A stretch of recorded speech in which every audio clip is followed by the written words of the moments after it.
Mesdames et messieurs, bonjour.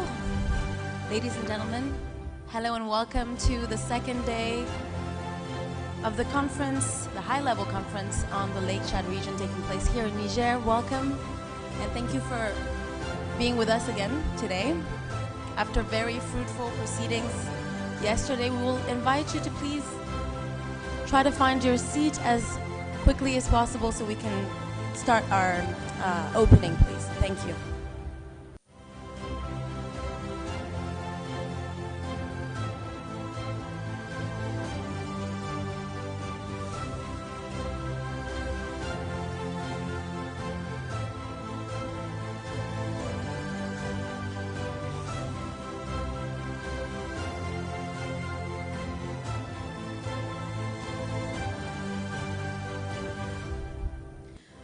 Ladies and gentlemen, distinguished guests, panelists and participants, if you would please report to your seats. There are some names ascribed in the first row, so you can find your seats. That's specifically for heads of delegation. And we would also like to thank all of our distinguished guests who are here today, and I'd like to announce that the governor of Borno State has also just arrived, and he has given us the honor of his presence. So thank you very much for being with us.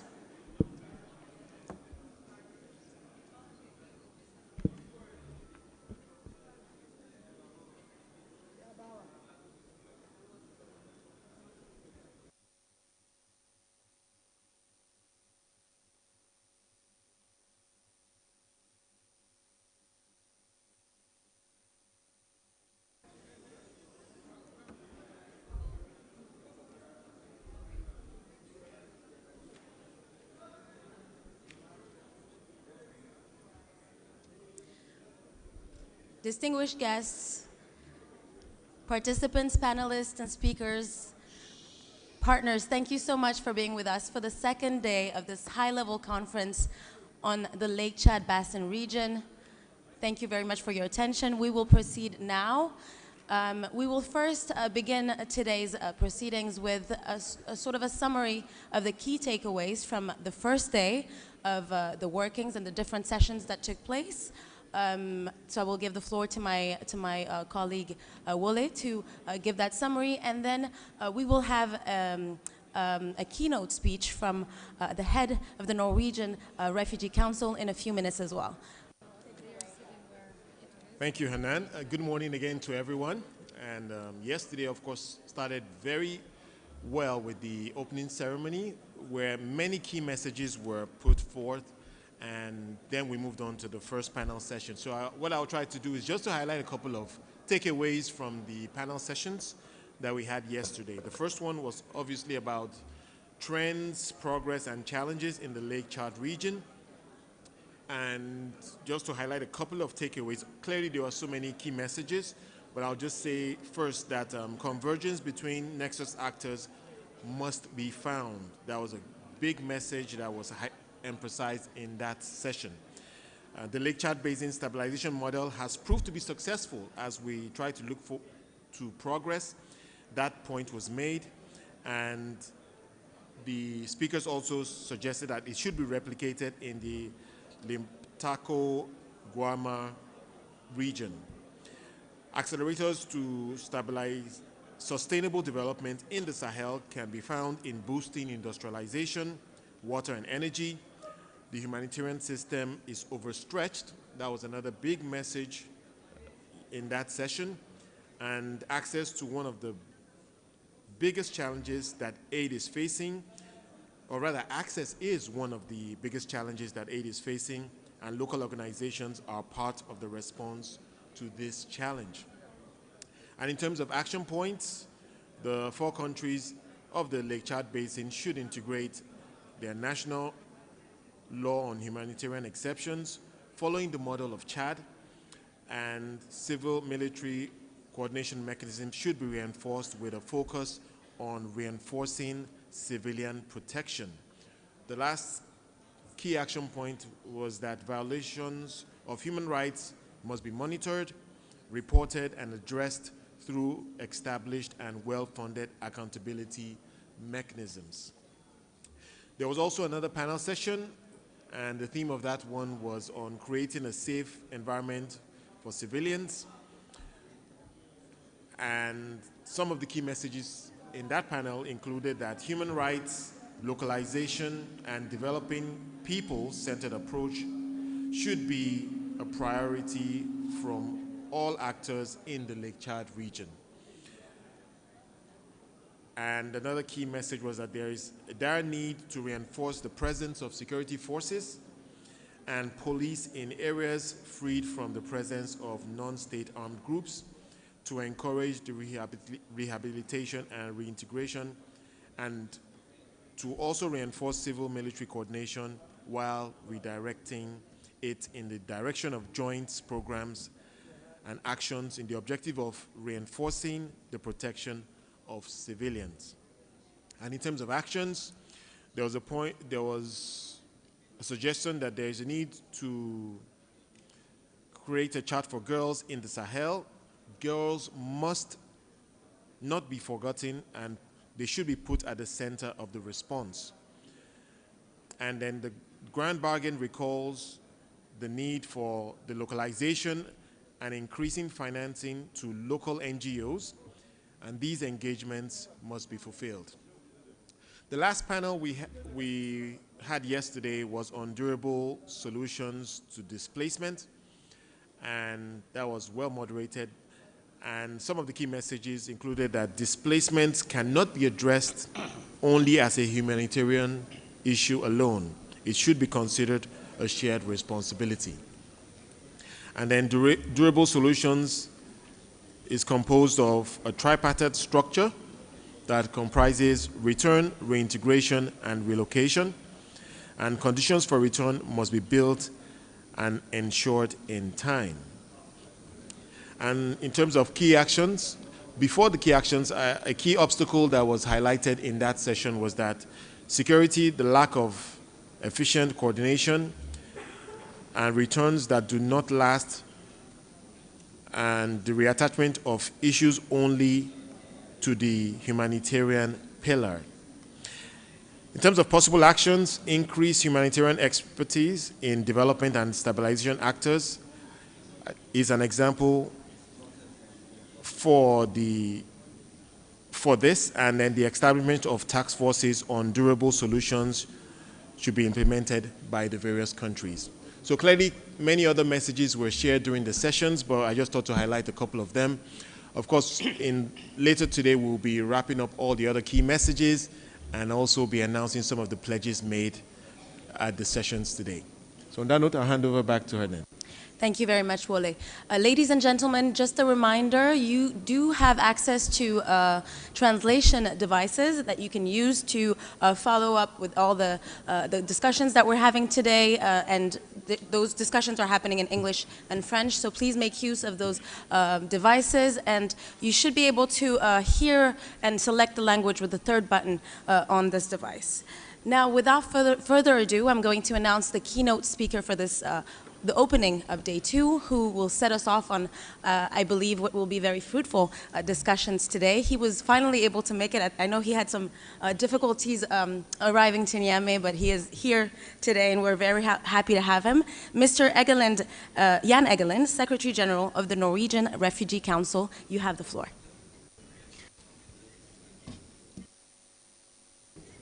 Thank you very much, Hanan. And let me start by thanking Niger, our host, and the organizers, Germany, Norway, United Nations, OCHA, and UNDP, because this is an important conference. It will regain, we hope, momentum in focusing on the needs and the potential and the importance of the Lake Chad Basin. And that is important in a period where all eyes are on the horrific war in Europe. But there are equal needs in this region, and we need to again regain momentum for doing better for the youth of this region.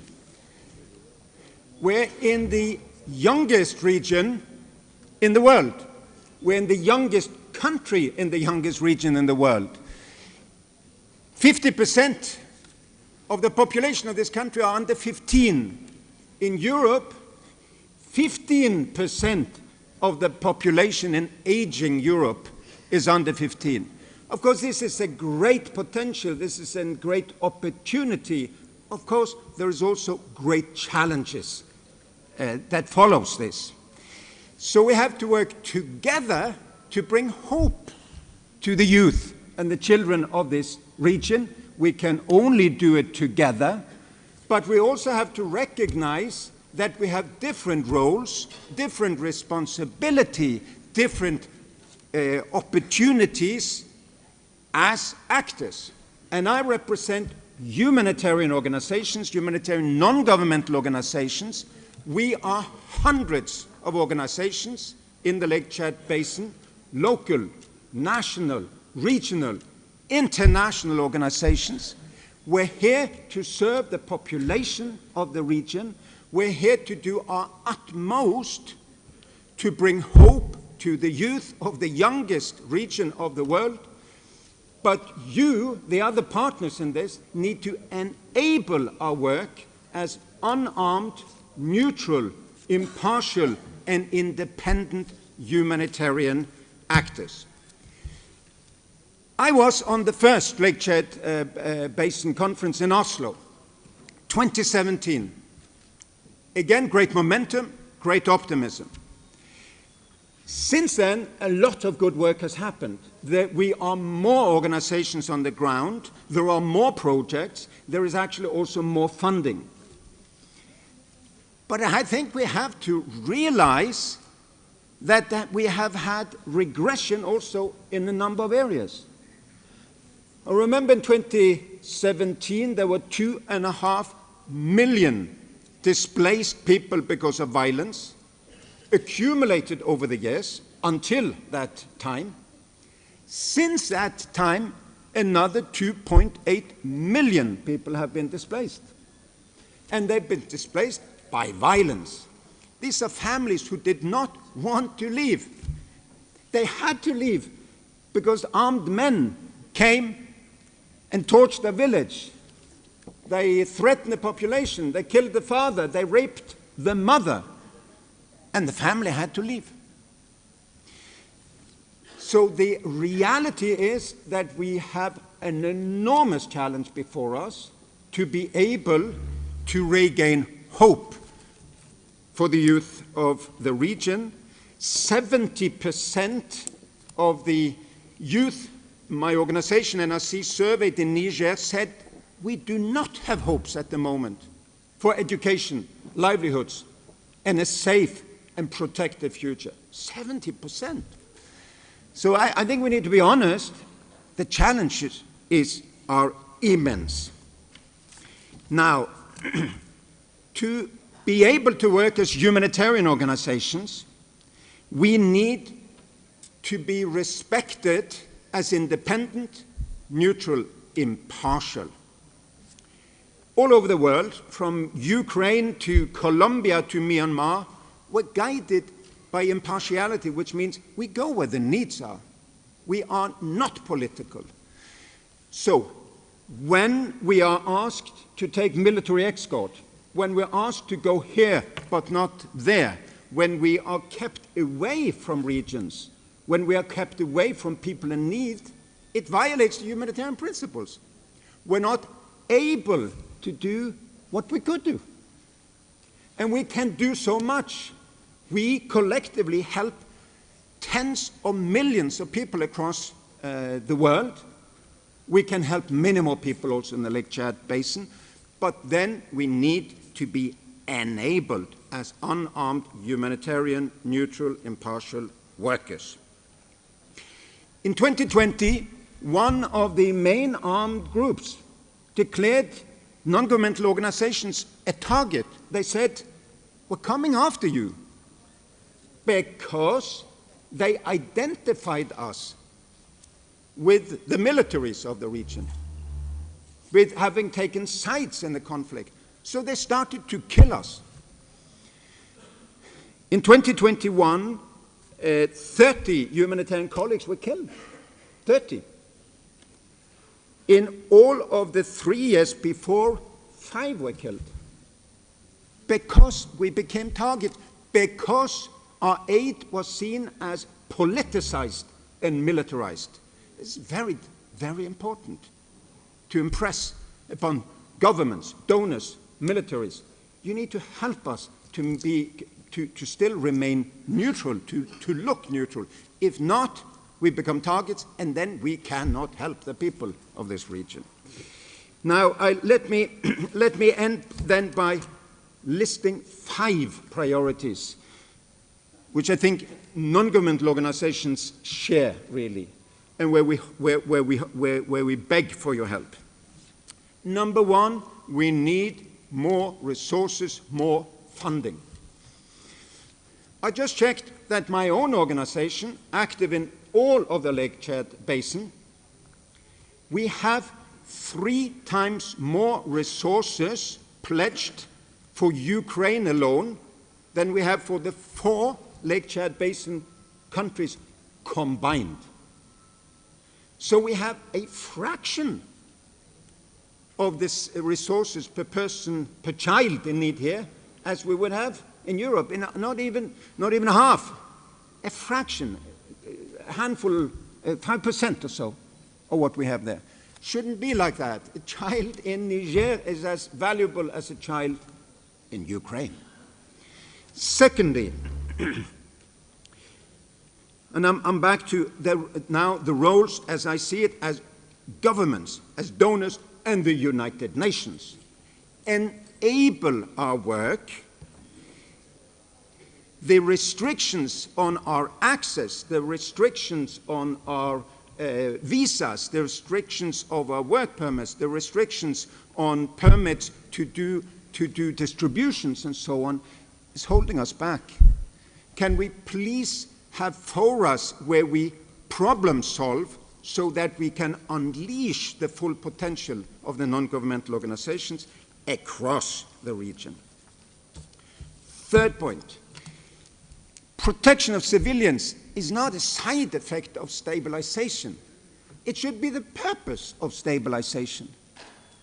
I think too often it's seen as controlling territory or fighting insurgents is sort of the point of stabilization. It should be the protection of civilians, listening to civilians, enabling civilians, nurturing the needs of the civilians, education, livelihoods, safe lives. Sexual exploitation and abuse of women, girls, is still rampant, and it's one of the indicators of success that we can lower that. Fourth point, of course we need returns. People who have been displaced need either to come back to their homes, be integrated where they are, or relocated to another safe place. All of that needs to be voluntary. If relocation and return is not voluntary, it will not last. People will not be able to stay. They will return again. So can we, in this region, as in all other regions, say we need to consult with the people, and when they feel safe, we enable, protect, and support safe and dignified return. And fifth, and final point, we must improve dialogue. We want to have dialogue with the local authorities, regional authorities, national authorities, and we need to see the United Nations enable that between us as NGOs, civil society organizations, and the authorities, including military authorities. We have the same goal, stable societies with a future. In some places, there is good dialogue, and we're making progress together. In other places, there is very little dialogue. And I think it's the role of the diplomats, the donors, the UN, the governments to enable that. Then we will have progress, and so we meet next time, we will see there is more hope among the youth for a better future, and there is fewer people having to flee for their lives across this region. I hope and pray for that future. Thank you.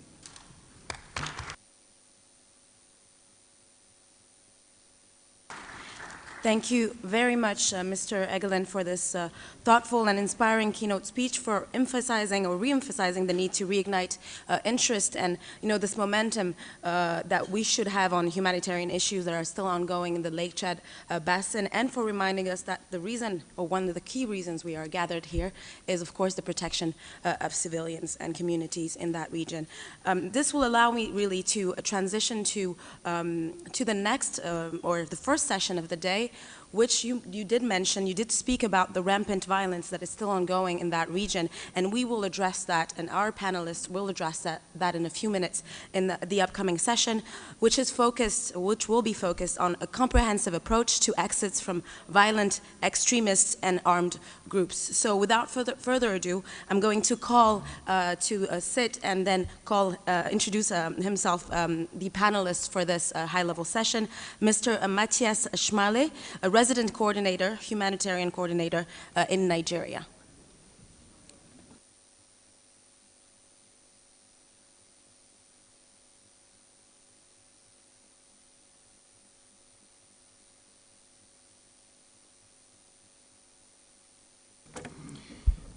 Good morning, everyone. A distinct pleasure and privilege to moderate this next session. As they say in Nigeria, allow me to stand, or more precisely to sit on established protocol, and call the distinguished panelists and the framer of our discussion to the podium.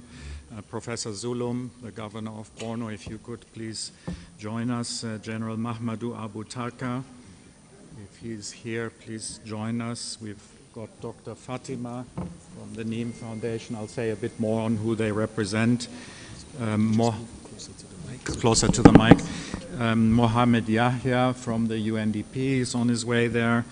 The High Commissioner is already there to the UK, and Ulrich Gams is already there. Do we have Shobham? Yes, she's sitting there. So just waiting for Governor Zulum. There he is. Do we know if is this guy around? Okay.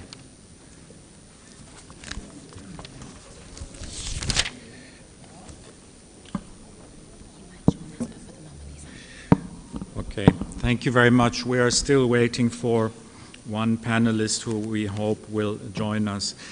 So in opening this session, allow me just to say one or two things. One is that we've heard already yesterday a number of references to encouraging developments,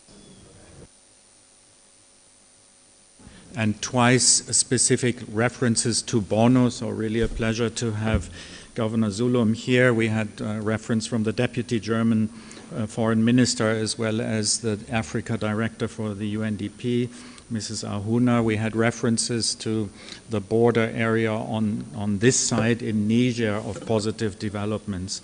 And that reminded me that when our Secretary General Antonio Guterres visited last May, he came already with positive impressions of what is possible from Niger, and after visiting Borno, he publicly spoke of a Borno of hope he had seen. And I think that's what we are discussing today. There have been, since the middle of 2021, so-called mass exits, and our Secretary General got the distinct impression that this presents a massive opportunity. And so I hope that during our panel today we can focus in part on the opportunity this presents and what makes it an opportunity. Now, Jan Egeland just reminded us there are, of course, many challenges, and I hope we will also find it possible to openly speak about some of the challenges. I hope that we can do so with a mindset of, as our Deputy Secretary General Amina Mohammed would say, the glass is some full. It's not half empty. There is positive developments, and let's do the discussion of challenges with a forward-looking mindset. What can we do to overcome those challenges? Final point from my side is timekeeping. I'm glad that I haven't been given red cards. Even though I'm German and we like to show red cards, I would hesitate to show such a distinguished panel red cards. So I hope that you will help me and stick to the allotted time. You've been given as panelists 3 to maximum 5 minutes, so please help me in sticking to that. And then it is my distinct pleasure to introduce the person framing the discussion for this morning, and that is the second person from the left on the panel there, namely Dr. Shobham O'Neill, a distinguished researcher working for the UN Institute for Disarmament Research. A distinct pleasure again, Shobham, to invite you to give us the framing address. Thank you so much. Excellencies, colleagues, I'm so happy to join you today and offer a few thoughts based on our research in the region since 2020. I run the Managing Exits from Armed Conflict project, which is an all-UN effort to understand how and why people exit armed groups and sustainably reintegrate into civilian life. We've been working in the region since 2020 with the RSS Secretariat, IOM, UNDP, UNICEF, the Borno State Ministry for Women Affairs and Social Development, ISS, and our local team in Maiduguri. We've interviewed tens of thousands of people over that time, including thousands of ex-combatants, to try to understand their experience. And I want to highlight 2 themes that come out from that research. The first is very much, this is a moment of opportunity. Obviously, the level of participation today to talk about this topic confirms a willingness to manage successful exits from armed groups. And I'm happy to report that our studies suggest that willingness extends beyond this room to the public. And the public across all 4 countries in the region is relatively supportive of returns, but nowhere as much as Nigeria. We've been tracking different metrics of receptivity to return for the last 3 years. Our latest survey that ended 2 months ago in Borno, Adamawa, and Yobe states in Nigeria found that 96% of people, when they are confronted with a returning family member or community member, they welcome them back. That is not to say that stigma and discrimination aren't an issue.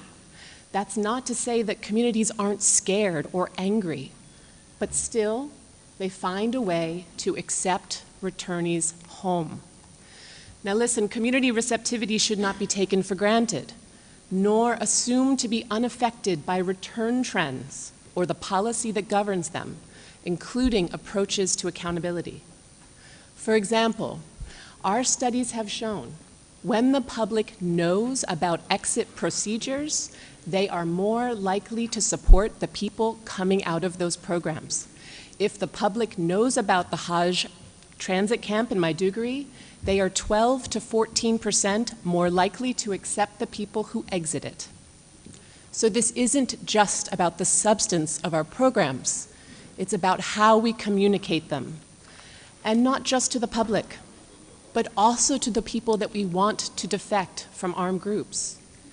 In Nigeria, when we interview people coming out as part of the mass surrenders, and we ask what motivates them, they frequently cite the governor's message calling for people to come home and acknowledging that after previous calls, people had unfortunately been killed and saying this would not happen this time. This explicit signal was powerful because many ex-combatants we speak to did not think it was possible to leave at that time. They thought they would be arrested or killed. So that's my theme 1, a moment of opportunity. And my second theme is that our research suggests that there is a gap between the lived experience of armed group association and our response. And I'll give 3 examples. The first is when we look at how and why people become involved with armed groups in the region, there is a real disconnect between this broad brush lens of violent extremism and radicalization that gets applied to them. So we are not programming towards the actual participating factors. And with that focus on precipitating factors, it's positive when we think about from a prevention standpoint. But it is very clear from our research that the reasons why someone becomes involved with an armed group are not the reasons they stay, and they are not necessarily the reasons they will go back. We have to consider their whole journey. We cannot ignore precipitating factors, however, and I'll give you an example. We think we have some of the first data linking climate change and armed group recruitment. We ask community members and ex-combatants about whether they've experienced difficulties farming, herding, or fishing due to changes in rainfall, temperature, lake levels.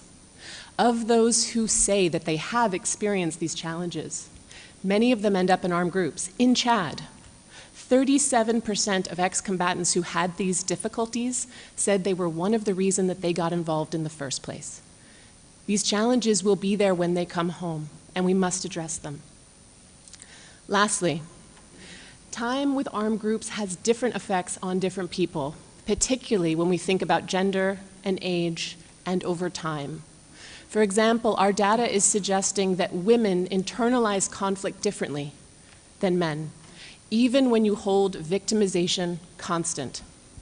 And yet most of our response is still oriented around the assumptions of an adult male ex-combatant.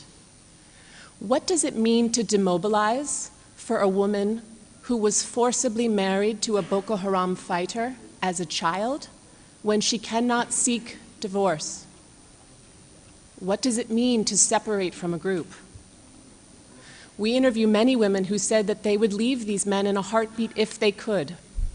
And yet we talk to many others who say they wouldn't because they were completely dependent on them for their food and shelter. We know these preferences can change over time, and is our response able to adapt to individual preferences, to be gender responsive, and to know that needs and preferences change over time? We have so much more evidence I could have shared, but I hope this is enough just to get the conversation started. And so we can think collectively this morning about how to close this gap between reality and response, not just for those leaving armed groups, but for the communities affected by them and receiving them, so that we can take advantage of this moment of opportunity, public receptivity, and a deep desire to end this conflict. Thank you.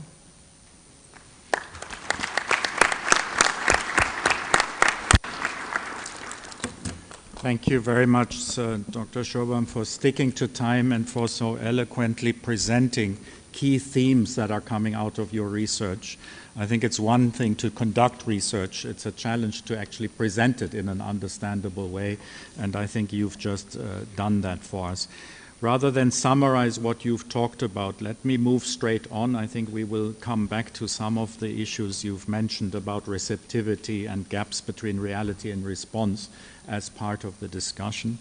Let me turn first to the governor of Borno State, who at least in Nigeria needs no introduction, and I believe also to this group doesn't. Governor Zulum, the floor is yours. Good morning to all of you. Let me first and foremost bring to the kind notice of this very important gathering. Why are we into supporting the mass exit? The insurgency in the northeastern Nigeria started in the year 2009 and has triggered acute humanitarian and post-displacement crisis with devastating social and economic impact on our population, further deepening fragility and poverty in the northeast sub-region. In 2016, in the northeast region, we have about 4 million internally displaced persons. Most of them are living in Maiduguri. Maiduguri was filled up with IDPs. That has also exerted pressure on the little resources available to the communities. We acknowledge support of our humanitarian and development partners in providing support to our IDPs. However, the resources available to support the IDPs dwindle, and continued dependence on them for support has become not sustainable. We started witnessing progression with care in the IDP camps, drugs abuse in the IDP camps, prostitution without care in the IDP camps. And then the last but not the least is that we started witnessing a number of IDPs that are leaving the IDP camps and consequently joining the Boko Haram sect. This is dangerous. So Borno State government, in conjunction with the community, has decided to establish a Borno model. This model is a community-based model. We leverage on the 4 pillars of the transitional justice, which are truth, justice, reparation, and guarantee of non-occurrence. As you are all aware, that there is no country in the world where insurgency has indeed ended with kinetic efforts alone. It has always been a product of kinetic and non-kinetic means. In view of the foregoing, Borno State government decided to establish a home-based model that will end the insurgency. Our main objective is to shift our focus on traditional humanitarian support to IDPs to medium and longer-term sustainable and durable solutions. The first item in our Borno model system is to convene all inclusive stakeholder meetings, victims, community leaders, army, military, police, DSS, civilian JTF, federal government, state government, and decided to rebuild the truth and examine the root causes of the crisis, which are not limited to endemic poverty, increasing infrastructural deficit, climate vulnerabilities, among others. And then we also decided to now rebuild the justice. What was the main reason why we had the insurgency, especially the atrocities that were committed by the state actors, as well as the atrocities that were committed by the non-state actors. And then the Borno State government, in conjunction with the community, came up with about 17 recommendations. One of the recommendations is for us to accept the repentant Boko Haram members. Second recommendation is to ensure that the victims were properly handled, among others. So the main stages under our mass exit are as follows: initial surrender, initial screening and transportation, transit centers, center-based management, and then process for release. I also want this gathering to note that those that are exiting have voluntarily surrendered. They were not forcefully, they were not captured, but they voluntarily surrendered. So it is very important to address the mass exit, because if we allow them, they will join hands with ISWAP, and then they will cause a lot of trouble in Lake Chad, and indeed the sub-Saharan and sub-Saharan Africa, Europe and the oil in general. Then why people are coming out? Because the government of Borno State decided to build trust. We reduce the trust deficit between the government and the population. We decided to provide more infrastructures, especially in healthcare centers, education, among others. And then that has built the confidence of the people, and that has reduced the trust deficit. Then most importantly, we need partnership to address these challenges in the region. Very quick intervention. The interventions from the international partners is coming very slowly, especially from the UNDP, Germany, UK, and others. We need bigger funding. We want to establish a proper funding mechanism for multi-sectoral and multi-agency support to Borno model, ideally a basket fund solution. Most importantly, we must have to look into the possibilities of supporting the victim. And that is why the UNDP, in collaboration with the Borno State government, established a stabilization fund with the Lake Chad Basin Commission. This fund is very important. We need to get more funding, more resources, so that we can address the root causes of the insurgency. The last but not the least. Here in Borno State, or I can say in the entire northeastern sub-region of Nigeria, we have different culture with the Western world.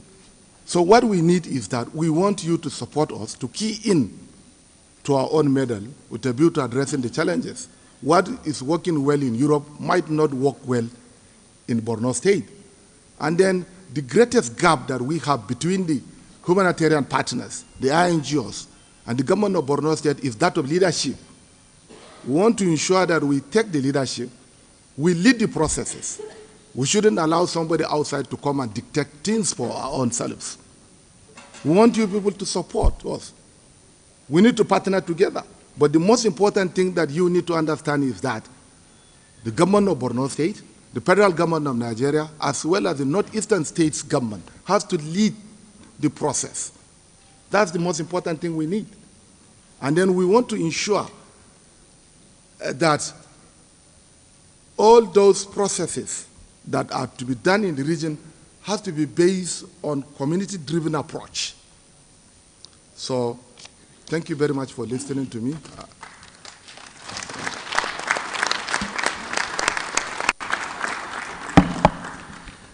Thank you very much, Governor Zulum, for, as always, being frank with us. You spoke about the challenges you saw in the IDP camps, just to highlight one or two points, and how that necessitates, and you consistently give that message, shifting the needle from pure humanitarian work along the nexus towards more development work. It was good to hear your vision on justice, how to handle that, and then finally your thoughts on what true partnership means and what works and what doesn't work, and the importance of state leadership that we heard also yesterday about, for example, from Robert Piper. Thank you, Governor. Let me turn next to Dr. Fatima Akilo, who is the director of the NEEM Foundation. Dr. Fatima, the floor is yours. Good morning, and thank you so much for the opportunity to talk here today. The current level of disengagement from violent extremist groups across the Lake Chad region in Borno State alone, with figures in excess of 80,000, calls for an abundance of both imagination and ambition.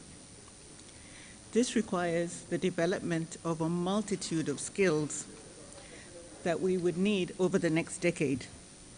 This would include high-level expertise in some of these areas, but not limited to the area of assessment, transitional justice, education, life skills. I'm so sorry. Can you hear me now? Okay. So let me start from the second paragraph. The challenges requires us to develop a multitude of skills that we would need over the next decade. And this would include high-level expertise that are in the following, but not limited to the area of assessment, transitional justice, education, life skills, trauma support. NEEM has had a long experience in both detention-based as well as community-based rehabilitation and reintegration. Over that period, we have been doing the following.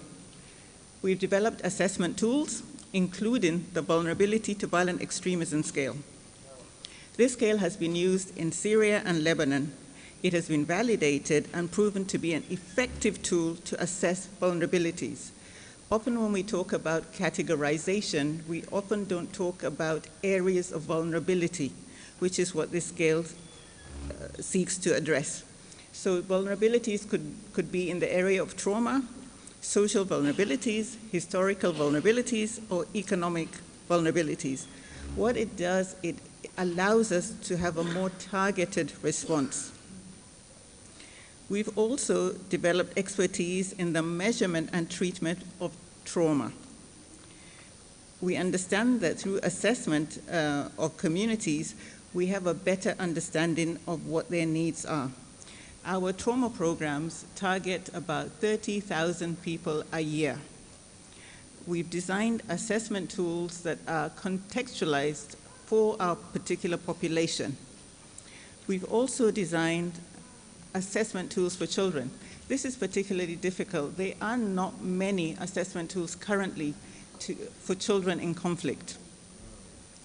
What this has done is enable us to design bespoke programs for the reintegration of children that includes not only critical thinking, a values-based education, but also peace through sports. In the last year, NEEM has added, based on our experience, an academy, in effect a center of excellence, And the reason that we did that was we felt that there was enough expertise within Nigeria that we could leverage on to develop greater learning tools. So some of these learning tools are curriculum, some of them are contextualized or culturally specific tools that already exist that make it more relevant for our particular population. We've also sought to bridge the knowledge gap through research and training.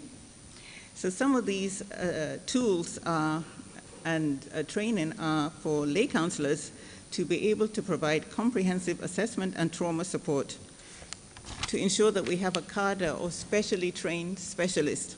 I think when you talk about trauma and mental health support, I think I don't exaggerate to say that almost everybody affected by the conflict is suffering from some level of trauma, and we just don't have enough practitioners worldwide, let alone in the areas of conflict. So this is a very important point for us.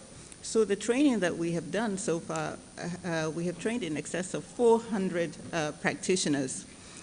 We have partnered with King's College London to enable certification of this course.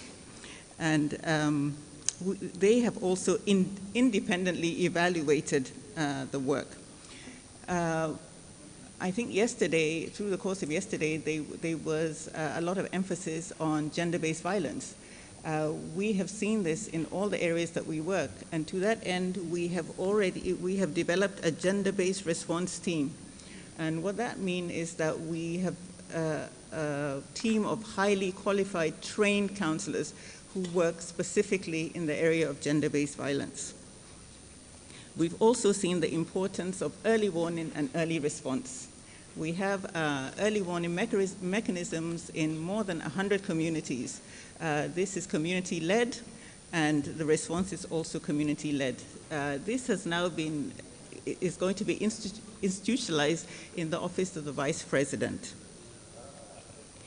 I would like to end by an emphasis on the importance of learning being two ways. We have the expertise, I believe, right where we sit, and we have the ability to design high-quality programs, which we have shown that we're doing. What we need is partnership that is much more equal. We need resilience in funding mechanisms, funding that is long-term, so that programs can be consolidated and that we can show results over the long term. I believe that given the chance, we can build a cadre of skills that will remain relevant long after peace is restored, especially in the areas of trauma, mental health, transitional justice, and education. So I'd like to stop there.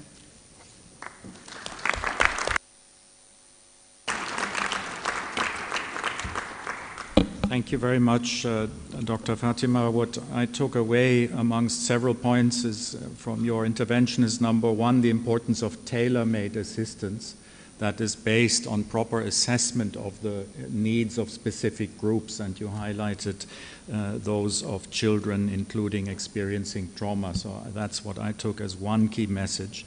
A second one, and interesting, you sort of echo the governor there, is about partnership. A call for more equal and predictable partnership, which is, I think, a theme that has been surfacing throughout yesterday. Allow me then to turn next to my colleague from the UN country team in Nigeria, Mohammed Yahya, who is the resident representative of UNDP and who also in Nigeria doesn't need an introduction. Mohammed, the floor is yours. Thank you, Matthias, and good morning all. I think I'm going to limit my interventions around opportunities and challenges for the Bono model and the mass exits. So I won't dwell too much on how many people have come out, which is incredible, and as credit goes to the government of Bono State, and I think we've seen for the research the role they've played in ensuring people leave the insurgency. I think we will all agree that we haven't seen, maybe I'm wrong, any insurgencies that was purely defeated through military means. As the army will tell you when you engage with the army and discuss that you can't kill everybody. You have to find a method and means of getting people out. And this has been tried in many countries, and the success of Nigeria is important. This has a huge implication for me and for the UN system, I think we'll agree that what we see in Nigeria has a huge implication for the region. If we get it right in Nigeria, in terms of mass exit, this could have a ripple effect of the entire insurgency that we see in the Sahel. So this is one key message from our side. We have to get it right because the consequences of this is beyond Nigeria, because this insurgency is not a Nigerian insurgency, it's a Sahelian insurgency, and getting it right is important. So what do we have? We have a government-led model that has been adopted that is community-based. It's there, and the UN has been working around supporting it. Huge opportunity. Government leadership, government commitment, involvement in security services. So, again, huge opportunity for us to do a lot. The UN, under the leadership of the RC, has developed an offer, a response on how we will collectively support this model. So again, with colleagues from UNODC, IOM, UNICEF, UNDP, we've all got together and said this is how we will respond. Again, the UN is on board in terms of the response. Again, that is for me a fantastic opportunity. I just want to add, with encouragement and support of key member states such as Germany and the UK and others. We've set up a facility, on the funding facility. The RC and others will talk more about that, so I won't dwell on that. But again, the structures, the governance structures are in place on the Nigeria side to support the model. Allow me to touch on the challenges. One of the key challenges is what when a few years ago, UNDP produced a report called Journey to Extremism, looking at how our people are joining extremist groups. And deprivation and poor or failure of development is one of those key reasons why people are forced or at least join this insurgency. What we cannot do in this context today is to tell people, leave the insurgency, welcome to extreme poverty. That is not an option. And I think one of the key lessons in terms of getting our act together to support the governor and his team is to ensure that we don't tell people the options are insurgency or extreme poverty. So that is for us a huge challenge, and how that will happen, how we will do that will be one of the key internal implications, at least from the UN. This thinking is around that. Second is there is a lot of hesitancy by the international community, and this is to a certain extent a valid one. Issues around justice, issues around screening, some of the things you will hear more. There's those hesitancies, and they are valid, that you cannot minimize them. But that should not be at the cost of hopefully ending an insurgency by dealing with this mass exit in a comprehensive and speedy way. And I think we will all admit that we haven't been as fast as we should be.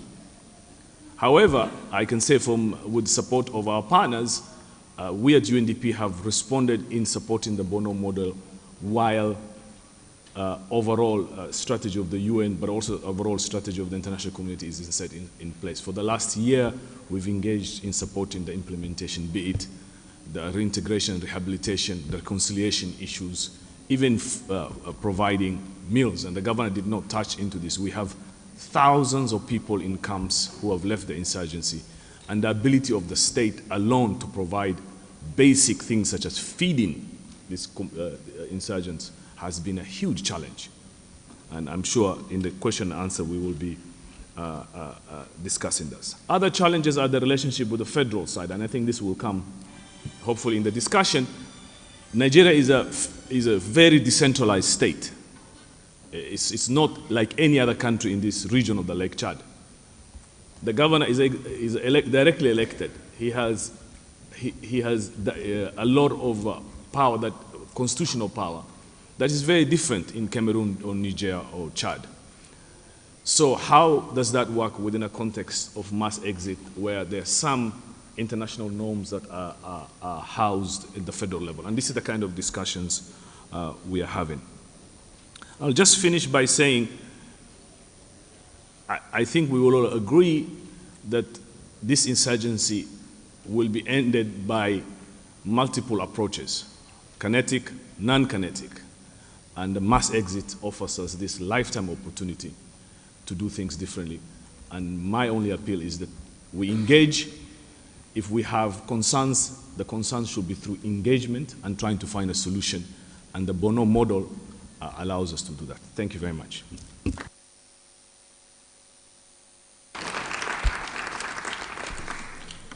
Thank you, Mohammed. You've in a way echoed again points made by previous speakers, for example, talking like the governor about the importance of not just looking to kinetic measures for a solution.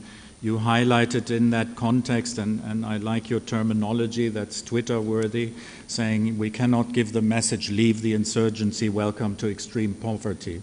So again, that's a theme, I think, that is shining through. We need to move the needle beyond much needed humanitarian assistance still, but along what we call the nexus towards development work.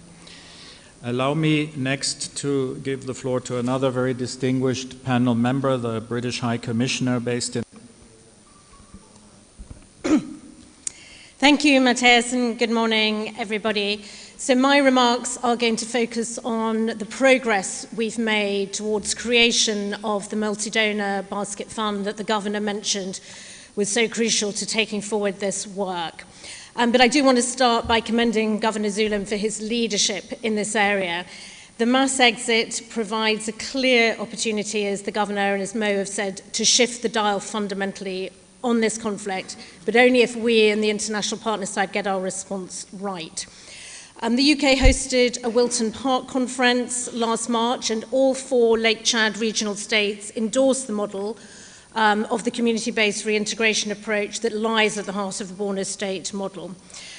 And there's still work to be done on this to bring it into line with international law and best practice, but we're making really good progress. Secondly, I want to commend the UN in Nigeria for finding innovative ways to come together as one UN and developing a solid offer to Borno State.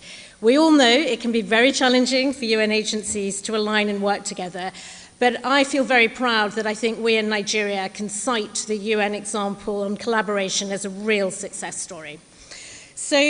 But taking this forward, we absolutely must finalise the work that's been underway on a multi-donor funding mechanism. So where are we? There are 5 key principles that we're discussing to guide creation of the fund. Firstly, it must be regional, so it needs to cover all 4 countries of the Lake Chad Basin. Secondly, it needs to be multi-donor. So as many donors here as are present today, please put your funding into the Pillar 3 activities under this fund.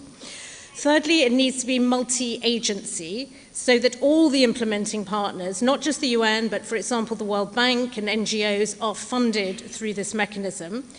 And fourthly, on the UN side, as we've seen in Nigeria, we need one UN offer with the different agencies covering perhaps different aspects of the different components, disarmament, demobilization, rehabilitation, reinsertion, and reintegration, because there will be different agencies with mandates specialized in different components. But as we've seen in Nigeria, it needs to come together as one UN offer. And finally, we'd like to see 4 windows to cover the 4 countries. The Nigeria window can be activated immediately to allow the international community to mobilize this one UN offer to Borno State, as a lot of work has already been done. But should other Lake Chad Basin countries wish for windows to be opened, we would welcome this and urge the UN to begin similar processes in Niger, Cameroon, and Chad to allow the opening of these windows.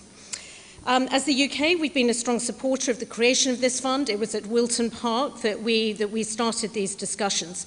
So it is our expectation that the UK will indeed contribute to this fund. We've put proposals to London and we're awaiting a response. The exact figures will depend on 2 key things. The final design of the fund, hopefully in line with the 5 principles I outlined. And secondly, which is going to take a bit of work, to what extent criteria for UK funding for Pillar 3 activities are met, including the development of a clear legal framework. effective screening processes and accountability for those who have committed the most egregious crimes. And we expect that for most donors, these will be important principles. So we need to work together, for example, with our US partners to ensure this legal framework is compliant with international humanitarian law. So finally, a few words on taking this forward. As everyone said, we've got to continue to work together. It's a complex area, and if we fragment and work towards individual projects without coordination, we will only embed the existing conflict dynamics. Secondly, we need a critical mass of donors to come on board. So I'm appealing to all of you in this room, particularly those of you who have not yet funded us, to please put your money into this multi-donor trust fund. And thirdly, if we're serious about ending the conflict, we need to lean in and provide exit pathways, as the Governor and Mo has said, for these violent extremist groups. We do understand, of course, not all donors will be able to come behind this mechanism. For example, in Nigeria, the EU has its own programme, and we commend them for getting this off the ground. But the key here is close coordination, nevertheless, to avoid duplicating activities. And all of us need to work under the leadership of Governor Zulum. And then finally, as Mo has mentioned, in all countries, there will be a really important role for the federal government. It will depend on exactly what the role is, depending on the country context. But we do need the federal government to come fully on side in support. And similarly, we need really good cooperation across the 4 countries of the Lake Chad Basin region, because patterns of violence are becoming more regional, sadly. And we need to share best practice and ensure that these Pillar 3 activities are fully integrated. That's one of the reasons we're really supportive of a regional mechanism. Let me leave it at that. Thank you very much, Matthias.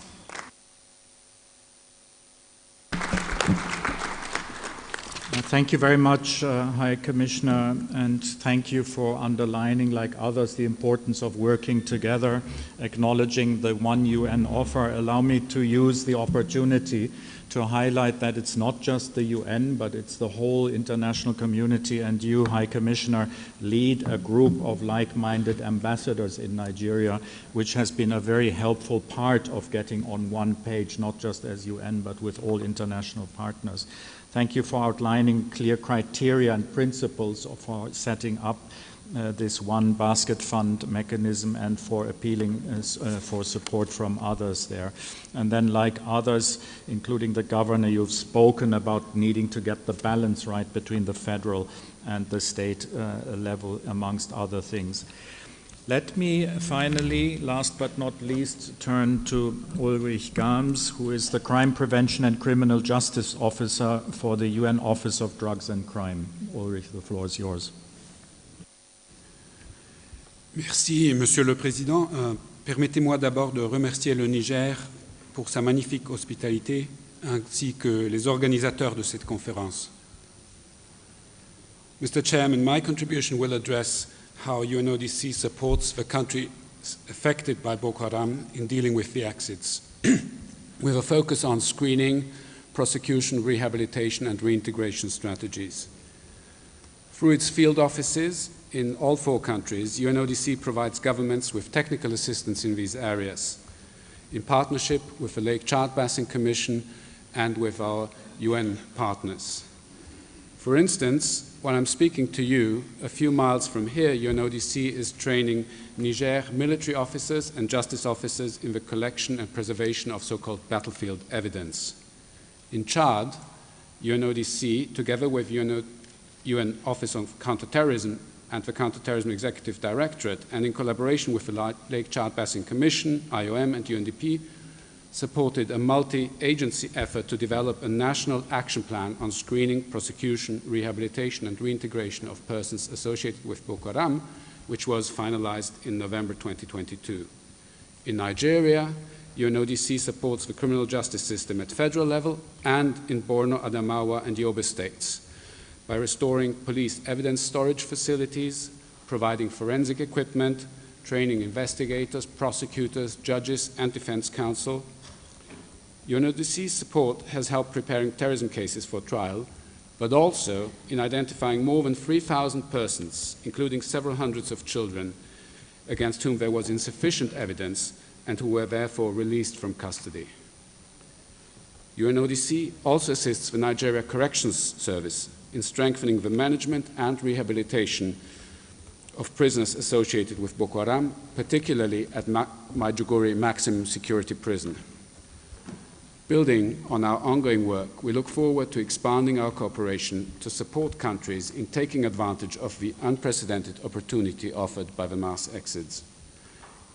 In addition to our continued support to criminal justice, we see UNODC's role particularly with regard to strengthening screening, as well as the rights of victims, including women and children, all with the objective of working jointly with governments towards a comprehensive and victim-centered transitional justice approach.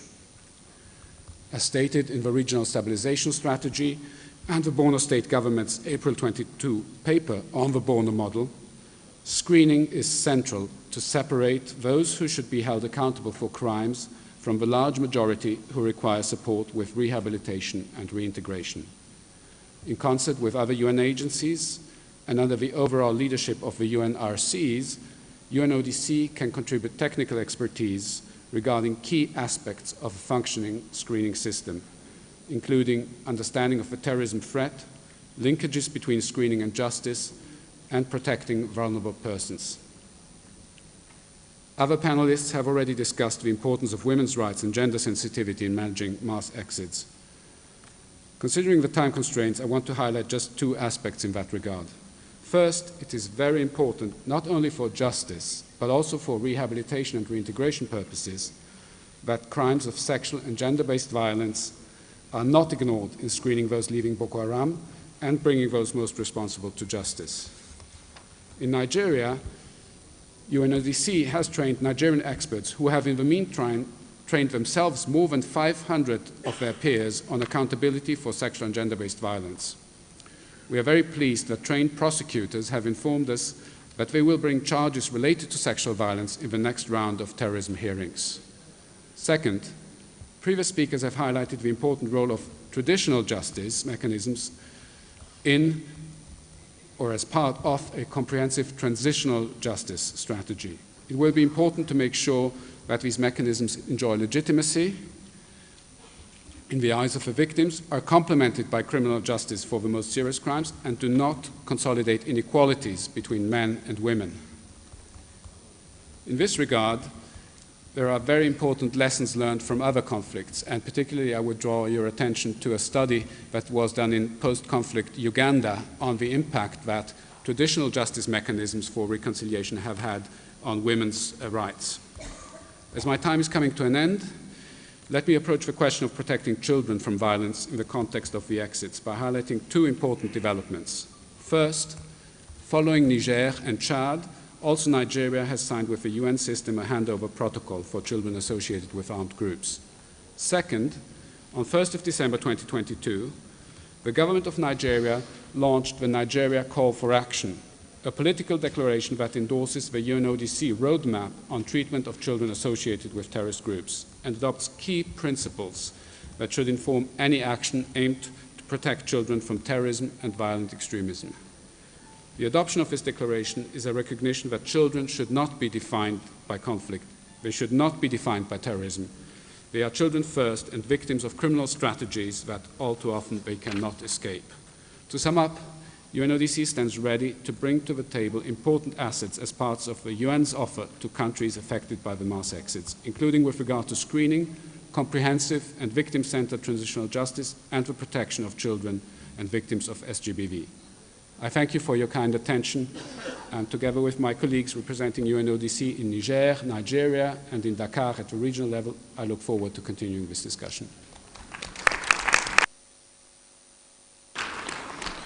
Thank you, Ulrich, for outlining in very concrete terms what UNODC brings to the table. Thank you for making references to all 4 countries that are represented at this conference. I realize we've been quite Nigeria-focused, although several panelists, including the High Commissioner, made references to the regional dimension of this, and it's important that we don't lose sight of this, especially those of us based in Nigeria.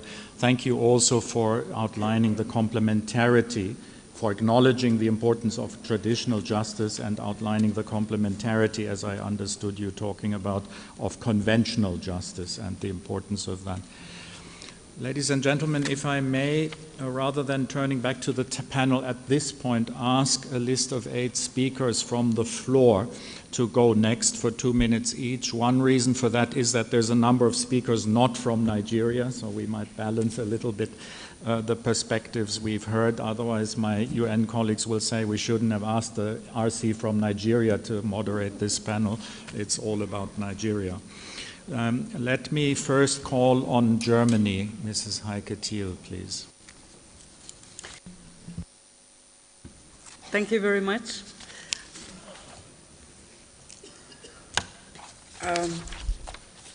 First of all, I really appreciated this panel because it put the finger into the wound. One of our main objectives in the regional stabilization strategy was to find Boko Haram together and to do everything to contribute to the resolution of Boko Haram. Therefore, what we see in Nigeria, the mass exit of former fighters, of affiliates, and of their families, is exactly what we were hoping for. That means, for us, it is a very crucial window of opportunity to do something now and not to wait any longer, and to do it together. Katrina, she made this appeal to other donors. We have earmarked at the end of 2021 already a sum of 10 million for the RSF, within the RSF, which is not the right place to do that. Therefore, we welcome very much the building up of a multi-donor trust fund and a regional mechanism where more donors could contribute. It is not enough to be on the side on Governor Sulum. It is not enough to be one donor. This we have seen. We are very grateful that UNDP was always contributing to feeding and to looking for solutions in this challenge. But what counts is that it is a common task. It is a joint challenge for all of us, not only for the countries, but for the donors as well. And there is a point I would like to make. We had in the discussions yesterday this concern that we treat former fighters better than the receiving communities and the IDPs. I think we have to take that very, very seriously, because this is a concern I met at every visit in the region, that people who are really concerned by violence fear that in the end they are a second time a victim of what we do and what we support. Therefore, this is really worth rethinking it. But I would like to say for Germany, we are ready to contribute again and to continue the discussion how we best can do. I wouldn't be ready to pledge an amount, but you can be sure that we are a political supporter of the idea and a financial supporter too. A last point is, and this was raised in other discussions too yesterday, we have to talk about vigilante groups and armed groups. They are not part of the terrorist groups, but they are in a fragile condition, and we have to talk how to treat with them. And therefore, I would suggest that as soon as this conference is over, we will sit together with the LCBC and other partners, having a workshop, having some, not a long study, but there is a study actually, but to sit together and rethink what we could do in this framework. Thank you very much. And if I may, the governor of Diffa asked me to be his advocate because he wants to contribute from the floor. Okay, thank you. I'll add him to the list. Thank you for that. Rather than myself summarizing key points from the floor, I will ask the panel to help me with that. So when we come back to the panel, I will ask you individually whether you saw any key takeaways from the floor. And like my colleague Louise yesterday, if I can identify a concrete action point for the future from the discussion. I next have Egypt on the list, Ambassador Ashraf Swelan.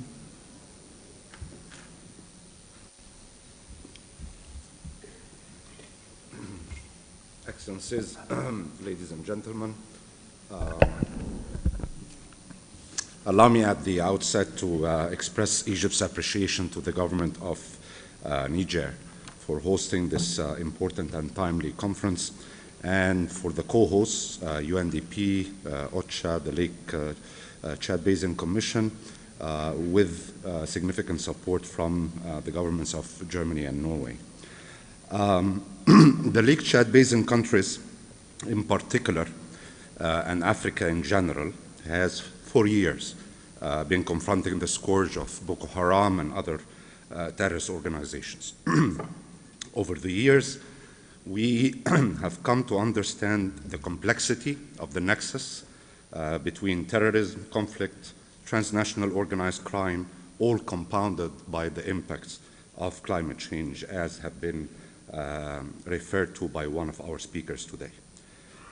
We have also come to realize that in order to break this nexus, we need to work to defeat terrorism and eradicate its root causes would require not only victory on the battlefield through military means, counter-terrorism and stabilization efforts, but also concerted efforts to achieve sustainable development and sustainable peace by means, as was put by the government of Borno State, of a nationally led, regionally coordinated, and internationally supported comprehensive approach that builds local resilience not only to terrorism, but equally important to the extremism leading to it.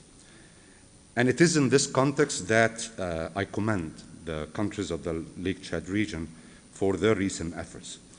What we are seeing, and I think this has been mentioned before, is not only a success story in the making, but also a future model that can be applied if completed with the support of all of us, that one that would be a game changer for dealing with not only in Nigeria, the Sahel and Sahara region, but also in Africa at large, to defeat terrorism and eradicate its root causes by moving very quickly, as was suggested during the last 2 days, from stabilization efforts to turning our attention to the more important battle of winning the hearts and minds of people through the provision of services, through early recovery efforts, through good governance as provided by the governor of Borno, and most importantly, the reconstruction of sustainable livelihoods. All of these efforts as a crucial step on the road to sustainable development and peace. Ladies and gentlemen, as the AU designated champion of peace building and post-conflict reconstruction and development in Africa, and a country that invested a lot of time and effort in advancing this conversation about the peace, development, humanitarian nexus, both in Africa and globally, Egypt has a particular interest in supporting the success of this exciting experiment in Borno State, as the governor might want to testify, through the effort that have been put forward together with the governor and his government and with the federal authorities in Nigeria. Our approach has been that the government of Borno would need all the support that it can get in order to deal with the massive caseload of individuals, former fighters of Boko Haram and other terrorist organizations, to reintegrate them back into the community in a manner, as was suggested by the former speaker, the speaker from Germany, that does not create imbalances or tension with local communities and IDPs. But more importantly, and I would like to add this point in particular, is that while dealing with the caseload that already exists, these are efforts that need to be complemented by a concerted effort to prevent further radicalization and extremism leading to terrorism, partially through dealing with improving the livelihoods, with providing opportunities for people, but also dealing with the narrative of terrorist organizations. And that's why Cairo Center for Conflict Resolution, Peacekeeping and Peace Building has been working with the government of Borno, has been working with the government of other countries in the Sahel and Sahara region to build capacities, to leverage the agency of local communities in the fight against radicalization and extremism leading to terrorism. I will end with the following note. It is only natural in a pledging conference to call upon myself and upon all of us to contribute to responding to the call of the governor and governments of this region to provide support. The support that is needed cannot be attached to a long list of conditionalities. We need to be flexible, we need to be agile, we need to respond to the reality as it exists on the ground, because if we spend so much time fighting over where the lines are drawn, when it comes to issues like screening, when it comes to the issues like prosecution, reinsertion, and reintegration, a great opportunity that presents itself for the first time can be easily missed. And that's why I call upon myself first and foremost, and then on all of you to support the successful experience, because it truly, for the first time, provides an opportunity for success, not only in Nigeria, but for the entire African continent. I thank you.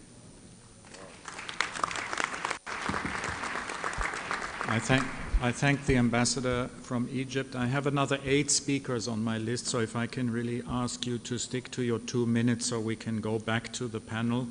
Next is Habu Abju Mahamadou Chiwidi. Apologies if I've mispronounced the name, from the Réseau des Jeunes pour le Bassin du Lac Tchad. Habu, is he here? Can you identify yourself? If that's not the case, then let's move on to Camilla. He's going to the podium? Okay, thank you.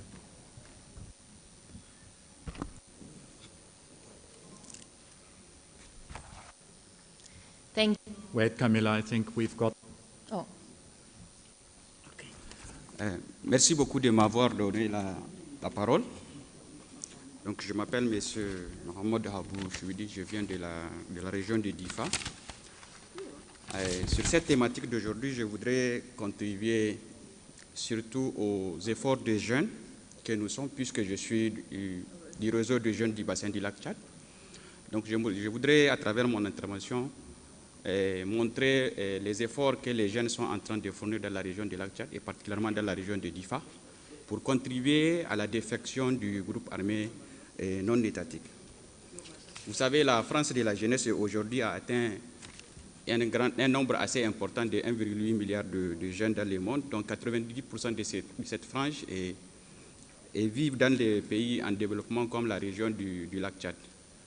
Au début de la crise, les jeunes sont confrontés à plusieurs types de problèmes, entre autres les effets des changements climatiques, le manque d'accès à des enseignements de qualité, l'accès aux soins et également à un travail décent. Les gens sont aussi victimes de la violence interprofessionnelle. Et face à toutes ces crises, et lorsque les offres de résilience ont été insuffisantes, les gens n'ont trouvé d'autre choix que d'intégrer des groupes extrémistes. Mais on constate, depuis un certain nombre d'années, ou bien depuis un certain nombre de mois, qu'il y a une accalmie totale qui est revenue, ou qui est en train de revenir dans la région. Et cette accalmie est due à quoi? Si on parle de manière beaucoup plus pratique, on sait aujourd'hui que lorsque les États membres ont décidé de laisser un certain nombre de pratiques, notamment de faire revenir les jeunes dans les activités qu'ils faisaient au quotidien, c'est-à-dire la pêche dans les bassins du lac Tchad, la culture et les petits commerces. On constate notamment une accalmie dans les attaques qui est considérablement réduite. Et donc c'est pour dire que lorsque les États et les organisations internationales s'unissent d'efforts pour permettre aux jeunes de mener leur activité, la défection va être beaucoup plus importante. Parce qu'il y a un exemple aussi pratique qu'on constate. Aujourd'hui, les jeunes qui sortent des centres du DDR, du Goudoumaria, qui est de la région de Difa, et ces jeunes, à la sortie, ont été délocalisés et reçoivent des kits pour mener des activités génératrices de revenus. Mais avec l'accord, avec les retours de ces activités dans les bassins du lac Tchad, notamment la pêche, la culture, les petits commerces, on constate que ces jeunes abandonnent même ces kits qui ont été leur donnés pour se retourner du moins au sein du bassin du lac Tchad pour pouvoir mener leur activité. Donc ce que je souhaite, c'est que les jeunes souhaitent pour qu'il y ait beaucoup plus de retours. Donc il faut une formation professionnelle beaucoup plus pointue qui va permettre à ces jeunes d'avoir un emploi en une période très précise et de sortir exercer les activités sur le terrain du commerce.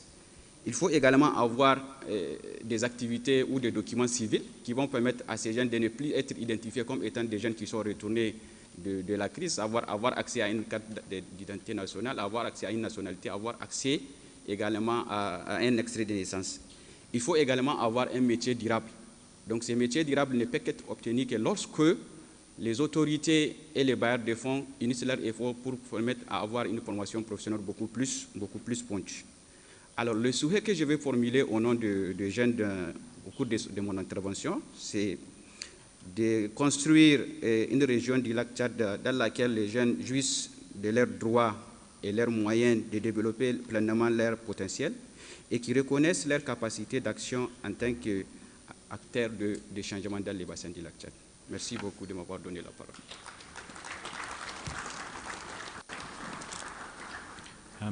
Merci beaucoup.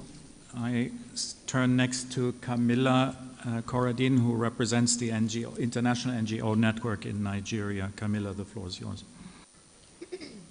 Thank you, HCRC, and thanks everyone for the opportunity to bring an NGO voice as well, an additional NGO voice to the table. Let me start by welcoming on behalf of the INGOs also the government efforts on DDR and including most recently through the Borno model, and by agreeing very much with the previous speakers that international support is crucial to contribute to bringing back peace to the region. This is indeed a moment of opportunity, and we very much welcome how this platform has provided a place for exchanging on challenges as well as, most importantly, ways forward. Because it is, we all know, a very complex issue for a multitude of reasons, and among the ones, the many reasons, let me highlight the need to ensure that people who have laid down arms and are civilians are supported and have access to basic services. As our colleague Jan Egeland said, we need to ensure that access to basic needs is ensured while we address also the long-term solutions. INGOs have raised several conditions inside the transit camp centers which have struggled to keep up with numbers of new arrivals have been difficult, needs remain critical, and it's essential that those people are adequately supported throughout the DDR process. As mentioned before, and in accordance with international humanitarian law and with international standards on DDR. INGOs have also identified the risk that those individuals without adequate access to services and adequate means to reintegrate may fall under pressure to resort to negative coping mechanisms, including seeking livelihood opportunities in areas under non-state armed groups' influence, which to some extent nullifies progress that has been made. Let me also take the opportunity to highlight the needs based on what INGOs have identified to take special measures for two specific groups. First, those individuals who are categorized as non-ex-fighters after adequate screening and who should be enabled to immediately reintegrate in communities and access basic services without discrimination. And second, host communities who need, as some of you have already mentioned, let me echo that, to be prepared, supported, informed, consulted, and their access to services also should really not be hindered by the process. Last 2 points is to achieve all of these, again echoing colleagues who spoke before me, it's key to establish effective coordination and cooperation platforms under the continued leadership of the Nigerian authorities, so that former fighters and importantly their families, the communities at broader, have adequate and continued access to assistance and protections, laying the foundation for lasting peace in the region. On a closing note, let me also take the opportunity to call on all actors here today to ensure that the civil society, national NGOs, international NGOs who are at the front line and directly engage with the communities, our national colleagues we heard before have very specific expertise, are included meaningfully in those coordination platforms. We really appreciate the invite to this conference, to this space to exchange, and the numerous mentions that were made during the different panels on the need to include the civil society. And we look forward to continue this cooperation for the practical implementation of those recommendations, including taking steps to ensuring that and the civil society is also directly supported. Thank you. Thank you, Camilla. I turn next to Al-Qasum Abdurrahman Suleiman from the Internationale de Solidarité au Sahel.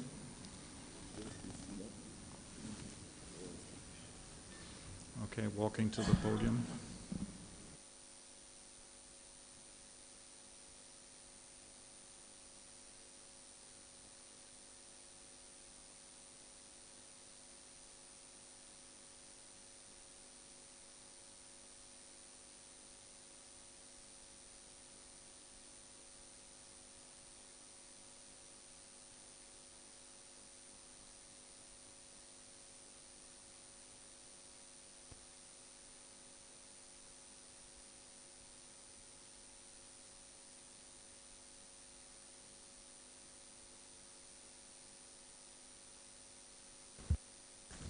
C'est bon, ok.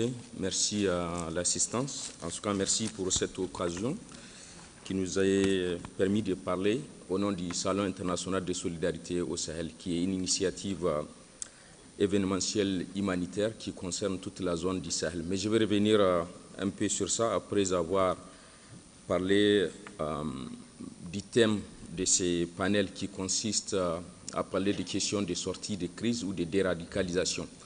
Quoi qu'il faudrait poser la question, déradicaliser qui? Est-ce qu'il n'est pas mieux de parler de la prévention que de parler de la déradicalisation? Quoique, en termes d'exemple, la présence aujourd'hui parmi nous du gouverneur de Borno est un très bon exemple de ce qu'ils ont essayé de faire de l'autre côté et de ce que ça a donné en termes de résultats. À notre niveau, nous voyons ça comme un problème global. C'est d'ailleurs pourquoi souvent on pose la question, est-ce qu'il est possible pour un État de s'en sortir tout seul, ou bien même pour la région de lac Tchad de s'en sortir toute seule? Ce qui n'est pas possible, en ce sens que l'histoire et les différentes trajectoires qu'avaient connues nos pays, nos États, ont démontré l'interconnectivité et les différents effets d'effets sociaux selon que ça arrive dans tel ou tel autre pays et l'impact que ça a négativement et positivement aussi sur les pays. Pour être un peu bref, quand on prend l'exemple des années 60 avant les indépendances, l'échec de l'OCRS, même si qui a les nostalgiques encore de cette initiative, la rébellion Touareg des années 60 au Mali, les massacres des années 63 les différentes rébellions Touareg au Niger ou au Mali, les élections de 1995 en Algérie avec la création du Front islamique des Salis et tout ce qui s'ensuit, les rébellions au Niger à partir des années 2000, 2005, 2007 au Mali aussi, la crise de Boko Haram, ce qui s'est passé en Libye avec l'assassinat lâche de Kadhafi, l'intervention de l'OTAN et le largage des armes, l'impact que ça a eu, selon que ça se passe dans un pays, et l'impact que ça a eu sur toute la région. Ce qui fait qu'il n'y aura pas une solution locale circonscrite. Il n'y aura que des solutions globales et qui vont toucher toute la zone. Et ces solutions, pour nous, doivent être ce qu'on a appelé en 5D. Dans un premier temps, elles doivent être politiques, diplomatiques entre les États. Elles doivent être aussi des solutions de défense par rapport au renfort des moyens de violence légitimes de l'État.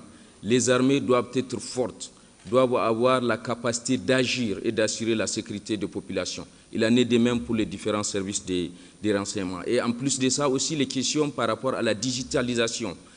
En ce sens, aujourd'hui, les rôles que jouent les fake news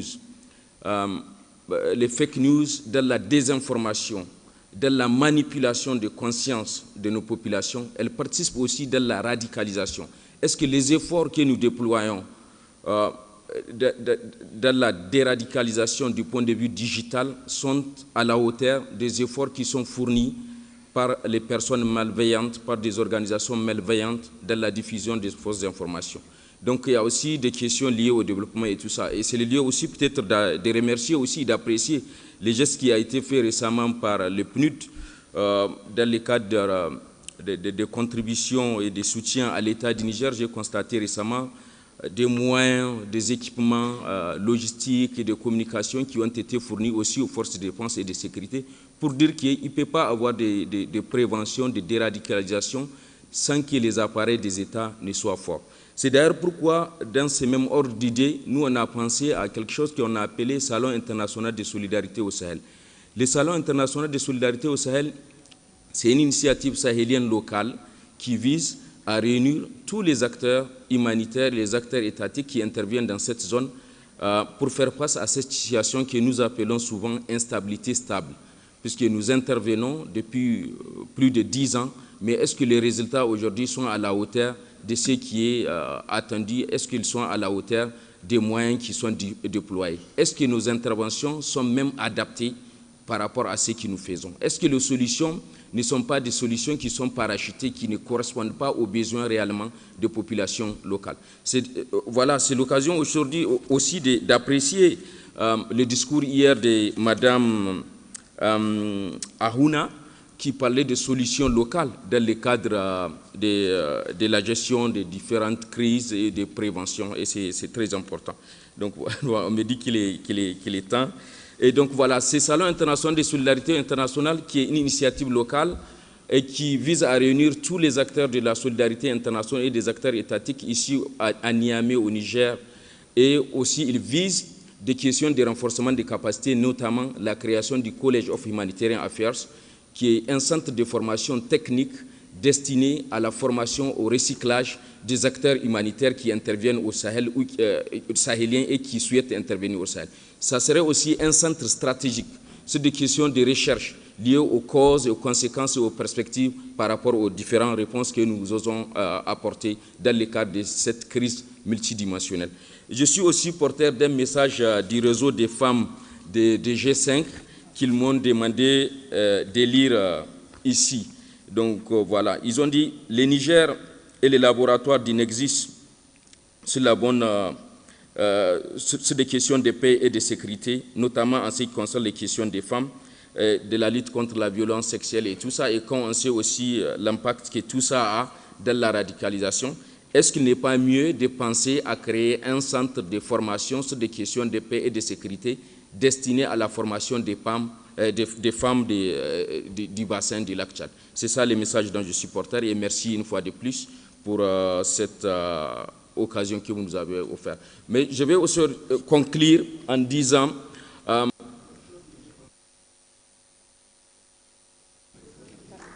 je vous remercie pour votre intervention. Thank you very much. Let me announce the next 4 speakers, if you can get ready, and if I can appeal again to stick to 2 minutes. Next one is Mahmoudou Modougou, from the director of SOS Children's Villages in Niger. He'll be followed by Ahmed Shehu, followed by Marc Poré, followed by the governor of Difa, and finally the SRSG for Unoka. So if you can please have the discipline to stick to 2 minutes and be ready when I call you. Mahmoudou, I think, is making his way to the microphone. Over to you. Sit here. Is this yours? Thank you.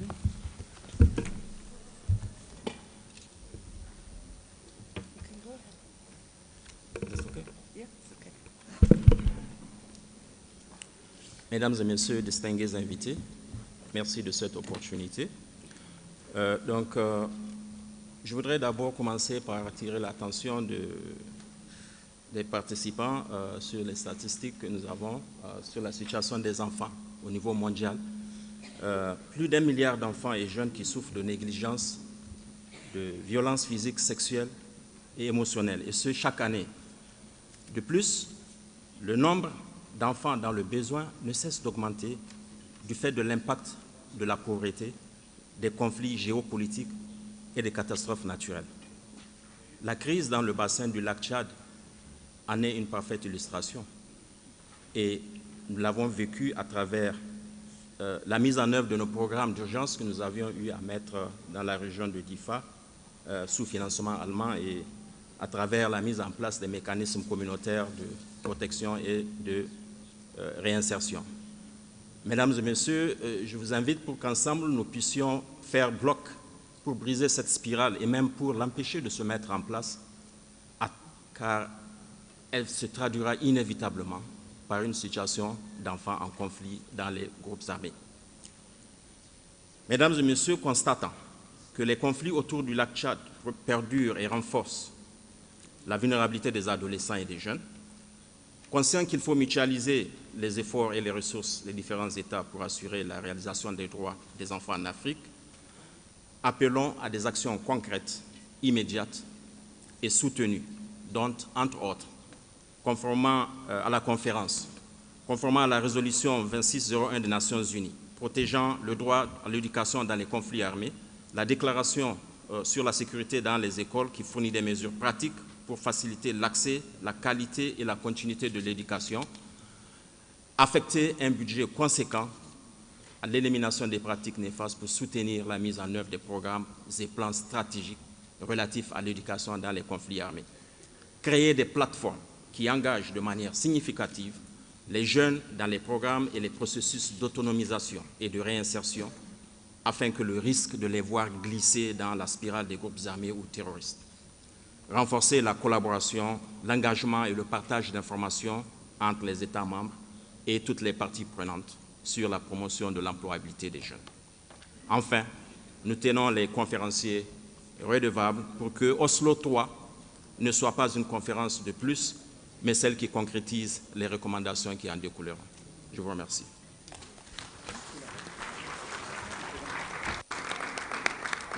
Merci beaucoup pour votre intervention. Next is Ahmed Shehu, and he'll be followed by Marc Poré.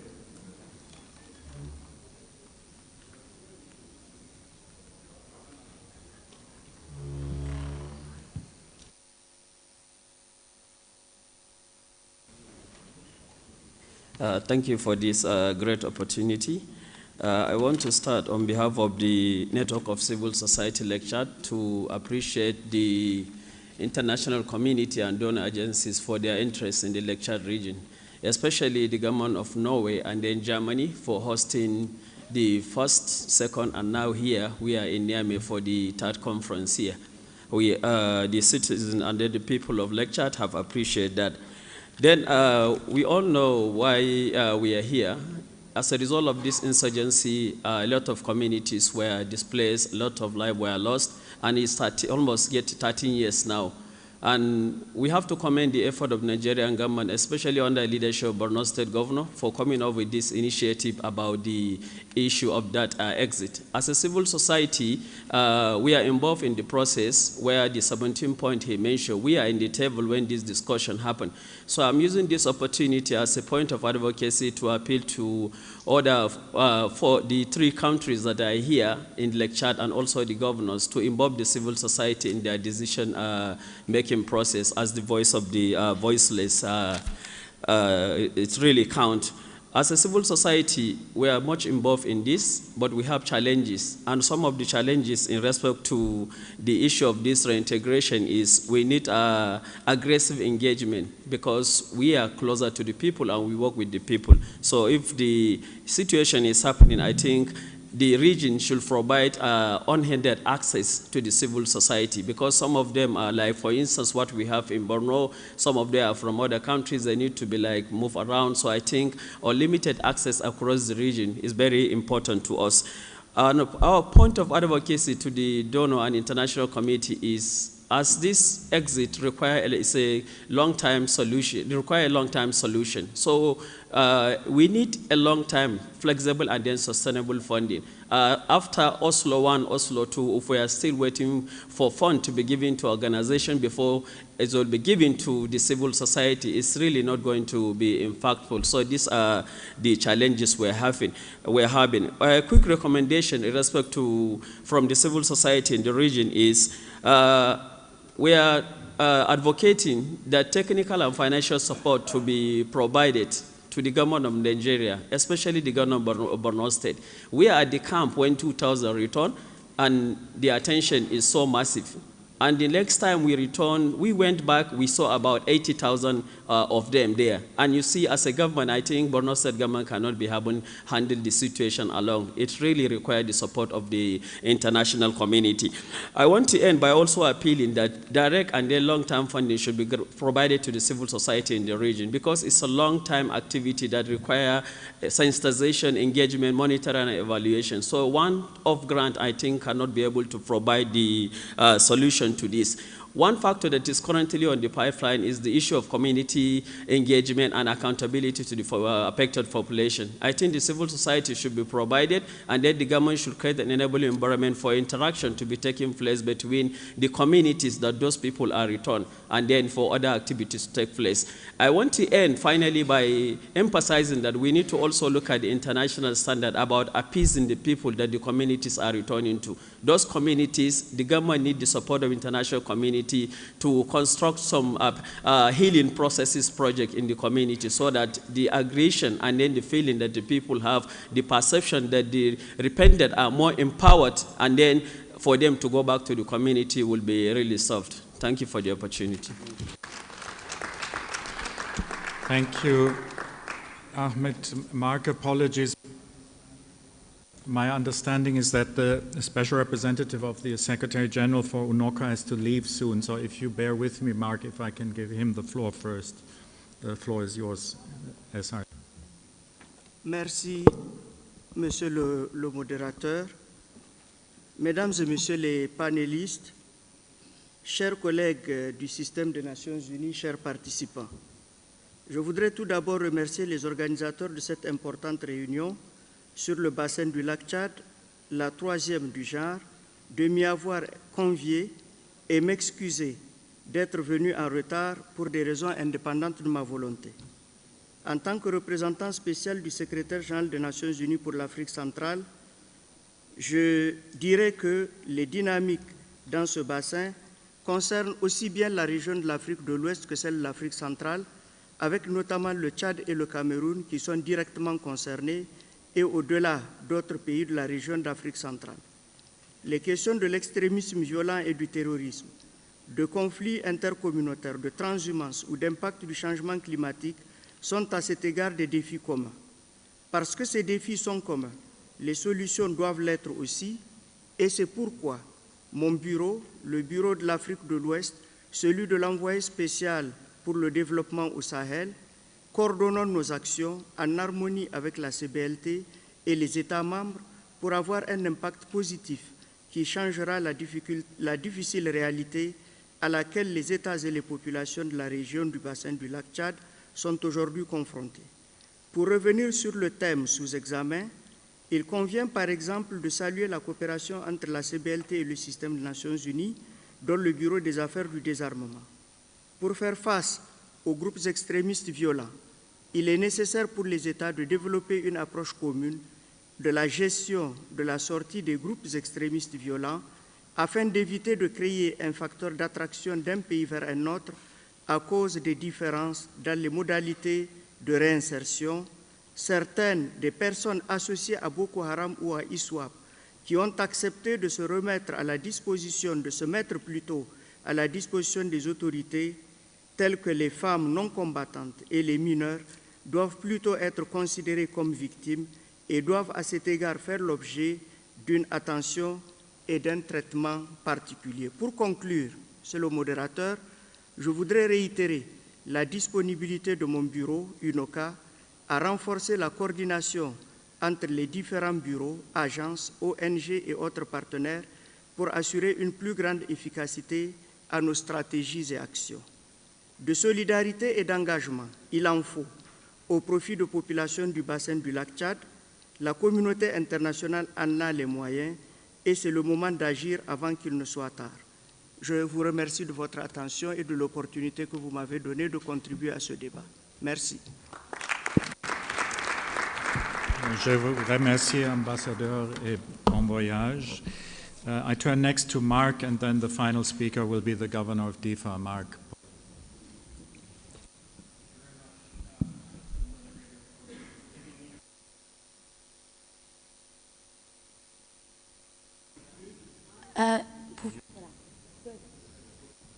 Speak a bit closer to the mic, Mark. Sorry, we can't hear you. Okay. Sorry.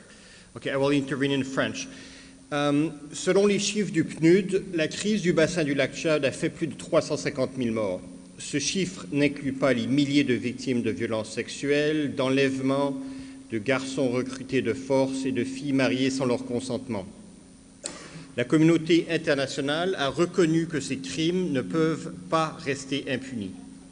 Les pays du lac Tchad ont tous signé les traités internationaux et leurs parlements voté des lois reconnaissant leur obligation de traduire en justice les auteurs présumés d'actes terroristes en tant qu'infractions graves. Bien évidemment, tous les auteurs présumés ne pourront pas être jugés et un triage doit être effectué. Détenir des milliers d'individus sans cadre légal n'est pas possible dans un État de droit. Les pays de la sous-région doivent adopter des stratégies de poursuite claires pour que les auteurs des actes les plus graves soient tenus responsables. Dans les faits, la pratique des États dans la région sur ces questions n'est pas uniforme. Certains poursuivent les auteurs, d'autres presque pas. Pourtant, une réintégration réussie dans les communautés et une réconciliation durable dépend de ce sentiment que justice a été rendue. La justice transitionnelle peut apporter des réponses, mais le droit international, les Nations Unies et l'Union africaine ont clairement établi que la justice pénale est un des piliers essentiels de la justice traditionnelle. La justice traditionnelle peut aussi apporter des éléments de réponse, mais le concept de justice transitionnelle est beaucoup plus large. Les victimes ont par exemple le droit de savoir ce qui s'est passé, en particulier pour leurs proches disparus. Plus de 26 000 cas confirmés selon le CCR et beaucoup plus selon d'autres sources.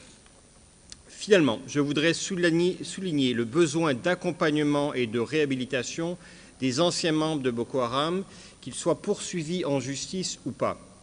Plusieurs souscrivent aux idéologies extrémistes violentes de Boko Haram et de l'État islamique en Afrique de l'Ouest et ils doivent renoncer à la violence pour ne plus être un danger pour la société avant d'être mis en liberté. Sur cette question de la réhabilitation, le Nigeria en particulier a de bonnes pratiques à partager avec ses voisins. Merci.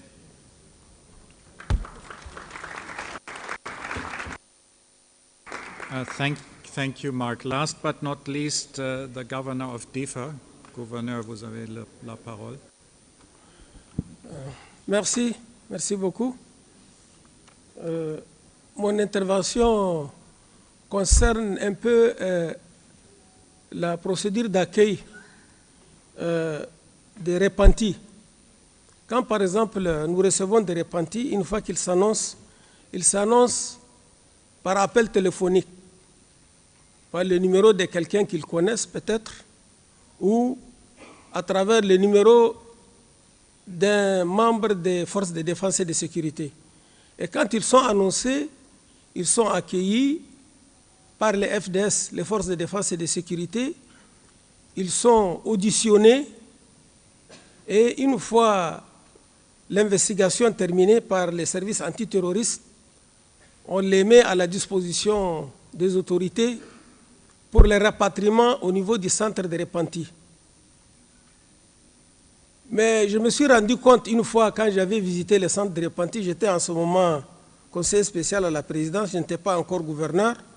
J'ai trouvé une dizaine de jeunes qui étaient là assis, à ne rien faire, ils se regardaient toute la journée. Il n'y a pas d'activité récréative à leur endroit. Ils mangeaient, ils buvaient, ils étaient assis là, ils étaient pris en charge. Et il n'y avait aucun suivi sur le plan psychologique. Je pense que c'est des personnes qui ont quand même eu à commettre des crimes. Certains d'entre eux ont encore le remords de tout ce qu'ils ont eu à poser comme acte criminel. Ça les travaille. Donc ces personnes-là ont besoin d'un suivi psychologique. Et au niveau du centre de repentis que j'ai visité, il n'y avait aucun psychologue. Il n'y avait que quelques militaires et puis un infirmier qui était chargé de soigner les jeunes qui étaient là. Il y avait une femme, je pense, avec ses enfants. Donc vous voyez bien que les centres de repentis, en tant que tels, créés de façon brute, ne sont pas une bonne réponse de transition pour ces repentis-là. Tant qu'au niveau de ces centres-là, on ne crée pas les conditions de suivi psychologique à ces repentis. Donc il faut vraiment que nos centres-là soient dotés au moins d'un psychologue clinicien qui puisse suivre ces repentis et essayer de leur faire passer au moins cette épreuve des crimes qu'ils ont eu à commettre, qui essaie de les aider à effacer toutes les traces de ces crimes qu'ils ont eu à commettre et qui recèlent encore en eux ce qui leur crée beaucoup de remords. Deuxième chose, il faudrait aussi peut-être en amont, vraiment au niveau de ce centre-là, créer des activités récréatives pour ces jeunes-là. J'ai même dit au monsieur qui était là, mais pourquoi vous n'avez pas mis à la disposition de ces jeunes-là au moins 3-4 ballons de foot et leur permettre de jouer. Il y a une grande cour qui est là, ils peuvent faire leur sport. Ça peut leur permettre au moins de se défouler. Mais quand ils sont là, à ne rien faire, ils vont toujours penser à leur passé. Et ça peut encore les relancer dans cet extrémisme violent. Et de l'autre côté, j'ai dit pourquoi ne pas même organiser des activités sportives entre eux et les autres jeunes des villages environnants pour qu'ils s'intègrent encore mieux. Ainsi, les préparer pendant la période qu'ils sont au centre à mieux s'intégrer au milieu et ensuite peut-être rejoindre leur famille. Certains repentis, quand ils viennent, ils ne viennent pas avec leurs armes. D'autres viennent avec leurs armes. Ceux qui viennent avec leurs armes et ils les rendent, ils sont sincères, mais ceux qui ne viennent pas avec leurs armes, c'est souvent des gens qui cachent les armes, avec à l'idée après d'aller les déterrer à côté de là où ils les ont cachés, une fois qu'ils sont intégrés sur le plan local, et venir encore commettre des actes criminels, des banditismes contre les populations même de leur propre village. On a eu à vivre dernièrement un cas à Tam, à l'ouest de Méné-Soroa, où 2 repentis sont venus assassiner un commerçant de leur village simplement parce qu'ils avaient enterré leurs armes pour se rendre. Ils sont venus en tant que repentis sans leurs armes. Donc ça veut dire que même au niveau de l'investigation, là, il faut que ces investigations-là soient faites par des professionnels de la chose. C'est extrêmement important. Et que les centres de repentis soient mieux dotés pour mieux prendre en charge ces repentis-là et au moins assurer cette bonne transition avant de les réintégrer sur le plan socio-professionnel. Aussi, avant de les réintégrer aussi, il faut les préparer à un métier. Et pour les préparer à un métier, peut-être que pendant même qu'ils passent leur séjour au centre, les 6 mois qu'ils passent là, il faut continuer à les former.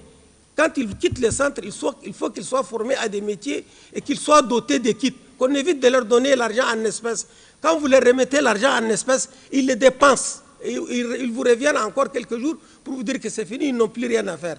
Donc mieux vaut bien les former, les doter d'équipes, mais aussi suivre leur activité. Mettre en place un système de suivi de leur activité pendant une certaine période pour qu'au moins on s'assure qu'ils sont réellement intégrés sur le plan professionnel. Ça, c'est très important. Je vous remercie beaucoup. Je vous remercie, Monsieur le Gouverneur. I've obviously done an extremely lousy job at timekeeping. I will try and learn from my fellow RCs.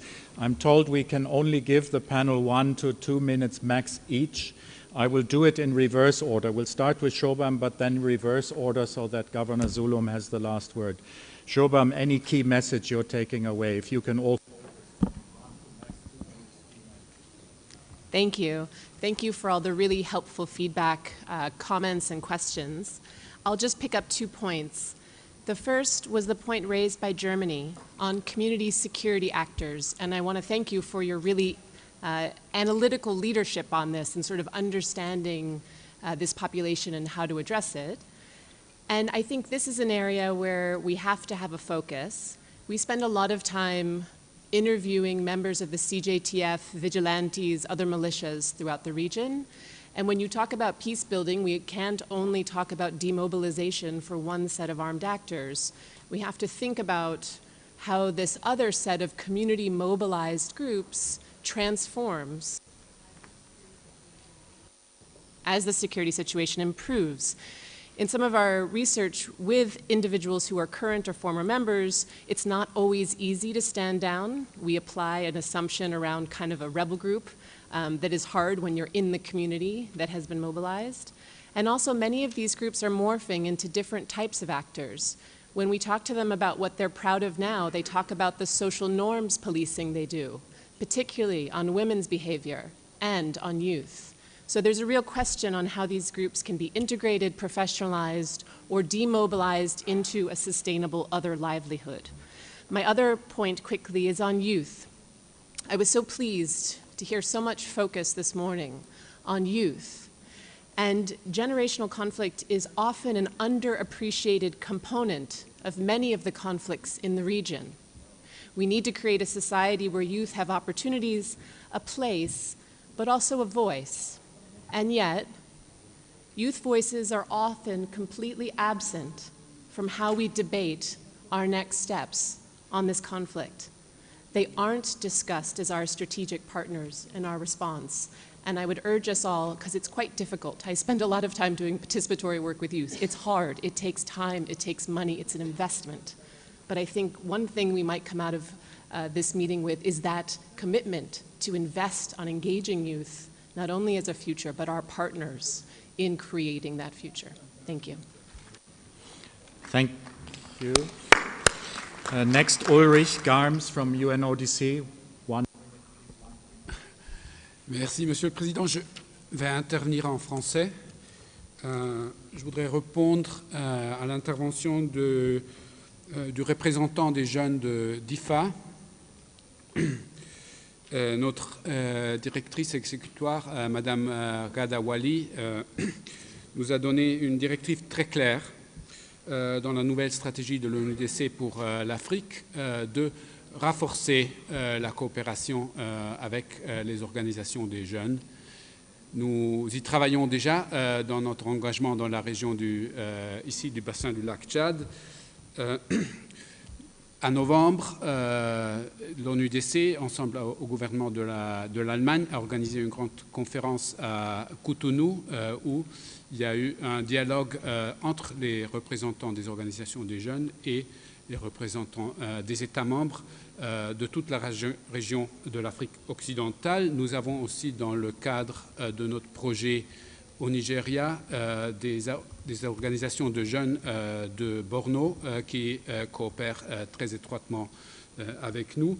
Mais voilà, je voudrais donner un engagement que nous allons renforcer cette coopération avec les organisations de jeunes et vraiment nous placer à leur écoute. Merci.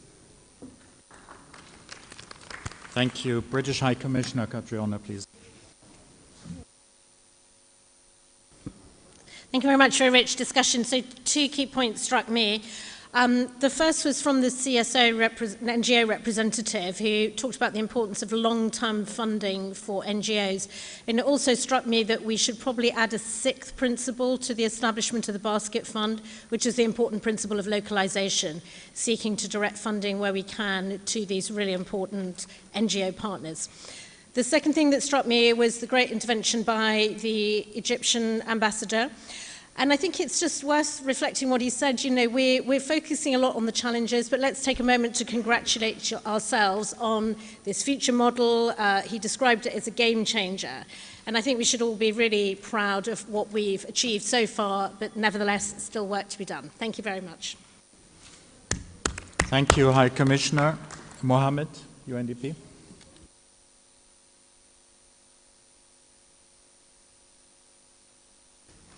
Okay, thank you. I just want to first thank you for the wonderful contribution from the field, from the colleagues here, but just a few comments. One, it's always good to remember there are more than 85,000 people waiting for help, waiting to either to be reintegrated, go through a justice system. Many of them are in camps, crowded camps, where we've seen cholera outbreaks recently. I visited one camp a few months ago where people were dying because of the overcrowding and the problems, the health problems in these camps. So my first message is, we have been talking for too long. We have taken so long to support the government and Bono action. I want to thank Germany, who's been pioneering in providing support, but more is needed. And this facility that the UN put together is ready to be able to support that. So the message one is, let's get behind that. And again, if you have concerns, engage, let's collectively remove those concerns. That is a message. And as the Helke from Germany said, this is a collective responsibility, a global responsibility for all of us to end the insurgency and the conflict in Lake Chad region. Thank you very much. Thank you more. I think people are desperate for coffee. That's why there's not much clapping. Dr. Fatima. Thank you so much for your comments. I think what I heard was that there are challenges, but I heard more optimism. And the fact that if the Borno model is done right, that this would be a game changer, not only for our region, but probably globally. And what I heard also is the opportunities within this model. We must remember that some of the problems existed prior to the insurgency, but this has allowed us to refocus on issues like gender-based violence in a more concerted way, and girls' education. Actually, there are more girls in school, thanks to the work that's been done by the Borno State government since the insurgency. So I think that what I heard is that if we all work together and consolidate, we could really remake our society with better resources, better educated population, better tools for peace. So thank you. Thank you, Dr. Fatima. We've been told by many people the government needs to lead, so fitting that we end with Governor Zulum. I sincerely acknowledge the support of Germany and wish to leverage on her recommendation to ensure provision of more support to the victims. Right now, the Borno State government, in collaboration with its partners, support communities of return by the insurgents through interventions based on their needs, such as construction of hospitals, schools, among others. Government of Borno State is spending between 60 to 70% of its total earnings to rehabilitate the victims of the insurgency. We are not against any NGOs willing to support our Borno model, but we want such support to be provided in a coordinated manner. We have over 100 INGOs and NGOs in Maiduguri, and we cannot afford for them to provide the needed support to repentant members unilaterally for obvious reasons. But you can work through UNOCHA, UNDP, and indeed the federal and state government to deliver on your mandate. Through the LCBC Governments of the region can also work together in achieving implementation at regional levels. Let me also give an insight to the peers that have been allayed by my colleague in DIFA. Borno model differs with the experience of DIFA. I'm not saying that the Borno model is free from any flaws. We're ever ready to listen to you, criticisms and suggestions from international partners with a view to correcting our anomalies. But so far, so good. We achieved 98% success story in Borno model. What are we doing in the IDP camp now, in the centers where we are managing the mass exit? We used to provide intensive literacy, intensive numeracy, digital literacy, last but not the least, vocational skills, so that when they leave the centers, they can earn their means of livelihood by themselves. To the INGO, to the CSO in Nigeria, we have listened to your call, and we shall increase our communication with CSOs in the region. We acknowledge the support of our humanitarian and development partners in addressing the challenges of our region. However, within the last 1 year, we received about 100,000 ex-Boko Haram members and victims. Our resources are very lean, low IGR, and managing them is not easy. Last week alone, I approved and released about $3 million in a day for the management of the repentant members. Therefore, we need your support in order to manage the ex-members and, more importantly, to support the victims. And therefore, we are calling upon the partners to donate under the following heading. We want you to donate into our stabilization funds in order to support the victims, but we are also calling upon all of you to see how you can separately donate for the support of our mass exit, as has been said by the British High Commissioner. We are ever ready to partner with all our international partners in order to achieve our overall objectives of freeing the Lake Chad and indeed the world from trouble.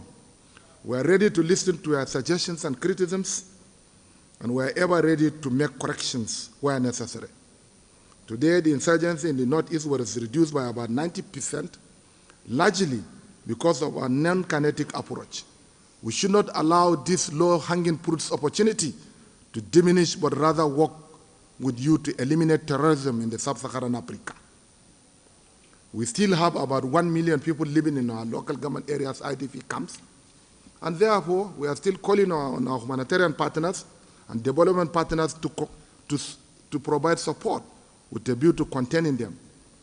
But most importantly, we need your support with a view to establishing a sustainable framework that will address the problems in the Borno state through a medium, longer-term, sustainable and durable solutions.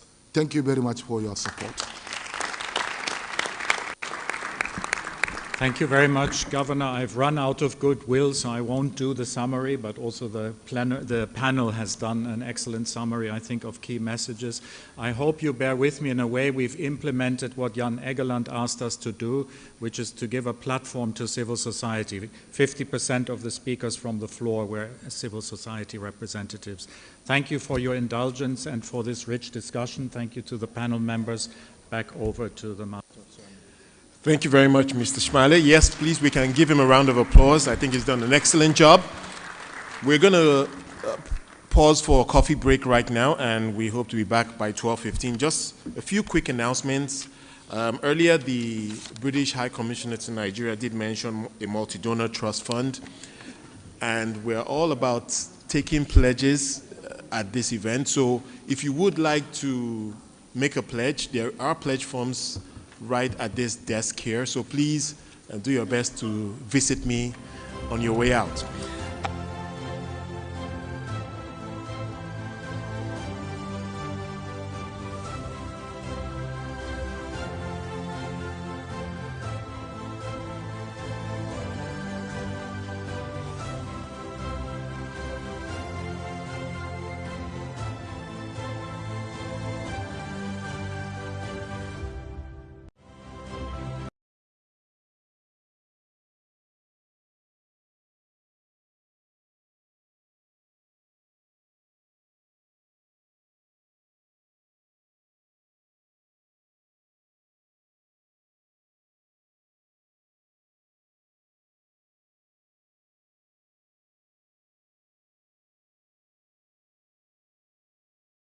Kioma, Resident Coordinator and Humanitarian Coordinator for Chad.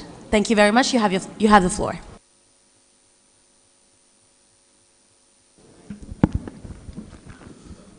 Good afternoon, and welcome to the session on climate change and insecurity and its consequences on food security.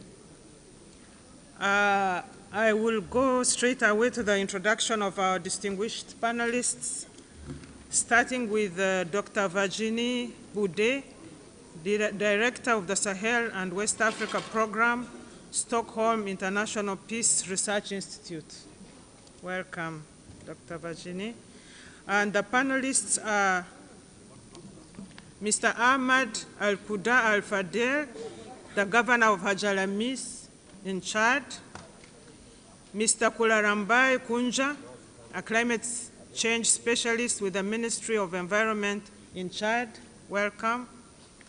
Mr. Andri Noel Tatangang, Country Director of Chad for the organization called Action Contre la Faim.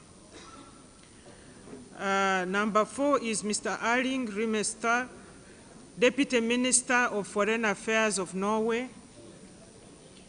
Next is Professor Hadiza Kiari Fugu, a geographer and head of Department of Water and Fisheries Resources at the University of Diffa in Niger. Next is Mr. Dominique Kofi Kwaku, head of Emergency and Resilience Team at the FAO Regional Office for West Africa and the Sahel. And then last but not least is Mr. Olo Sib, Senior Researcher and Assessment and Monitoring Advisor for West Africa for the World Food Programme. I will start by giving the floor to the framer of the session who is going to introduce the subject, Dr. Virginie Boudet. The floor is yours. Thank you. Excellences, Mesdames et Messieurs, je tiens tout d'abord à remercier au nom du CIPRI, du Stockholm International Peace Research Institute, les organisateurs de cette conférence de haut niveau pour leur invitation. Alors je vais commencer par 2 chiffres.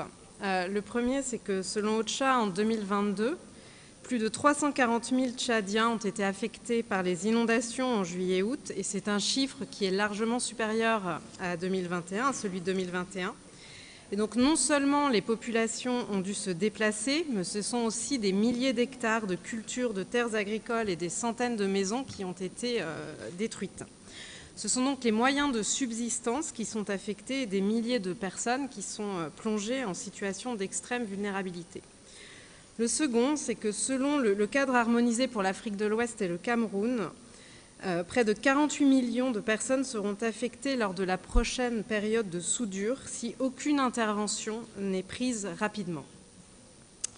Donc l'impact du changement climatique sur la sécurité, la paix et la stabilité des pays et des sociétés augmente. Le bassin du lac Tchad est un exemple concret d'interaction critique entre le changement climatique et l'insécurité. La vulnérabilité des populations du bassin du lac Tchad est le résultat de nombreux facteurs: la dégradation des moyens de subsistance, les changements dans les pratiques agricoles et pastorales, la présence de groupes extrémistes violents et qui se superposent à des fragilités anciennes et structurelles comme des décennies d'instabilité politique, de gouvernance, des problèmes de gouvernance et de conflits armés.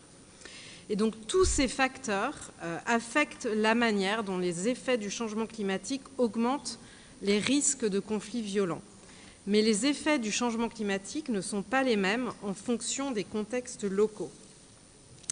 Et dans ce contexte, le double fardeau du changement climatique et des conflits aggrave la situation de populations qui sont déjà très vulnérables. Les recherches menées par le CIPRI montrent que, premièrement, le changement climatique n'est pas la seule cause directe des conflits, mais les effets du changement climatique peuvent accroître les risques et l'intensité des conflits. Et deuxièmement, le contexte est important parce que l'impact du changement climatique sur la sécurité des personnes est différent selon les structures, les dynamiques sociales, politiques et économiques dans lesquelles il s'inscrit. Et donc, en laissant de côté les facteurs climatiques et environnementaux dans l'analyse des risques, on risque d'omettre leur impact sur la sécurité, qu'elle soit locale, nationale ou régionale. Et donc, en bref, si nous laissons la nature de côté, notre analyse est incomplète. Alors, les recherches, elles mettent l'accent sur 2 corrélations fondamentales à prendre en compte dans la région. La première, c'est la vulnérabilité au changement climatique et la gouvernance, et la seconde sont les insécurités et les crises humanitaires. Sur le premier point, je dirais que les effets physiques du changement climatique entrent en interaction avec les vulnérabilités sociales, économiques, politiques, pour accroître les risques de conflits violents. Et les recherches montrent que parmi tous les défis posés par les effets du changement climatique, l'un des plus importants est le risque accru de conflits violents, mais aussi de violences collectives aggravées par les enjeux sociaux, politiques et économiques. Donc la gouvernance est une variable critique dans la vulnérabilité au changement climatique, en ce qu'elle peut créer ou accentuer les inégalités qui vont aggraver les effets du changement climatique sur des groupes spécifiques. Donc dans la région, le fait que la majorité de la population pratique l'agriculture et que le bétail soit l'autre activité au cœur du système alimentaire régional sont des facteurs de vulnérabilité. La croissance de la population, l'usage intensif des ressources naturelles exacerbe la dégradation de l'environnement et la disponibilité en eau. Et donc les conséquences sont une exposition accrue aux effets négatifs du changement climatique.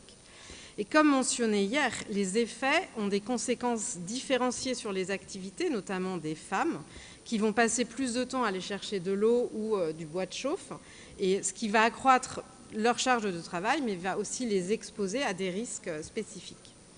Sur le deuxième point, donc il est très clair qu'il y a dans la région des interférences entre les effets du changement climatique, les urgences humanitaires, déplacements forcés, pauvreté, insécurité alimentaire. Et donc il est indispensable que les acteurs nationaux et internationaux intègrent le changement climatique dans les analyses, dans les plannings et dans les programmes. Parce que lorsqu'ils se combinent avec des fragilités sociales, économiques et politiques, le changement climatique affecte encore plus durement les moyens de subsistance des populations et les schémas de mobilité. Donc cela met à l'épreuve les mécanismes traditionnels d'adaptation et affecte l'écosystème des populations. Les effets néfastes du changement climatique peuvent accroître les risques de conflits violents entre les différents groupes, et ces groupes qui vivent d'activités qui sont déjà sensibles au changement climatique, comme l'agriculture, le pastoralisme ou la pêche. Donc c'est la dégradation des conditions de subsistance qui nourrit aussi les griefs sociaux, économiques, politiques, en accentuant la marginalisation de groupes affectés. Et les efforts qui sont faits pour s'adapter par les populations peuvent aussi avoir des effets négatifs et conduire à accroître les compétitions violentes autour des ressources naturelles. Et c'est aussi en l'absence d'alternatives économiques viables, je veux dire des activités génératrices de revenus ou la possibilité d'avoir d'autres activités pour les populations, le risque c'est que les groupes vont utiliser la violence pour protéger ou pour avoir accès aux ressources naturelles. Donc parmi les principales recommandations issues des recherches, je voudrais souligner 3 points. Le premier, c'est la nécessité de mettre en œuvre des réponses concertées face à la capacité limitée des États à répondre aux risques sécuritaires qui sont liés au changement climatique. Il faut s'attaquer aux fragilités structurelles et renforcer les mécanismes de coopération régionale. Et il est aussi très important de ne pas contourner les États, mais bien de les soutenir, de renforcer leurs capacités pour leur permettre d'intégrer les indicateurs dans leurs plans nationaux d'action. Le deuxième point, c'est que la résolution des conflits liés aux ressources naturelles doit faire partie de la réponse aux risques liés au changement climatique. Comme cela a été déjà dit hier dans les sessions précédentes, l'une des solutions peut être par exemple de créer des espaces de dialogue sur la gestion partagée des ressources naturelles, de la mise en place d'une gouvernance qui soit plus inclusive et d'intégrer les pratiques locales de gestion des ressources naturelles dans les législations nationales. Et enfin, troisièmement, c'est l'appropriation de l'action climatique par les communautés passe par la production d'un savoir local sur le changement climatique. Et c'est très important de prendre en compte les données locales, les perceptions, mais aussi les représentations de ce qu'est concrètement le changement climatique pour les populations affectées. Donc il est important de comprendre les interactions entre le changement climatique, les tensions politiques régionales, les conflits, les urgences humanitaires, dont l'insécurité alimentaire. Donc ça implique d'intégrer des mesures de réponse pour renforcer le triple nexus, d'inclure des mesures liées à la restauration de l'écosystème dans les politiques nationales, l'introduction de nouvelles pratiques durables à travers des pratiques de soutien aux communautés et à la société civile. Donc c'est vraiment seule une approche concertée des risques qui s'appuie sur une compréhension des liens entre tous les aspects mentionnés qui permettra de renforcer la sécurité, de protéger les écosystèmes locaux et in fine de protéger les populations. Je vous remercie.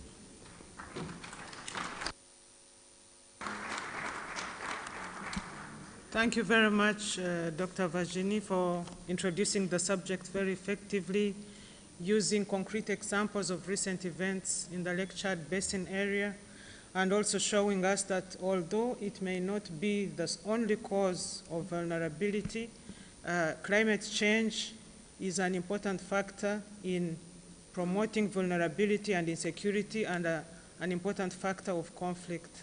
And if our analysis does not take a close look on climate change, our interventions won't be complete. Without further ado, I will go to the next speaker, the panelist, who is the governor of Hajalamis, Mr. Ahmad Aluka Al-Fadel. Governor, the floor is yours.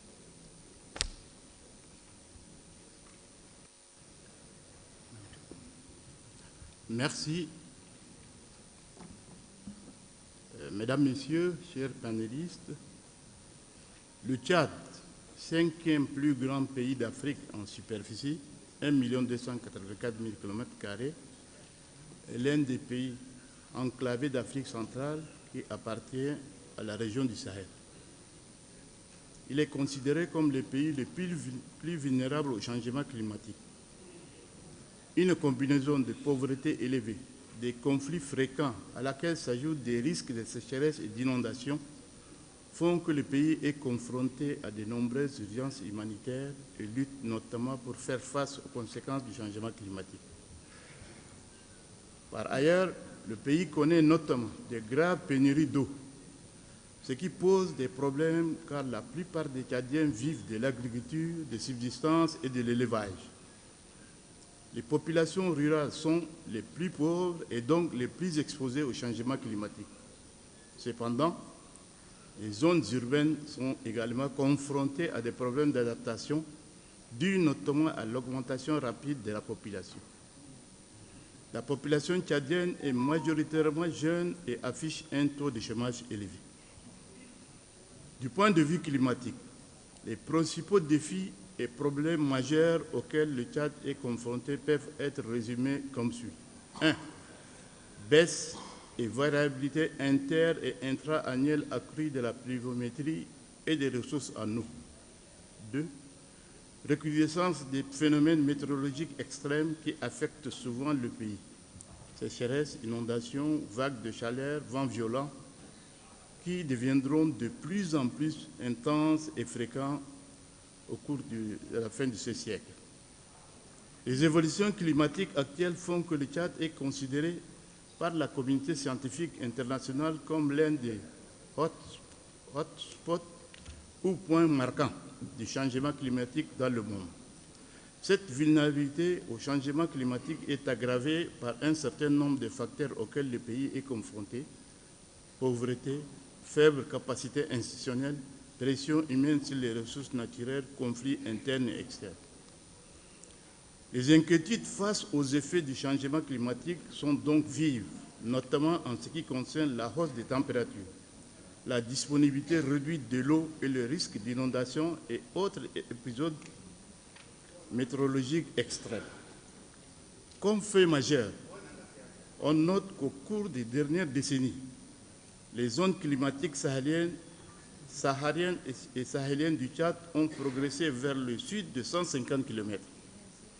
Il en a résulté une réduction des surfaces agricoles et pastorales, provoquant le déplacement des éleveurs et agriculteurs vers des zones plus propices à leur activité et renforçant de manière générale les inégalités et les discriminations des populations.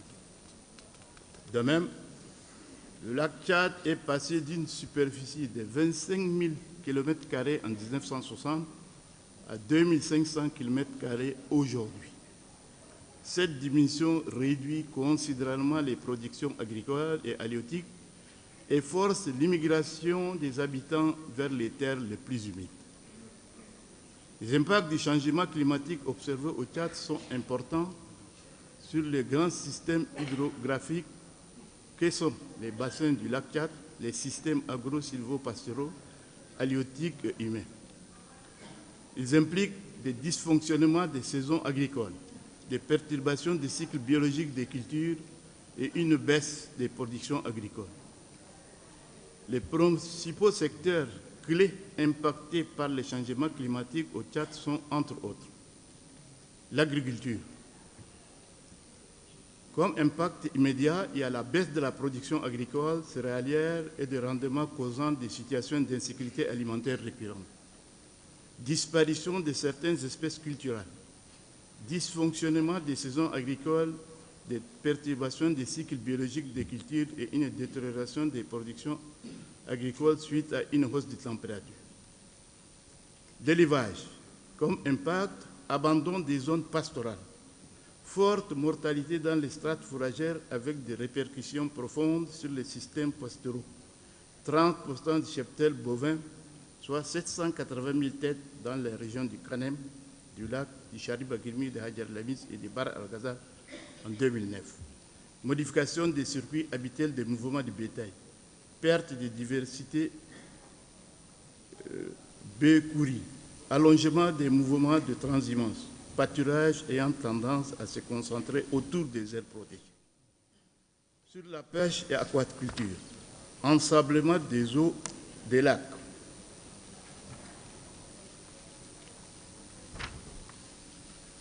conversion de nombreux agriculteurs et éleveurs vers une pêche de subsistance, migration importante des populations du nord et d'immigrants venus des pays voisins vers le lac Tchad et autour des zones pourvues de ressources en eau, apparition des plantes envahissantes sur les cours d'eau. Sur les ressources en eau, réduction de la superficie d'eau du lac Tchad de 25 000 km² à 2500 km², baisse du Chari, Logon et du niveau des nappes phréatiques, forte inondation, évaporation, assèchement des cours d'eau et points d'eau avec des risques de malnutrition et maladies.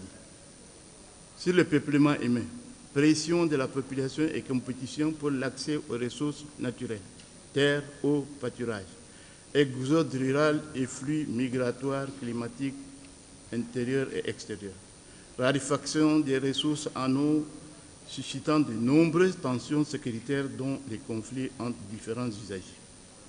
Sur la santé et la nutrition, apparition des maladies comme le paludisme, les diarrhées, le choléra, la méningite, affections oculaires, accroissement des décès et maladies liées aux événements climatiques, malnutrition et implications sur la croissance des enfants, fréquence des maladies cardio-respiratoires.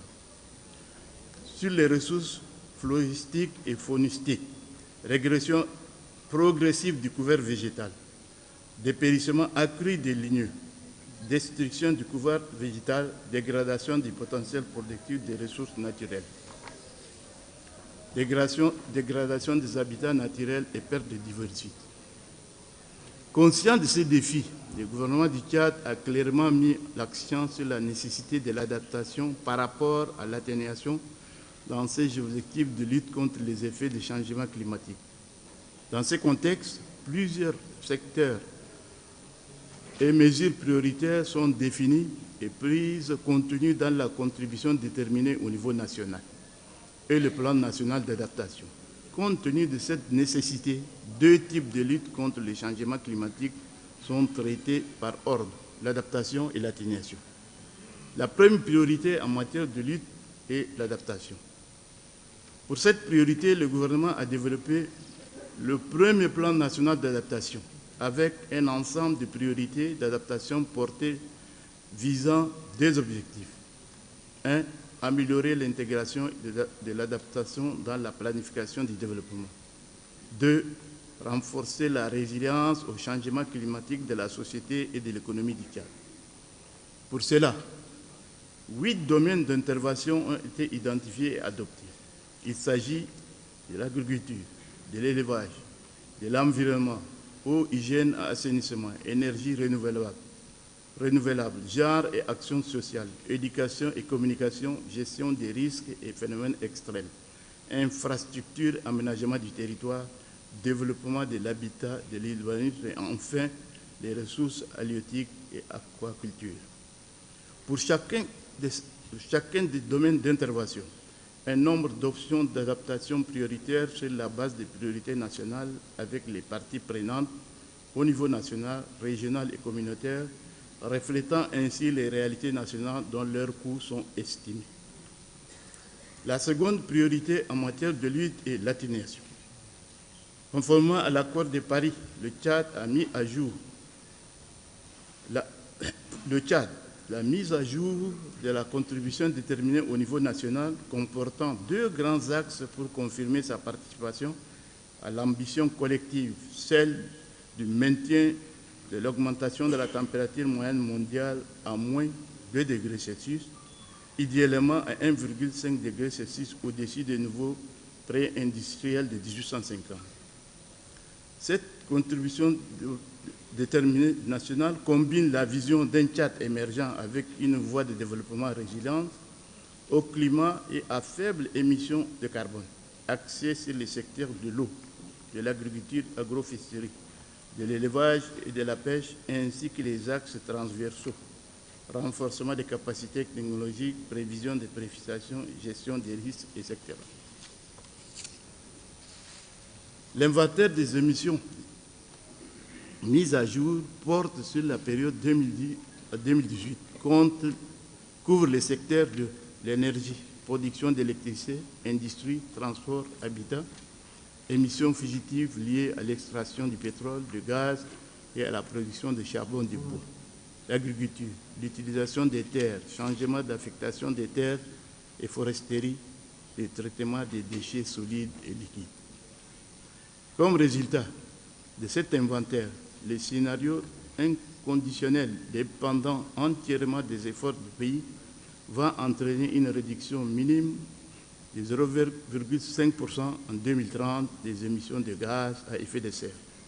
Les actions d'atténuation considérées dans les scénarios permettront de suivre efficacement leur mise en place et leur impact réel en termes de réduction des émissions de GS. Telle est, mesdames, messieurs, la situation climatique et des mesures connexes de lutte contre dont j'ai le plaisir de vous présenter de manière exhaustive. Merci.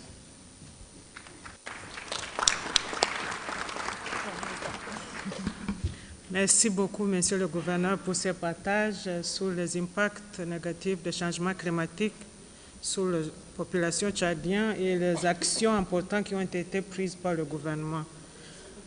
Le prochain intervenant, c'est M.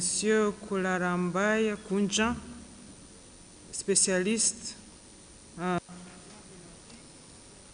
pour le ministère de l'Environnement au Tchad. Merci beaucoup. Merci, Madame, distinguées invitées. Je voudrais joindre ma voix à Son Excellence, Monsieur le Gouverneur, pour vous remercier et saluer donc cette initiative. Comme l'a si souligné Son Excellence, Monsieur le Gouverneur, moi je vais me focaliser sur quelques éléments clés. Je souhaiterais développer un peu la fragilité du bassin du lac Tchad, tout en sortant des éléments clés comme les impacts là-dessus suggérés, et mettre un accent sur les obstacles et proposer donc des pistes de solutions, et si possible passer 3 messages clés. Voilà, donc il faut reconnaître que l'un des plus grands défis du XXIe siècle auquel la communauté internationale fait face aujourd'hui, c'est le changement climatique. Ça, c'est extrêmement important. Et donc, les changements climatiques aujourd'hui représentent une menace pour les pays du bassin du lac Tchad. Et donc, cette menace-là, c'est surtout au niveau socio-économique et social. Et je vous avoue que cela risque de menacer donc les efforts déjà déployés par ces pays du bassin et compromettrait déjà l'atteinte des objectifs du développement et en même temps la pauvreté. Et donc le Tchad, qui est considéré comme l'un des pays les plus vulnérables, comme l'a si souligné, parce que les dernières études ont montré que c'est l'un des pays où le sport est très très élevé, vit cette situation-là. Et donc, en matière de fragilité du bassin du lac Tchad, vous avez les conflits, vous avez l'insécurité alimentaire, vous avez les changements climatiques. Mais nous, dans ce contexte-là, ce qui va nous intéresser, c'est beaucoup plus les changements climatiques que nous allons donner les éléments et des pistes de solutions. Déjà, il faut reconnaître qu'au niveau de le changement climatique, l'un des éléments clés, c'est la vulnérabilité, c'est la variabilité climatique auquel le bassin fait face, le Tchad en subit, et beaucoup plus en termes de hausse de température. Qu'est-ce qui se passe dans ces variabilités climatiques? Du coup, vous avez donc un dégradement de l'environnement, et cette dégradation de l'environnement entraîne une réduction de ressources naturelles en matière de tout ce que vous savez aux baisses de ressources forestières, et du coup, cela a une pression, une forte pression au niveau donc de ces communautés-là, affaiblissant totalement les moyens de subsistance des communautés. Et donc, des risques, comme l'a si souligné, qu'on observe, on a des risques au niveau des conflits qui se génèrent au niveau communautaire entre les agriculteurs, entre agriculteurs et éleveurs, entre éleveurs originaires et des éleveurs déplacés. Ça, c'est extrêmement important. Le deuxième, on a constaté qu'il y a totalement une exclusion au niveau des couches les plus vulnérables, notamment les femmes, les jeunes, les petits exploitants et l'inégalité dans l'accès donc à ces ressources-là.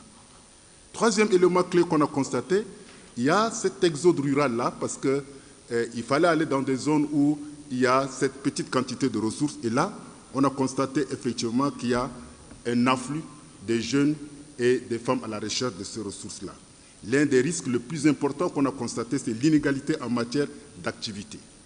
Et donc, ces situations de fragilité, il faut le reconnaître, affectent beaucoup plus les petits exploitants, mais un accent sur les pasteurs transhumants et beaucoup plus les femmes et les jeunes qui sont les plus touchés.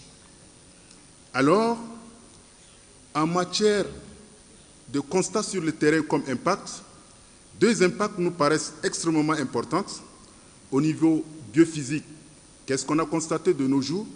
Il faut reconnaître qu'il y a totalement un dysfonctionnement des saisons, c'est qu'il y a un impact réel sur la production. Il y a des fortes érosions, il y a une désertification avec un nombre incalculable de pertes de biodiversité qu'on a observées dans la zone. Au niveau biophysique, nous avons des infrastructures qui sont totalement endommagées. Nous avons donc la sécurité alimentaire qui, on l'a dit, le Tchad apparemment est classé presque l'un des pays qui subit beaucoup plus cette malnutrition. Et donc, les faits sont réels. Nous avons constaté qu'il y a des conflits, des déplacements de population et des migrations humaines. De ce point de vue, il serait intéressant de voir quels ont été véritablement les obstacles. Les obstacles se situent à 4 niveaux. L'un des obstacles le plus important, c'est qu'aujourd'hui, on a une faible intégration du changement climatique dans les politiques nationales, au niveau sectoriel et beaucoup plus au niveau des plans de développement. Or, l'accord de Paris l'a recommandé, et quand vous prenez un pays comme le Tchad, on a pu intégrer les changements climatiques dans la vision 2030 que nous voulons, qui est une planification à long terme. On les a déclinés dans un premier axe de PND qui est fini, un deuxième est en cours. Malheureusement, lorsque vous regardez au niveau sectoriel, au niveau des plans de développement, il y a problème. Donc, un des défis serait pour les pays du bassin réellement d'intégrer les changements climatiques à ce niveau-là. Deuxième élément clé, vous constatez avec moi que lorsque on parle de conflit, je vous avoue que le budget qui est alloué aujourd'hui au niveau du conflit, si au niveau des États, on peut avoir un budget général de l'État dans la lutte contre les changements climatiques, on aurait inversé donc cette tendance-là. Donc d'où la nécessité pour ces pays du bassin d'augmenter la cagnotte en matière de budget national pour la lutte contre les changements climatiques. Troisième élément, on a constaté que sur les panoplies des ressources climatiques qui existent, il est toujours insuffisant et il faut augmenter donc au niveau de ces ressources internationales en matière de fonds climatiques. Un des éléments que je voulais suggérer peut-être ici, et je trouve extrêmement important, c'est qu'il y a des opportunités. Nous avons la commission du bassin du lac Tchad. Moi, je recommande formellement pourquoi ne pas chercher à accréditer donc cette institution pour la recherche des fonds climatiques qui existent déjà. Et je pense que si la CBLT arrive à être accréditée, il y a une forte chance de mobiliser ces financements climatiques pour mettre en œuvre ces programmes et projets dont nous sommes en train de discuter. Et je pense que c'est un des chemins extrêmement importants qu'il faut exploiter. Je dirais qu'en termes de pistes de solutions, comme je l'ai suggéré, les obstacles, il faut reconnaître qu'un des obstacles clés aujourd'hui qui nous fait défaut, c'est qu'on a une faible implication des femmes dans la lutte contre le changement climatique. Et naturellement, ce sont ces femmes qui sont beaucoup plus impactées par le changement climatique. Vouloir mettre en œuvre des projets nécessite qu'il faut mettre les femmes au centre pour avoir des financements. Et donc, je souhaiterais que dans les approches, il faut nécessairement introduire donc cela. Je pense m'arrêter là, mais un des problèmes les plus importants en matière de pistes de solutions, il faut en même temps renforcer donc les capacités, non seulement au niveau individuel, au niveau institutionnel et au niveau systémique de tous les acteurs. Moi, je finirai par vous proposer 3 messages clés. Le premier message que je propose, c'est qu'il y a des opportunités de développement résilient au changement climatique et sobre en carbone sont importants pour le bassin du lac Tchad. Ces pays peuvent diversifier leur économie de manière plus résiliente et plus exclusive grâce à des investissements et des politiques judicieuses. Ils peuvent inverser la dégradation de l'environnement et optimiser donc les avantages de l'action climatique pour les populations les plus pauvres. Deuxième message, une croissance rapide, résiliente et inclusive est la meilleure forme d'adaptation au changement climatique et la meilleure stratégie pour atteindre les objectifs de développement de manière efficace, durable et productive. Un pays qui rend son agriculture résiliente et diversifiée, son économie sera mieux préparée pour faire face aux chocs climatiques. Troisième message, le coût de l'inaction sont bien plus élevés que ceux de l'action. Grâce à une action précoce et ciblée sur les politiques et programmes, les pays du bassin du lac Tchad peuvent évoluer vers un avenir plus vert, plus résilient, plus prospère et inclusif. Je finirai par dire qu'aujourd'hui, le changement climatique est un défi, mais il faut reconnaître que c'est une opportunité pour l'Afrique et surtout pour le bassin du lac Tchad. Merci beaucoup.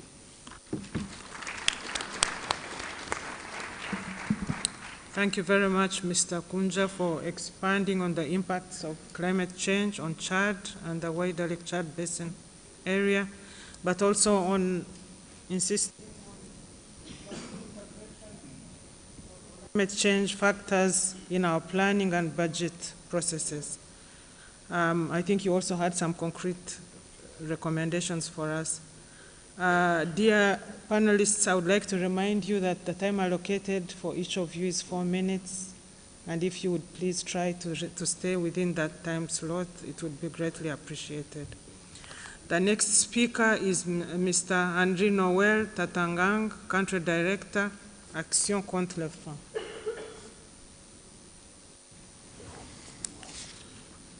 Excellences, Mesdames et Messieurs, je m'adresse aujourd'hui en tant que représentant des ONG humanitaires du Tchad. Donc laissez-moi, pour commencer, vous adresser mes remerciements pour la discussion d'aujourd'hui sur ce sujet plus critique que jamais. Nous espérons qu'elles permettront aux acteurs ici présents d'agir concrètement et plus fortement pour renforcer notre réponse au changement climatique et pour renforcer la protection des populations et de l'espace humanitaire. Je vais parler du Tchad, mais plus pour la plupart, mais il y a également des aspects que je vais partager concernant également les autres pays du bassin du lac Tchad. Le changement climatique impacte déjà toute la région de façon homogène et l'insécurité est également régionale avec diverses variations. Je vais commencer par vous parler du changement climatique. Parmi les 35 pays les plus affectés par le changement climatique, 27 font face à l'insécurité alimentaire aiguë. Donc il y a un lien. D'ici 2050, les experts estiment qu'au niveau mondial, entre 8 et 80 millions de personnes supplémentaires pourraient faire face à la faim, notamment en Afrique subsaharienne. Le bassin du lac Tchad est déjà affecté par cette sécheresse récurrente et par les inondations qui ont un impact sur la production agricole, l'élevage, la pêche et donc évidemment sur la sécurité alimentaire des populations, sur la situation nutritionnelle des enfants. Il y a des débats entre scientifiques sur les causes du rétrécissement de la surface du lac Tchad qui a un impact significatif sur la capacité des habitants à subvenir à leurs besoins. Ce recul du lac a entraîné une baisse de la production halieutique, une dégradation des terres de pâturage, une diminution de la capacité de production agricole et une disponibilité de fourrage, ainsi qu'une réduction du bétail et de la biodiversité. Comme vous l'avez constaté également, dans la situation du changement climatique aujourd'hui, il n'est pas assez financé et il n'y a pas assez de mesures d'adaptation qui est prise en compte. Donc le financement climatique est insuffisant et trop axé sur des mesures d'atténuation au détriment de l'adaptation. Et les pays développés et les bailleurs multilatéraux, jusqu'à présent, n'ont mobilisé que 7% du montant nécessaire aux pays d'Afrique de l'Ouest d'ici 2030, selon une étude qui a été faite sur l'Afrique de l'Ouest. En parlant de l'insécurité, les conflits armés restent la première cause mondiale de la faim, et c'est aussi le cas dans le bassin du lac Tchad. La province du lac a subi des attaques de groupes armés non étatiques depuis 2015 et les pays environnants de la zone. Cet impact du changement climatique et de l'insécurité se reflète par les chiffres. Plus de 500 000 personnes sont en situation d'insécurité alimentaire et sévère. Environ 10 000 enfants souffrent de malnutrition aiguë sévère dans la zone du lac, de la province du lac au Tchad. Et quand on considère tout le bassin du lac Tchad, nous parlons de 5 600 000 personnes, comme certains l'ont évoqué, en situation d'insécurité alimentaire sévère. Et ces chiffres sont les plus élevés en 4 ans. Et on parle également d'environ 400 000 enfants qui souffrent de malnutrition sévère. Il est important donc de noter que nous sommes dans un cercle vicieux entre le changement climatique, l'insécurité et la faim. Comme on l'a vu, l'insécurité a un impact direct sur la sécurité alimentaire et nutritionnelle des plus vulnérables. De son côté, le changement climatique aggrave l'insécurité alimentaire, mais il peut aussi aggraver la situation sécuritaire. Les conflits pour l'accès aux ressources naturelles entre différentes communautés peuvent dégénérer en conflits violents. On l'a vu en 2012 dans la région de l'extrême nord du Cameroun, où les conflits communautaires ont poussé des déplacements massifs de population. Et on l'a vu également à travers le changement climatique qui peut aussi créer des circuits où la période de transhumance est perturbée et ça engendre des conflits. Et lorsque les populations les plus vulnérables sont confrontées dans une insécurité alimentaire, il y a un manque d'opportunités économiques et cela peut faciliter des recrutements de combattants par les groupes armés et à terme contribuer à augmenter la violence et donc l'insécurité alimentaire. Qu'est-ce qu'il faut donc faire pour faire face à sortir de ce cercle vicieux? D'abord, il faut assurer que les besoins humanitaires sont couverts pour assurer la sécurité nutritionnelle des plus vulnérables et la dignité des personnes affectées. Pour pouvoir couvrir les besoins humanitaires, il faut que les donateurs continuent à financer les plans de réponse humanitaire des pays du bassin du lac Tchad. Il faut aussi garantir l'espace humanitaire pour les organisations non gouvernementales pour qu'elles puissent apporter l'assistance nécessaire. Dans le bassin du lac Tchad, l'insécurité reste la première barrière de l'accès humanitaire. Depuis 2020, l'État islamique en Afrique de l'Ouest considère que les acteurs humanitaires sont déjà une cible légitime et des collègues de nombreuses organisations, dont ACF, ont été kidnappés ou assassinés par ISWAP depuis 2019. Certains sont toujours en captivité. Aujourd'hui, plus que jamais, il est essentiel que les acteurs humanitaires puissent répondre efficacement aux risques qui pèsent sur leurs organisations et personnels, notamment en travaillant à renforcer leur acceptation en tant qu'acteurs neutres, impartiaux et indépendants auprès de l'ensemble des parties au conflit. Il faut aussi garantir la protection des civils. Toutes les parties au conflit doivent veiller à ce que les civils, en particulier les femmes, les enfants et les autres groupes vulnérables, soient protégés pendant le conflit. Le droit international humanitaire l'impose. Il est indispensable que la protection et l'intérêt des personnes affectées par la crise soient au cœur de toutes les interventions d'urgence et ou développement. Il faut également que les donateurs anticipent leur action à mettre en place pour faire face à la soudure, qui est un phénomène cyclique. Il y a nécessité d'agir maintenant pour renforcer les actions préventives. L'aide humanitaire ne suffira pas pour briser ce cercle vicieux d'insécurité, de climat et de faim. Les personnes affectées par la crise ont besoin également d'un appui à la reconstruction des moyens de subsistance et le renforcement de l'accès aux services sociaux de base. Les populations ont besoin de projets qui allient relèvement précoce, développement et adaptation au changement climatique. De tels projets existent déjà. On a l'exemple de Resila qui a été mentionné récemment, avec plusieurs acteurs qui sont unis autour de ce projet. De tels projets aident les communautés locales à subvenir à leurs besoins et les populations appuyées dans la reconstruction de leurs moyens d'existence et leur résilience. Je terminerai en parlant également de quelques autres pistes de solutions importantes qu'on doit considérer. Les bailleurs institutionnels et doublés par les bailleurs multilatéraux doivent beaucoup plus financer l'adaptation d'ici 2025. Selon les rapports qui sont montrés en 2019, c'est encore très faible. Les pays développés doivent s'engager à accroître le financement public sous forme de dons plutôt que de prêts et impliquer les communautés locales et les femmes dans leur gestion. Et pour terminer, le nouvel objectif de financement climatique pour la période postérieure à 2025 devrait être fondé sur la vulnérabilité des pays et le besoin des communautés vulnérables au climat, en particulier les femmes. Je vous remercie.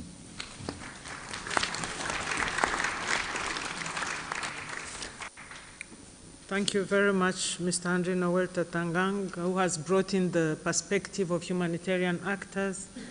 I think he touched also on the reality from Chad, the vicious circle between all these factors, but I think he emphasized on the issue of financing. Mobilization of resources to respond is a big challenge. The next speaker is Mr. Erling Rimestad, Deputy Minister of Foreign Affairs. Minister, the floor is yours. Thank you very much, Madam Moderator. Ladies and gentlemen, we know that climate change and its environmental consequences cause insecurity and conflict expose civilians to violence and abuses. There is certainly no need to remind people in the room that the impact of climate change on peace and security is real. And as my co-panelists have so vividly described, this is affecting the lives of people in this region every day. Climate change is a risk multiplier and deepens the root causes of conflict. It's a driver for displacement and migration. It causes or exacerbates food insecurity, hunger, and competition for scarce resources, such as water. It increases tensions between communities and leads to instability and insecurity. Areas already experiencing conflict are more likely to be overwhelmed by climate change with no ability to adapt. This offers a breeding ground for radicalization and recruitment to armed groups. However, we cannot stop with describing the challenges. We must look for opportunities and solutions. Consequences of climate change can be entry points for change. By investing in preparedness and resilience building in affected communities, we can prevent climate-related security risks from cascading into conflict. People living in areas affected by conflict must be included in these efforts. Across the Lake Chad region, millions of people are experiencing high levels of food insecurity. Droughts and floods have destroyed and reduced crops that people depend on for their survival. Current global food prices, increased by Russia's illegal war in Ukraine, compound the situation further. Building a climate-resilient agriculture sector must be a shared priority. Let me give you an example from right here in Niger. Together with Nigerian institutions, Norway is working to support farmers adapt to climate change through modern technology, improved seeds, fertilizers, and smart irrigation systems. The program has already contributed to improved food security and income generation. It has created new jobs for thousands of people. Central to the project is the active involvement of women and youth, something we know will benefit the community as a whole. Another example is the new pilot project we have developed with UNDP in northwest Nigeria. The project aims to collect data and use this to address climate and security-related challenges in the border regions of Nigeria and Niger. I look forward to seeing the implementation of this project and to take this work forward. Norway just finished our term in the UN Security Council. In our efforts to move the agenda on climate, peace, and security forward, Kenya and Niger were our closest allies. We know how important this issue is to the countries in the region. We share your despair. Climate, peace, and security will continue to be a priority for Norway. As I said yesterday, many of today's major challenges, including the severe consequences of climate change, cannot be handled by one country alone. We can only effectively deal with these issues together. Finally, I'm happy to announce that the Norwegian government will be contributing $75 million to the Lake Chad region these next 2 years. Thank you very much.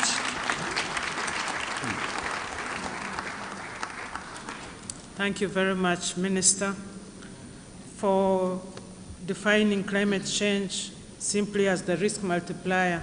And I think that's what we have been saying all along. And also for saying that it's possible to identify opportunities and intervene in a manner that's effective, and also for sharing with us the concrete examples of the interventions that you have here in Niger and Nigeria. The next speaker is, and most of all also for the contribution. Thank you very much, Minister. The next speaker is Professor Hadiza Kia. You have the floor, Professor.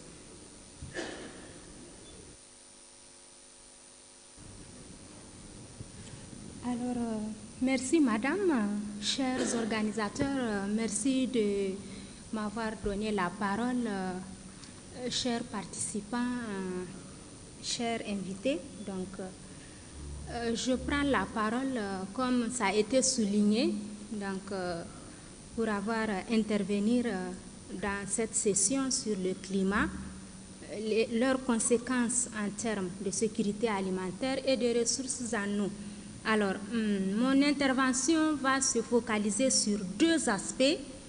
Le premier aspect sur le plan d'action au changement climatique 2021-2025 du groupe de la Banque mondiale et l'autre intervention sur quelques réflexions sur la manière dont les ressources en eau de cette région du bassin du lac Tchad peuvent être utilisées plus efficacement par les communautés. Alors, on sait globalement, tout au long des différentes interventions, c'est vrai que ça a été démontré que la région du lac Tchad est emblématique des enjeux du changement climatique dans des espaces à potentiel naturel important, ce qu'il faut souligner. Alors, il articule en effet des enjeux hydrologiques qu'il faut souligner à travers des variabilités, des enjeux écologiques, richesse et vulnérabilité de l'écosystème, socio-économique à travers une production de ressources alimentaires et monétaires, mais aussi l'emploi et de gouvernance aussi, articulation entre politique régionale et nationale, entre politique sectorielle, c'est-à-dire au niveau national, et politique de sécurité et de gestion aussi de l'incertitude. Alors, par rapport au plan 2021-2025, il faut les enjeux, donc il faut voir à long terme.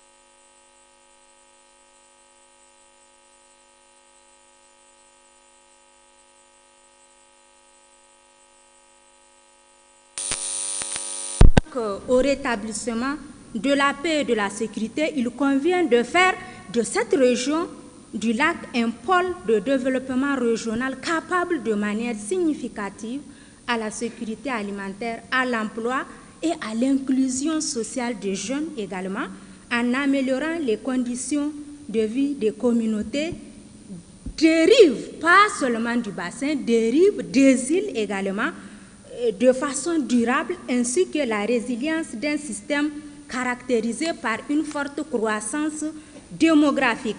Or, il faut noter que dans cette région-là, dans le bassin globalement, on est à 47 millions d'habitants en 2013. D'ici 2025, on sera à 66 millions, voire à 130 millions d'habitants d'ici 2050, ce qui est assez significatif pour cette densification de la zone géographique du lac Tchad. Alors, une forte variabilité hydrologique aujourd'hui. Je note surtout la partie nord du bassin du lac Tchad, du lac même particulièrement, le Niger, par exemple. On est affecté par une très forte variabilité des eaux du lac Tchad, même si par ailleurs, ces dernières années, on a une remontée progressive et où on a l'exemple des inondations donc, de ces dernières années et aussi l'incertitude climatique. Voilà donc ce plan, comment le plan doit s'aligner donc aux objectifs de la CBLT. Maintenant, par rapport aux ressources en eau, il faut souligner que d'abord,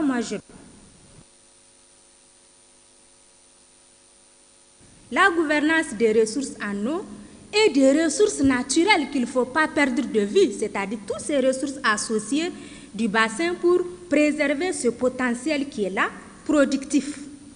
Et pour cela, on doit planifier et faire respecter le partage de l'eau entre les pays du bassin. Et le contexte actuel, c'est vrai, du lac, associe enjeux de réponse, comme je l'ai dit, et de sécurisation aussi régionale. Donc, il faudra une mobilisation très accrue des différents États en appui aux efforts de la CBLT. L'autre réflexion, c'est qu'on doit tenir compte de la situation de cette incertitude, mais aussi de l'adaptabilité, les questions d'adaptabilité à la variabilité de l'environnement qui doit être prioritaire par rapport à la tentation de maîtrise même du milieu par des aménagements dont on parlait, des aménagements lourds. Je donne l'exemple du projet de transfert des eaux depuis Lubangui, un affluent du fleuve Congo, sur le lac Tchad. là, c'est bon, c'est une bonne chose, mais ce sont des aménagements. Nous, on a besoin d'une solution immédiate. Et donc, pour cela, on doit privilégier dans l'immédiat. Il faut faire quelque chose dans l'immédiat, comme des aménagements légers qui peuvent améliorer la maîtrise du milieu à l'échelle locale. À l'échelle locale d'abord, parce que toute cette idée donc, de solution d'aménagement de grande envergure cache derrière les aménagements locaux et dont la construction d'entretien sont pourvoyeurs aujourd'hui d'emplois. Et deuxième chose, c'est que rendre ce système socio-écologique, c'est que ça implique de maintenir la multifonctionnalité et la multi-activité des exploitations au sein donc de ces rives. C'est vrai que, par exemple, si je prends au Niger, la partie nigérienne, il y a une certaine adaptation à ces activités. Donc, vous voyez, lors des crues importantes, par exemple, du lac, c'est la pêche qui prend le relais. Comme d'ailleurs actuellement, on observe dans les prises des espèces, par exemple, de poissons qui ne s'observaient plus dans les prises depuis plus de 40 ans, qui ont fait leur apparition. Et donc, vous voyez, lors des crues moins importantes, c'est la décrue qui prend le relais. Et lors des achèvements prononcés, même si on ne l'a pas observé, hein, il faut le dire, c'est l'élevage qui prend le relais. Or, il faut donc, dans ce sens, je pense, comme solution, développer d'abord les savoirs locaux de la population également. Donc, il faut prendre en compte dans l'immédiat. Il faut aussi améliorer certains dispositifs de gouvernance aussi et mettre en œuvre aussi la charte de l'eau pour une meilleure gestion des ressources en eau du bassin du lac Tchad. Alors, on peut mieux gérer et protéger les ressources en eau, mais aussi à travers la mise en place de la charte de l'eau, il faut les institutionnaliser et à travers la JUR également. Et aussi, ce qui est important de souligner, il faut réhabiliter, même si il y a quelques avancées, mais qui ne sont pas très visibles. Moi, je pense qu'il faut injecter aussi beaucoup plus de fonds vers la réhabilitation du réseau de suivi de l'hydrologie de surface, ce qui est important. Et pour terminer, il faut appuyer les producteurs et les filières. Surtout, il faut la conservation, mais aussi la valorisation. Il faut appuyer les petits producteurs et en particulier les femmes. Par exemple, pour le poisson, la chambre froide. Et puis, réaliser des aménagements hydro-agricoles légers de contrôle à l'échelle des villages. Ça, c'est aussi important.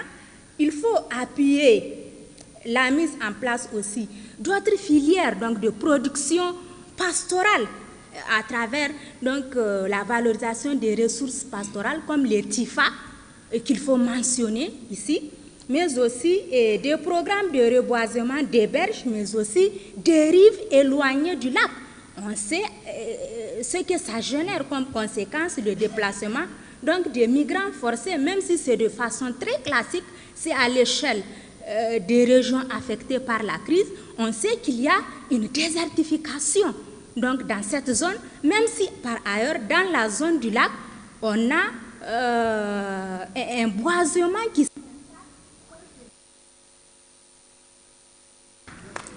Merci beaucoup. Thank you very much, Professor, for that important intervention and for the emphasis on policy and planning, intersectoral response, and also for the emphasis on the governance aspects of the response to the impact of climate change. For our next two panelists, I'm sorry to inform you that your time is reduced. It's not a whole 4 minutes that you have. Please try, if possible, 2 minutes each. So, Mr. Kofi Kwaku of FAO. Okay, Merci beaucoup. Avant tout propos, je voulais d'abord remercier et féliciter tous les organisateurs pour cette excellente conférence qui nous donne l'opportunité de nous exprimer. Je bâtirai mon speech sur le cas stratégique de la FAO qui est bâti sur les 4 betters. Donc, better production, better nutrition, better environment and better life. Je commencerai d'abord par l'analyse. Aujourd'hui, on a une analyse qui impacte, comme on le sait, considérablement la production agricole et qui perturbe toute la transhumance, que ce soit de l'Est à l'Ouest comme du Nord au Sud. On a une crise agro-pastorale qui fait face à 5 défis majeurs. Mais comme malheureusement, Madame la modératrice m'a donné que 2 minutes, je vais me concentrer que sur 2. Le premier, le changement climatique. Cette année, on a été obligé de faire face à 5,5 millions de personnes qui ont été impactées par l'inondation dans la sous-région. Cette année, on a eu à peu près 1 million d'hectares qui ont été inondés, dont à peu près 70% sont des terres de production agricole. Si on avait réussi à récolter, on pouvait à minima nourrir 5 millions de personnes. Juste pour vous dire que notre agriculture restera toujours fragile si nous continuons à produire dans un environnement qui elle-même est fragile. Tant qu'on fait comme ma maman qui se lève tous les matins et qui demande « est-ce qu'il va pleuvoir aujourd'hui ?» Tant que nos facteurs de production ne seront pas maîtrisés, notre agriculture restera toujours fragile. Aujourd'hui, il est grand temps de maîtriser l'eau pour la production agro-silvopastorale. Il est temps de travailler sur une restauration durable des terres pour booster la production agricole dans la sous-région et principalement dans la région du lac Tchad. Le deuxième point, je vais vous parler du conflit. Et je vais vous donner une expérience personnelle que j'ai vécue. En 2015, j'étais ici au Niger. Je suis allé à Difa, je suis allé à Ngingimi sur la problématique de Boko Haram et des déplacements de population. En 2015, je suis allé aussi à Ouba, Moubi, sur cette même problématique. 8 ans après, je reviens ici, à cette conférence, en train de parler de cette même problématique. Donc, je vous demande, vous tous dans cette salle, d'imaginer, pendant 8 ans, les agriculteurs, ils n'ont pas eu accès à leurs terres agricoles. Pendant 8 ans, ils n'ont pas eu accès aux intrants agricoles. Pendant 8 ans, tous les animaux n'ont pas eu accès à leur pâturage. Donc, tout simplement, pendant 8 ans, ils n'ont pas eu de salaire.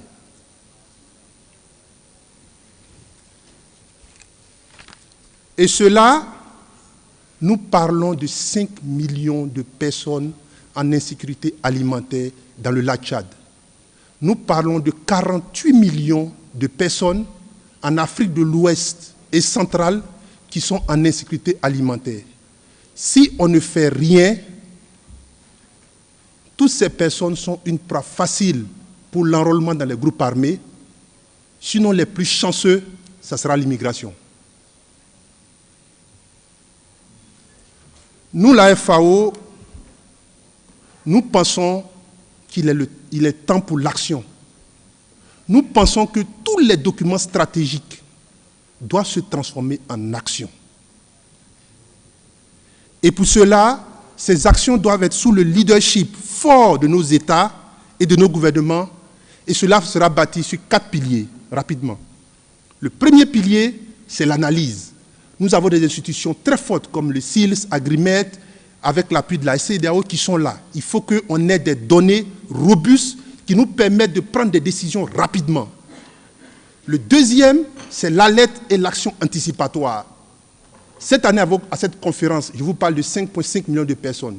Mais déjà, avec les services météo que nous avons, on peut déjà prévoir l'année prochaine combien de personnes qui vont être impactées et anticiper la réponse. La troisième, c'est la réponse elle-même. Dans la sous-région, nous avons des stocks que nous devons renforcer. Nous avons des projets, par exemple, comme la Grande Muraille Verte. Le dernier point, c'est sur la coordination, mais une vraie coordination, robuste, qui sera sous le leadership des États. 3 recommandations pour finir. Le premier, c'est de soutenir nos gouvernements pour avoir des politiques et des stratégies nationales et transfrontalières. Il faut que nos États se parlent, qui va permettre de répondre à ce changement climatique et aux conflits. Ces politiques vont nous donner, nous, des cadres d'action pour travailler. Le deuxième, c'est d'exploiter cette mine d'or de jeunesse que nous avons, les femmes, qui sont plus qu'une mine d'or, de créer les emplois pour cette jeunesse-là. Et le troisième, c'est d'opérationnaliser le nexus. Ce nexus qui va nous permettre de faire face à tous ces défis, mais de façon non seulement répondre à la crise d'urgence, mais aussi se préparer tout de suite pour aller sur les solutions durables. Donc sur ces propos, je vous remercie.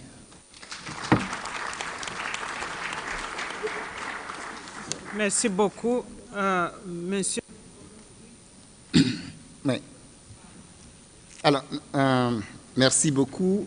Je voudrais commencer par dire que pour nous, le PAM, il faut ramener toute cette discussion et mettre les communautés au centre de la discussion. Et je vais commencer par ce que le gouverneur de DIFA a dit hier et qu'il a répété ce matin de différentes façons, en prenant l'exemple qu'il a donné des jeunes repentis et de l'idée de les mettre ensemble et de trouver un ballon qu'ils jouent au foot avec les gens voisins. Je pense que derrière toute cette idée, c'est que les communautés dans cette région ont besoin de se parler. Les effets du changement climatique, les conflits, on sait qu'elles ont déchiré le tissu social. Et notre action aujourd'hui, notre rôle aujourd'hui, c'est d'aider ces communautés d'abord à se parler, à être ensemble. Et c'est possible, parce qu'on a vu que dans cette région, on a différentes initiatives où on a des projets d'intérêt communautaire, de la réhabilitation de terres, des écoles, de la réhabilitation de points d'eau. Et autour de ces activités, on peut mettre les communautés ensemble sur ces projets d'intérêt communautaire. Et on a des preuves qui montrent que ces projets marchent. Par contre, ce qui nous manque, c'est l'échelle. Le vice-ministre, tout à l'heure, de la Norvège, a donné un exemple de projet. Hier, on a eu beaucoup d'exemples de projets. Nous, le PAM, nous avons le programme intégré de résilience qui est partout dans les pays de la région du lac Tchad.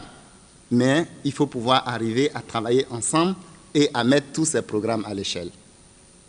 L'échelle ne peut se passer que si on est aussi dans un cadre de coordination qui a été répété plusieurs fois, qui est adapté, aussi bien au niveau national, mais aussi au niveau de là où l'action se passe, au niveau du terrain, avec les communautés elles-mêmes qui participent pleinement aux décisions que nous prenons et aux programmes qui sont conçus.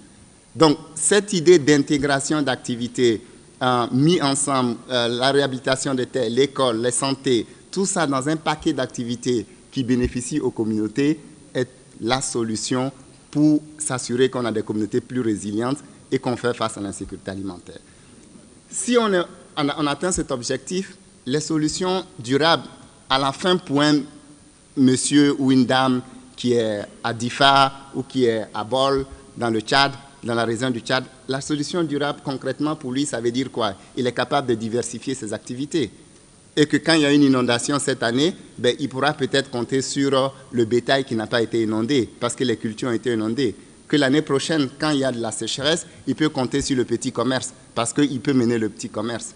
Donc, comment on travaille ensemble pour diversifier les sources de revenus de ces communautés pour les rendre plus résilients? Et il y a des modèles qui marchent. Une fois de plus, mettons-les à l'échelle en trouvant des mécanismes de financement qui sont adaptés, pas sur une année, pas sur 2 ans, mais projetons-nous sur 3, 4, 5 ans pour travailler avec ces communautés, pour arriver à ces solutions qui sont d'abord et avant tout des solutions basées sur les communautés elles-mêmes, leurs connaissances, leurs idées, qu'est-ce qu'elles veulent, où est-ce qu'elles veulent aller. Et nous, notre rôle, ce serait de travailler avec elles pour arriver à ces objectifs-là, avec bien sûr le rôle que les États vont jouer. Je voudrais aussi parler d'un point qui est aussi extrêmement important pour nous, le PAM, c'est qu'on a constaté que les besoins, bien sûr, ne sont pas les mêmes pour tout le monde. Ce que les besoins des éleveurs ne sont pas forcément les besoins des agriculteurs, les déplacés n'ont pas forcément les mêmes besoins que les autres communautés. Alors, les solutions qu'on propose doivent aussi des solutions qui sont adaptées à ces besoins. On a des exemples, par exemple au Cameroun, on a des exemples au Tchad, où le PAM, justement, travaille avec ces communautés-là sur des programmes qui sont spécifiques à leurs besoins. Et les résultats qu'on a aujourd'hui montrent que ça marche. Mais une fois de plus, est-ce qu'on arrive à mettre ça à l'échelle? Pas totalement. Et je pense que l'objectif de toute cette discussion, c'est de dire comment on va à l'échelle sur ces solutions qui sont pragmatiques, qui sont simples et accessibles. Voilà, je voudrais finir mon propos sur 2 points assez rapidement, qui sont aussi, je pense, importants pour cette discussion. Le premier point, ça a été répété et tout ça, mais on doit quand même pouvoir ne plus attendre et aller plutôt dans l'anticipation et ne pas attendre que les solutions nous trouvent. Et hier, Mar a parlé vraiment énormément de cette idée d'anticipation, approche anticipative. On a eu tout un atelier là-dessus il y a quelques ans, donc il faut aller vers ça. Le deuxième qui est important, le socle de ces communautés va baser sur leur capacité à faire face à tout ce qui peut passer, que ce soit climatique, que ce soit les conflits, qui sont tous de toute façon liés. Alors comment on travaille pour rendre ces communautés résilientes? Et pour moi, ce mot-là doit pouvoir revenir avec tous les autres concepts qu'on a développés au cours de cet atelier pour qu'à la fin, on ait, comme nous on aime à le dire à le PAM, on peut rendre le Sahel vert comme il a été vert il y a des millions d'années en arrière. Merci beaucoup.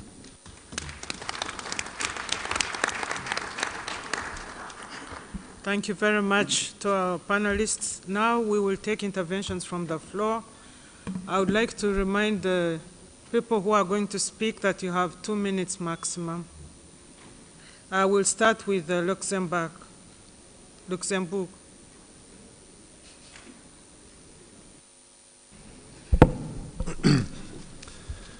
Merci beaucoup, Madame la coordinatrice Kakyoman. Excellences, distingués invités, Mesdames et Messieurs en vos rangs, grades et qualités respectés, nous remercions les autorités nigériennes, allemandes et norvégiennes pour l'organisation de cette conférence de haut niveau. Force est malheureusement de constater que les risques climatiques ainsi que sécuritaires, surtout dans des régions frontalières comme celle du lac Tchad, menacent les conditions de vie des populations, y compris leur sécurité alimentaire et leur accès à l'eau. Le Luxembourg souhaite... Excusez-moi, si vous pouviez parler un petit peu plus fort, s'il vous plaît. Le Luxembourg souhaite contribuer à améliorer leur sort, surtout dans le secteur de l'eau et de l'assainissement. Ainsi, pour la période 2022-2026, le Luxembourg prévoit de mobiliser 40 millions d'euros pour le secteur de l'eau en soutien au programme étatique nigérien, ainsi que 12 millions qui sont destinés à des programmes Nexus en eau et assainissement dans la région du lac Tchad. Pour la sécurité alimentaire, nous prévoyons des financements qui atteindront 6 millions d'euros lors de la même période. Je tiens à souligner ici qu'il ne s'agit pas de financements nouveaux, mais d'engagements fermes qui seront honorés. Le Luxembourg s'engage dans sa coopération à des montants prévisibles et pluriannuels, y compris dans le domaine humanitaire. La grande majorité des fonds est aussi versée à des fonds communs de l'État qui donnent à ces derniers les moyens nécessaires de mettre en œuvre leur politique de développement. En parallèle, le Luxembourg continuera à renforcer son engagement humanitaire. En 2022, nous avons mobilisé plus que 16 millions en aide humanitaire pour les régions du Sahel et du lac Tchad, dont une majorité a été attribuée à la protection ainsi qu'à l'insécurité alimentaire et nutritionnelle. Ce montant n'a pas été revu à la baisse par rapport à 2021 et en 2023, un montant similaire sera mobilisé. Mesdames et Messieurs, répondre aux crises multiformes qui touchent la région du lac Tchad nécessite une coordination forte entre les différents acteurs sécuritaires, humanitaires et de stabilisation, dans une approche nexus humanitaire, développement, paix. Le Luxembourg est convaincu de l'importance d'une telle approche, notamment dans la gestion des ressources en eau, où des efforts importants doivent être consentis pour le maintien de la cohésion sociale, pour une stabilisation durable de ces zones fragiles. Je vous remercie beaucoup de votre aimable attention.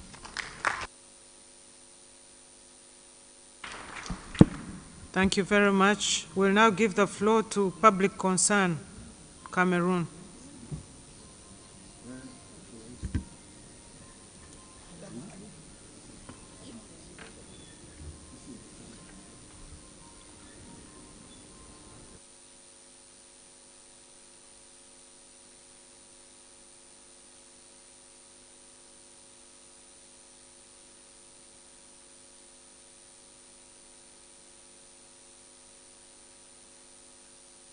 Okay. Sorry. Thanks, Madam, for giving me the floor to present the perspective of civil society organizations on climate change and its impact on food security in the Tchad region. Je ne reviendrai pas sur ce qui a été dit par les précédents intervenants, pour lequel j'apporte mon adhésion totale. Mais je voudrais beaucoup attirer l'attention des uns et des autres sur deux aspects avant de passer, n'est-ce pas, aux recommandations de la société civile. Premièrement, l'importance de prendre en compte la problématique du changement climatique dans toutes les actions publiques et de développement dans notre région. Ceci est d'autant important que environ 60 à 70% des populations de cette zone-là vivent, n'est-ce pas, de l'activité agricole et de l'élevage, qui eux-mêmes dépendent fondamentalement des facteurs climatiques. La deuxième des choses que je voulais ajouter ici, c'est l'impact du changement climatique également sur la biodiversité, mais également et surtout les relations entre la biodiversité et les populations. Récemment, ces 3 dernières années, pour ce qui concerne une partie du Nord Cameroun, on a observé qu'il y a des relations conflictuelles entre les éléphants et les populations agricoles. Depuis ce temps-là, les éléphants envahissent les cultures, détruisent les cultures et renforcent la vulnérabilité alimentaire des populations dans cette partie du pays. Et je suppose que c'est la même situation qui prévaut dans les autres pays. Maintenant, par rapport aux recommandations, puisqu'on a seulement 2 minutes, la première recommandation, c'est l'adoption d'une approche holistique, on en a parlé depuis hier, pour apporter des réponses beaucoup plus efficaces dans les problèmes du changement climatique. Parce que on se rend compte souvent, lorsqu'il y a une petite crise là, les réponses tardent à venir du point de vue, n'est-ce pas, des structures étatiques et même des partenaires techniques au développement. Donc il est important de mettre l'accent sur les réponses locales. La deuxième recommandation, c'est renforcer les initiatives d'adaptation aux effets de changement climatique en introduisant des nouveaux systèmes de culture et d'élevage adaptés aux conditions climatiques de l'heure. Ça, je pense aussi à certaines personnes qui ont fait des recommandations dans ce sens. Troisième recommandation, c'est renforcer les mécanismes de préparation, de réponse de nos États face aux effets de changement climatique. Ça rejoint un peu ce que je viens de dire tout à l'heure là. C'est l'absence de préparation au niveau local et même national de nos structures en face des situations de crise. Quatrième chose, c'est mobiliser plus de ressources pour les OSC qui travaillent dans le changement climatique et la sécurité alimentaire. Parce que jusque-là, c'est beaucoup plus les organisations internationales qui se taillent la part du lion, malgré que des engagements fermes ont été pris au niveau du Grand Bargain de Istanbul. Renforcer les mécanismes communautaires et leur rôle en matière de la gestion des risques et catastrophes. Sixième recommandation, trouver de nouvelles sources énergétiques de cuisson pour permettre aux populations de se détourner de la coupe abusive du bois de chauffe pour s'alimenter. Parce qu'en trouvant de nouvelles sources énergétiques de cuisson, ça peut permettre à contribuer à la réduction de la vulnérabilité climatique de ces populations-là. Septième recommandation, utilisation des ressources en eau, très important dans la région, quelqu'un a mentionné ça hier. Il faut que nos gouvernements, avec l'appui des partenaires techniques et financiers, essayent d'exploiter les ressources hydriques disponibles en grande quantité dans la sous-région pour faciliter les investissements privés, mais également l'apparition, n'est-ce pas, des nouveaux projets de développement. Surtout que le lac Tchad a commencé à reprendre son ampleur. Actuellement, on parle de pratiquement 8000 km² de superficie. Et la dernière recommandation que je voulais faire, c'est vraiment en matière de gouvernance. On en a également parlé pendant ces discussions-là. C'est vraiment la décentralisation de processus décisionnels et des ressources au niveau local. Car les problèmes se vivent au niveau local par les populations et les réponses doivent être données au niveau local. Parce que si on attend que les décisions soient prises à partir de la capitale, ça retarde un tout petit peu l'efficacité des interventions.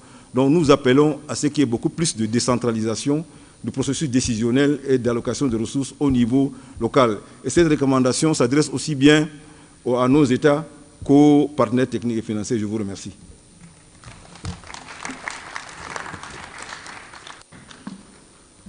Thank you. The next speaker is Coordination des associations féminines du lac Tchad, lac Provence. Province de Lac, Coordination des associations féminines.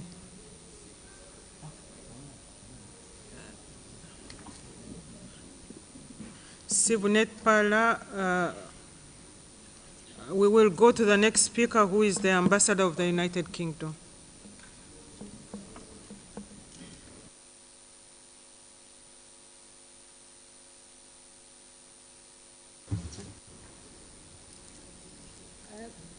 Sorry, could you come back to me in 1 minute, please? Okay. Sorry, yes, we are going to. Country Director of Mercy Corps, Niger. Are you ready? Thank you. Hello. Ok. Merci beaucoup, Madame. Je voudrais avant tout propos donc remercier les organisateurs de cette conférence de nous avoir donné l'opportunité ici de pouvoir intervenir sur un sujet aussi donc important qui fait même notre existence en tant qu'organisation non gouvernementale dans notre quête quotidienne donc de trouver des solutions à l'amélioration du mieux-être des populations. Et comme l'a déjà souligné le vice-ministre des Affaires étrangères norvégien, le changement climatique a été identifié comme un multiplicateur de menaces dans le contexte fragile, avec des effets particulièrement pernicieux dans le bassin du lac Tchad. La dégradation de l'environnement exacerbe les défis auxquels sont confrontées les populations rurales, en sapant justement donc les moyens de subsistance et les capacités d'adaptation, aggravant ainsi les conflits liés aux ressources avec une forte probabilité de recrutement de la frange jeune dans des groupes armés. Les partenaires financiers ont cette possibilité, grâce à leurs promesses de soutien aux pays donc, du lac Tchad, de leur permettre de s'adapter aux menaces du changement climatique en réduisant donc ces conflits liés donc aux ressources naturelles. Les partenaires financiers doivent aussi soutenir davantage des programmes de promotion d'une agriculture avec grand A, résilience au climat, des programmes de transfert monétaire anticipatif ainsi que des programmes de sécurité sémencière. Ici, nous faisons dans le commentaire suivant, sachant que donc, le flot de réfugiés, de déplacés internes et donc de retournés ont sérieusement donc, mis une pression sur les ressources naturelles déjà fragmentées par les effets donc, du changement climatique et aussi donc, a mis à rude preuve tous nos acquis donc, en matière donc, agricole. Donc il nous faut trouver donc, des solutions qui permettent d'accroître la production agricole, notamment à travers des mécanismes d'intensification agricole. Nous avons donc pensé à la semence améliorée parce que selon les experts, elle contribue à environ 40% à la formation donc, du rendement. Donc les liens complexes aussi entre le changement climatique, les conflits, les chocs économiques et l'insécurité alimentaire exigent une vision holistique de la crise actuelle avec une approche naturellement humanitaire, développement et consolidation de la paix, comme cela a été donc martelé depuis que nous sommes à cette conférence. Dans ce contexte, le principe de séquençage, de superposition et d'intégration des interventions est plus que jamais d'actualité et les partenaires financiers devraient aussi appliquer ce principe au mécanisme donc, de financement avec la flexibilité comme toile de fond. Quand on dit flexibilité, c'est flexibilité donc, verticale, c'est-à-dire au sein des programmes financiers, mais également donc, flexibilité horizontale au sein des institutions qui ont justement donc, en leur sein plusieurs mécanismes de financement. Et nous savons que beaucoup d'institutions ici ont donc plusieurs mécanismes de financement. Donc cette flexibilité doit également donc, être au sein de ces mécanismes-là pour qu'ils se parlent. Les partenaires financiers devraient également privilégier les financements donc, intégrés de long terme. Ça a été déjà martelé par le PAM pour permettre donc, la mise à l'échelle des solutions donc, durables par l'atteinte d'une masse critique des participants qui les adoptent. Ça, c'est extrêmement donc, important. Nous ne pouvons pas mettre en œuvre donc, une vision Nexus en 1 an ni 2 ans. Il faut véritablement donc, donner les moyens nécessaires pour donc, répliquer les bonnes pratiques donc, que nous pouvons acquérir en 2 ans. Malheureusement, cela n'est pas donc le cas. Le temps donc, qu'on est dans les moyens, les bonnes pratiques sont déjà effacées. Il faut donc faire un éternel recommencement. Je pense qu'il faut quand même revoir cela. Enfin, au regard donc, de la dynamique liée aux effets conjugués du changement climatique et des conflits dans le lac Tchad et du Sahel en général, la prise en compte des actions de recherche est incontournable pour une meilleure connaissance des causes profondes de la crise afin d'y apporter les solutions idoines centrées sur les communautés, qu'elles soient hautes, qu'elles soient donc réfugiées, qu'elles soient déplacées ou qu'elles soient retournées. C'est ce qu'on a appelé tantôt les solutions locales. Merci.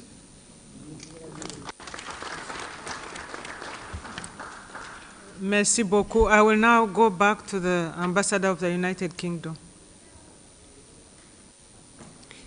Thank you very much.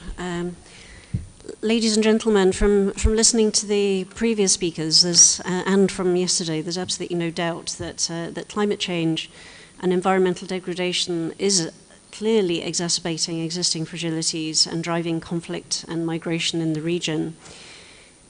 Yet, although we recognize climate change as a key pressure point, our responses too often leave climate action out of our responses.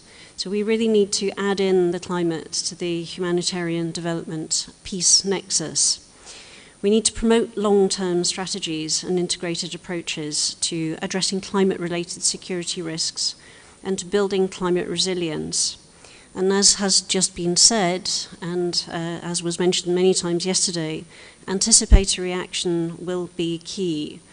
It's much more cost-effective to prevent disasters from happening than to deal with them after they have struck and left so many in great need. For our part, the UK, the United Kingdom, is already contributing to such anticipatory work, to building food security and climate resilience in the Lake Chad Basin through the World Bank Adaptive Social Protection Programme, which helps to shield the most vulnerable from climate disasters. Through our other programs in certain of the Lake Chad Basin countries, we are also supporting the development of effective national adaptation plans. We're working on measures to help improve access to climate finance for all of the countries of the region. We're integrating climate resilience into our programs on conflict prevention and humanitarian relief. And across the African continent, our Foreign Secretary last year confirmed that the UK will provide £200 million to the African Development Bank's Climate Action Window, which will channel climate finance across the African region. I'd just like to add here that we value greatly President Bazoum of Niger's call for recognition of the clear link between climate and security in the conflicts in the Sahel and the Lake Chad Basin. Climate action's not a nice to have here. It's existential in a region where people rely on their natural capital for subsistence. And as UN Under-Secretary General for Humanitarian Affairs, Martin Griffiths, has said, if we don't invest in climate resilience, we won't see the end of humanitarian and stabilization efforts. Thank you for your attention.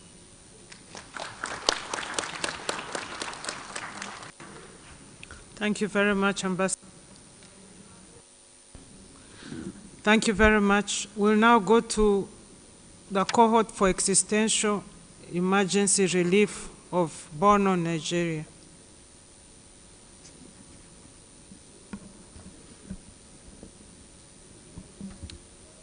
Are you ready, or should we go to someone else? Yeah.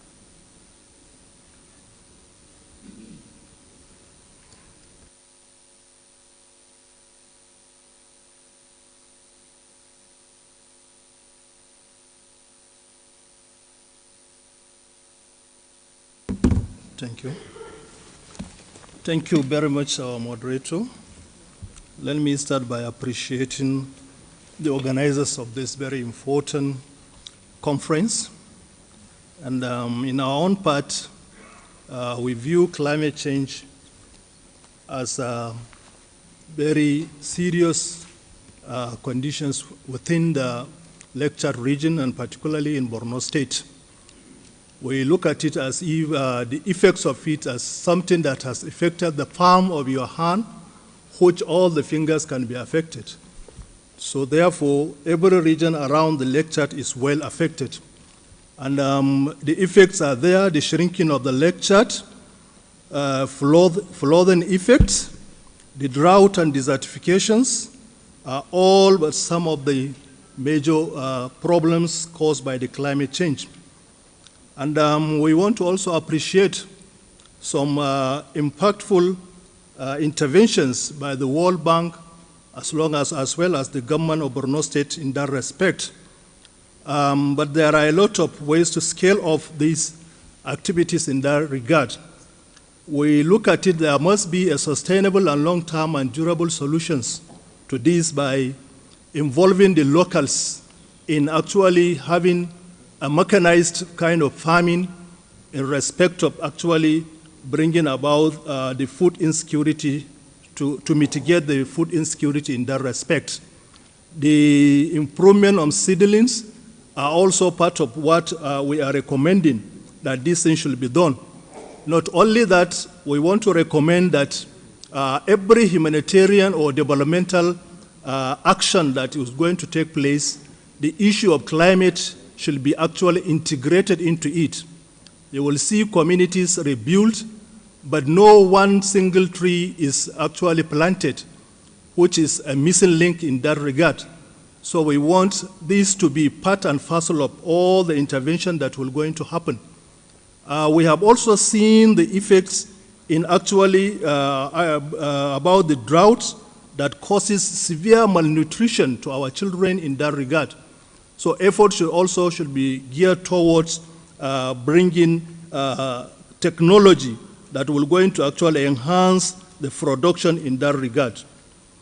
Donor agencies and the government should also scale up their activities in the respect of drainages as well as wash activities in the areas like Kalabalge, Baga, and what have you. So these places are definitely in their need of support in this regard. So I want to conclude by calling on partners to take into consideration the local CSOs and NGOs that are on ground to reach out to these communities. Sometimes when the communities are flooded, you will find out that they are completely cut off. The only people that can reach them is through the local CSOs and communities. Thank you very much. Thank you. I will now go to CARE International.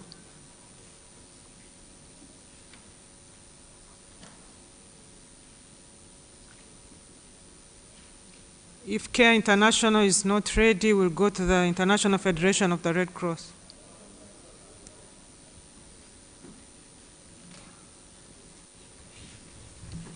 Thank you very much, Madam. C'est bon. Okay. Can you hear me? Thanks so much.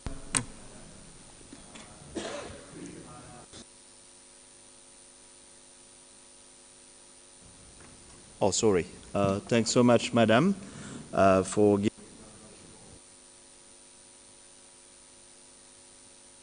Oh, it's going on all the time. I will not repeat what colleagues said before, and which we agree with. But we will really like to emphasize the need for us to really consider the gender aspect in all what we do, because it's clear that climate change and conflict have devastating effects on the food security. But particularly women and girls are the one probably more affected, while also involved in the producing and the gardening and preparation as well. So, and we would like to make very few recommendations to be added to the to all what has been said before. One is around considering the gender inequality as a main factor contributing to fuel conflicts, hunger, and to incapacitate women and girls to resist to shocks. So for us, a second aspect very important is to really consider taking to scale proven models that have been experienced so far. I can quote some of care models, but others also have great models that have been proven to really face climate change conflicts. And it's really important to consider them in all what we will be doing in implementing the resources that have been pledged here so far. A third aspect is to really multiply the effort in making human rights respected. So in order to protect civilians and their properties, if they have any, actually. The last one is to really consider the climate financing. That could be really a good opportunity. I think some mentioned it earlier, to really allow locally people in the needs and threatened by hunger to face that and overcome it. I thank you for your attention and for the opportunity.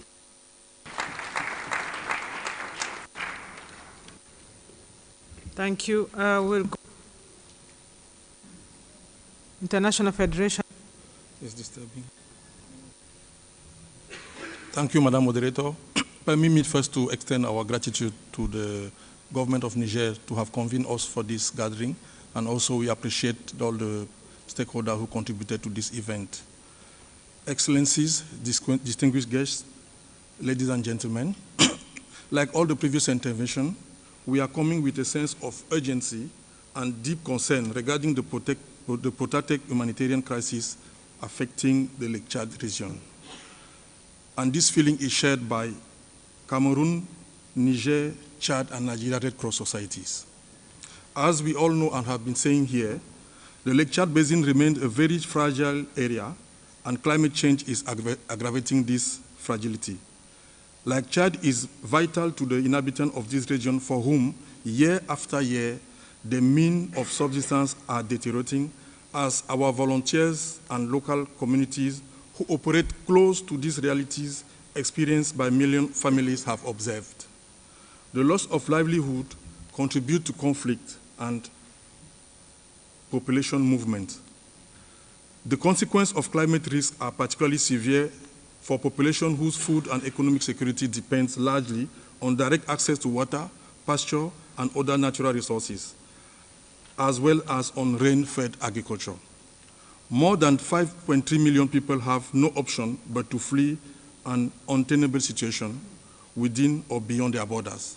5.6 million people are acutely food insecure.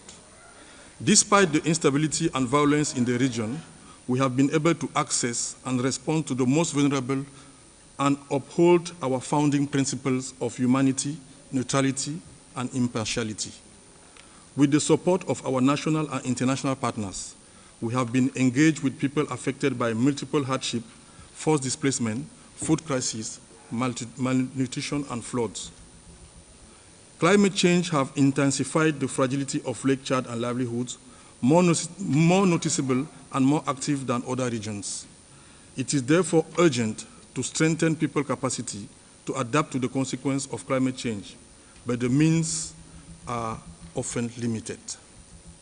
Within countries, this challenge is often more acute and less stable areas where insecurity and instability can make long-term programming difficult. There are two significant imbalances in climate action financing that severely limit the implementation of appropriate projects. First, stable middle-income countries receive far more funding than less developed countries. Second, although the signatory states of the Paris Agreement have committed to closing the funding gap between mitigation and adaptation measures, investment of the latter still lag. Consideration should therefore be given to introducing specialized financing opportunities that allow for differentiated programming to reach to the most vulnerable and remote communities. It is also essential to invest in adaptation measures to limit the humanitarian impact of climate change. The Red Cross Society in Cameroon, Chad, Niger, and Nigeria, with the support of the International Committee of Red Cross and the International Federation of Red Cross and Red Crescent Societies, are working every day to assist the population to meet urgent needs, while continuing to adjust their response so that they contribute to the adaptation of the population to climate change. The strength and uniqueness of the International Red Cross and Red Crescent movement lies on our presence on the ground and our proximity to the affected population, which makes it particularly well positioned to respond to climate change and fight against food insecurity. The Red Cross Society in the region and their partners intend to become more involved in supporting and providing access to the communities most at risk. They also intend to join forces within a common action plan in the search of sustainable solutions in support of public authorities in liaison with local, national, and international partners mobilized in the region. In this regard, we welcome the Regional Strategy for Stabilization, Recovery, and Resilience adopted by the Lake Chad Basin Commission and the African Union, as well as the coordination and engagement mechanism of humanitarian response plans with which we are eager to be associated. Community in Lake Chad region have been concentrating for too long sufferings and multifaceted needs. The protracted crisis in the region is also one that could disappear from international attention at any moment. It is to the credit of this conference and the Commission associated with it that we are reminded of the vital importance of our collective commitment for as long as necessary. I'll end by saying that the turnout we observe in this gathering, some of the participants being informed in short notice, is not only a clear indication of our common interest, but also of our commitment. So we hope that during the coming months, we'll gather here to celebrate the achievement from this meeting. Thank you.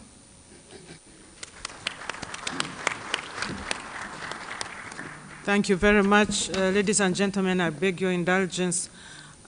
A network of Adama NGOs of Nigeria, you have 1 minute. If everything has been said and you don't want to say anything, I think we will end the interventions from the floor here. I don't see the network of, you are there, thank you.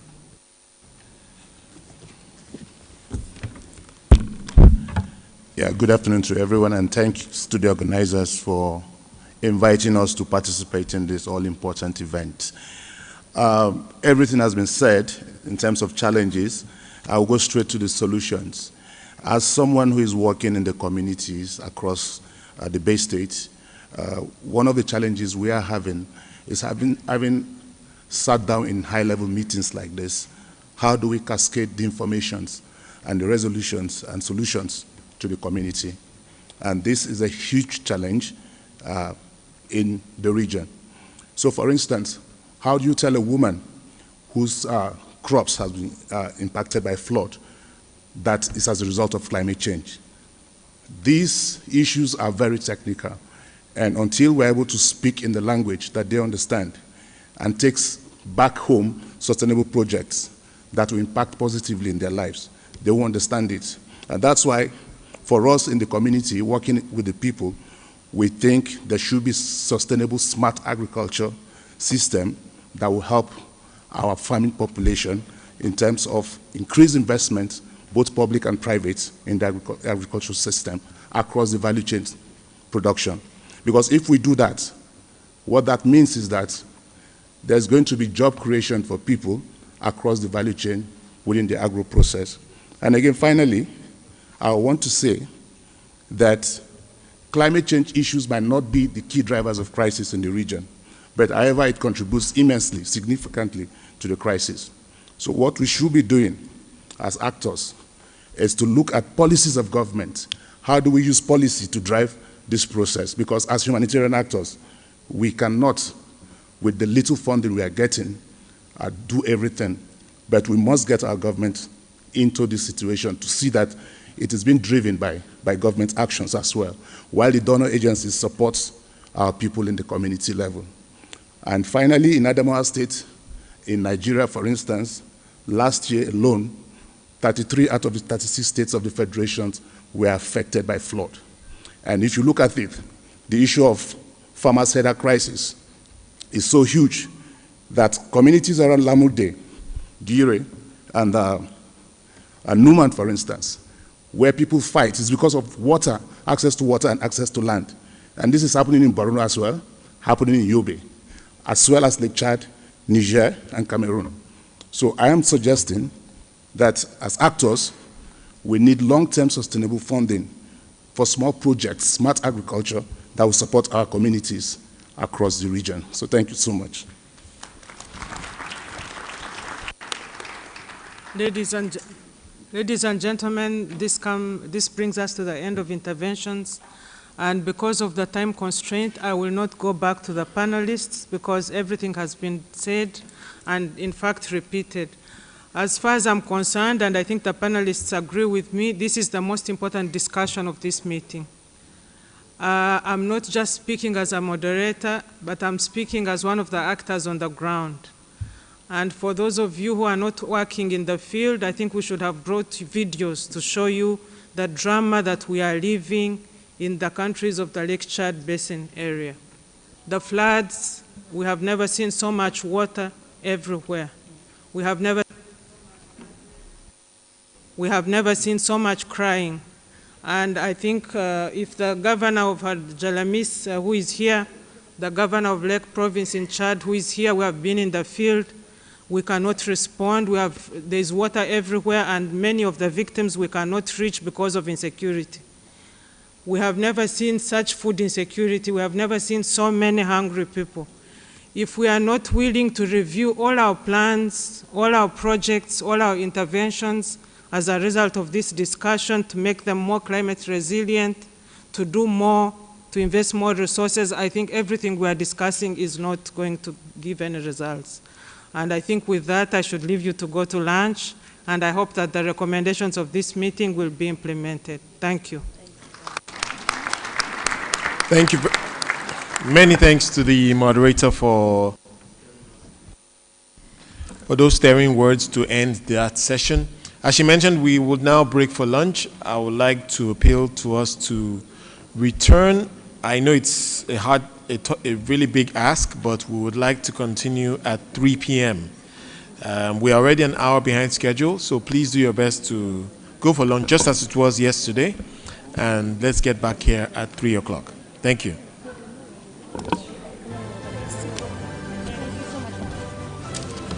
Just one announcement. There are some participants who are traveling to because they needed visas to be in Niger, they have left their passports with, I guess, Homeland Security. It is important that you today, very, very important and urgent, that you meet with some of the key people, liaison people for this. You can register with them, and there is a certain amount of money to pay to get your passport back before you travel.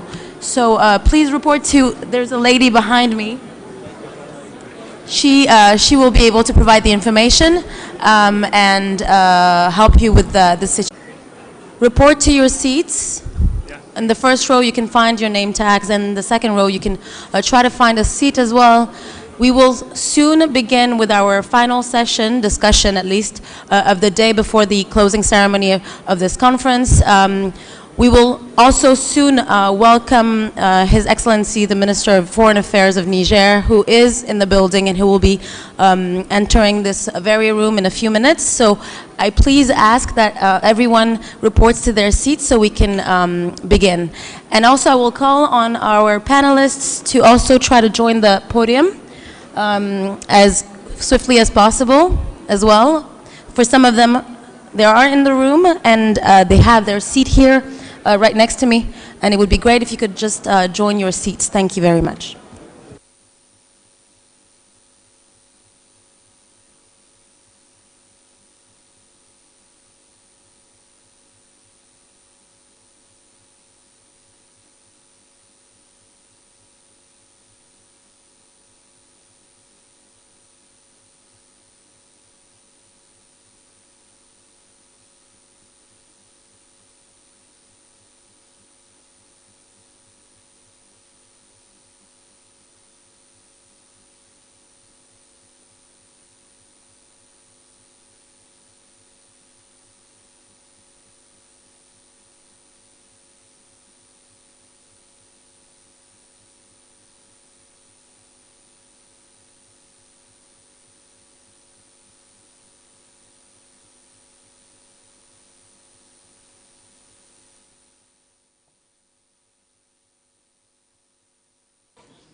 Et je vais à présent vous demander, s'il vous plaît, d'accueillir chaleureusement son Excellence le ministre des Affaires étrangères du Niger, qui va nous rejoindre dans cette salle de conférence.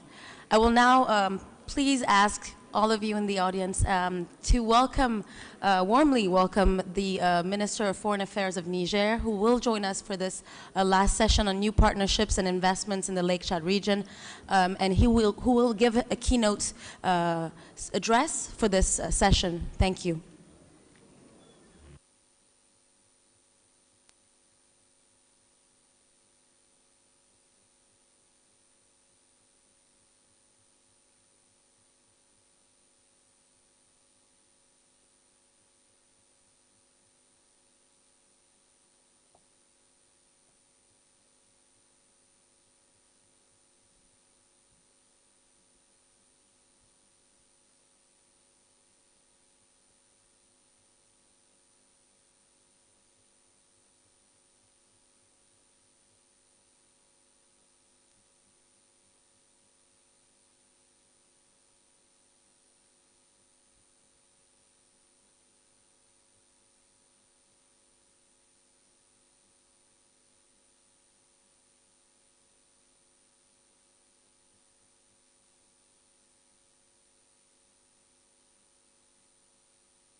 Ladies and gentlemen, I just want to reiterate that if you are sharing your thoughts, comments, pictures on social media, please use the hashtag Lake Chad Niami. That is hashtag Lake Chad Niami. And again, if you do have any comments or contributions that you would like to make to the different presentations that we've heard, please feel free to send those comments via email. And the email address again is ismail53@un.org. That's ismail53@un.org.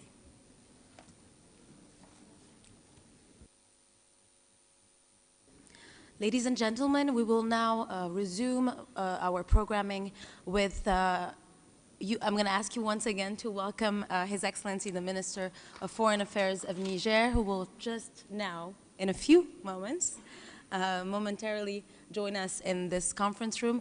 Ladies and gentlemen, mesdames et messieurs, je vais vous inviter, s'il vous plaît, une fois de plus, à accueillir le ministre des Affaires étrangères du Niger, qui va nous rejoindre dans quelques instants, qui est juste là, dans quelques instants, quelques secondes, on me dit, va entrer dans cette pièce, dans cette salle de conférence, et nous allons pouvoir commencer donc cette dernière session, cette dernière discussion plénière de la conférence du lac Tchad qui se tient ici au Niger sur les nouveaux partenariats et les investissements dans la région du lac Tchad.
Excellencies, distinguished guests, panelists, and participants, we are going to resume our program and continue on with our last session of the day and the last session of this conference. Since this is day 2, this session will focus on new partnerships and investments for the Lake Chad region. The idea here will be to build upon all of the discussions that have taken place over the course of the last 2 days, so as to focus on the investments, partnerships, and capacities that will be required to achieve the decisions that were made here during these sessions. So I'm now going to ask you once again to welcome the Minister of Foreign Affairs of Niger, who will be presiding this last session. Please give him a warm welcome. Je vous invite, s'il vous plaît, à accueillir Son Excellence, le ministre des Affaires étrangères du Niger, qui va donc présider cette dernière session sur les nouveaux partenariats et investissements dans la région du lac Tchad.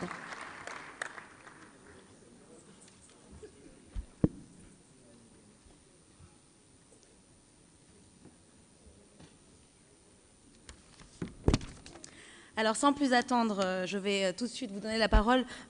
Son Excellence, Monsieur le ministre Hassoumi Massaoudou, ministre d'État, ministre des Affaires étrangères et de la coopération du Niger, vous allez donc prendre la parole et donc commencer par un discours d'introduction sur cette question donc, des nouveaux partenariats et d'investissement dans la région du lac Tchad. Je vous donne la parole. Merci beaucoup.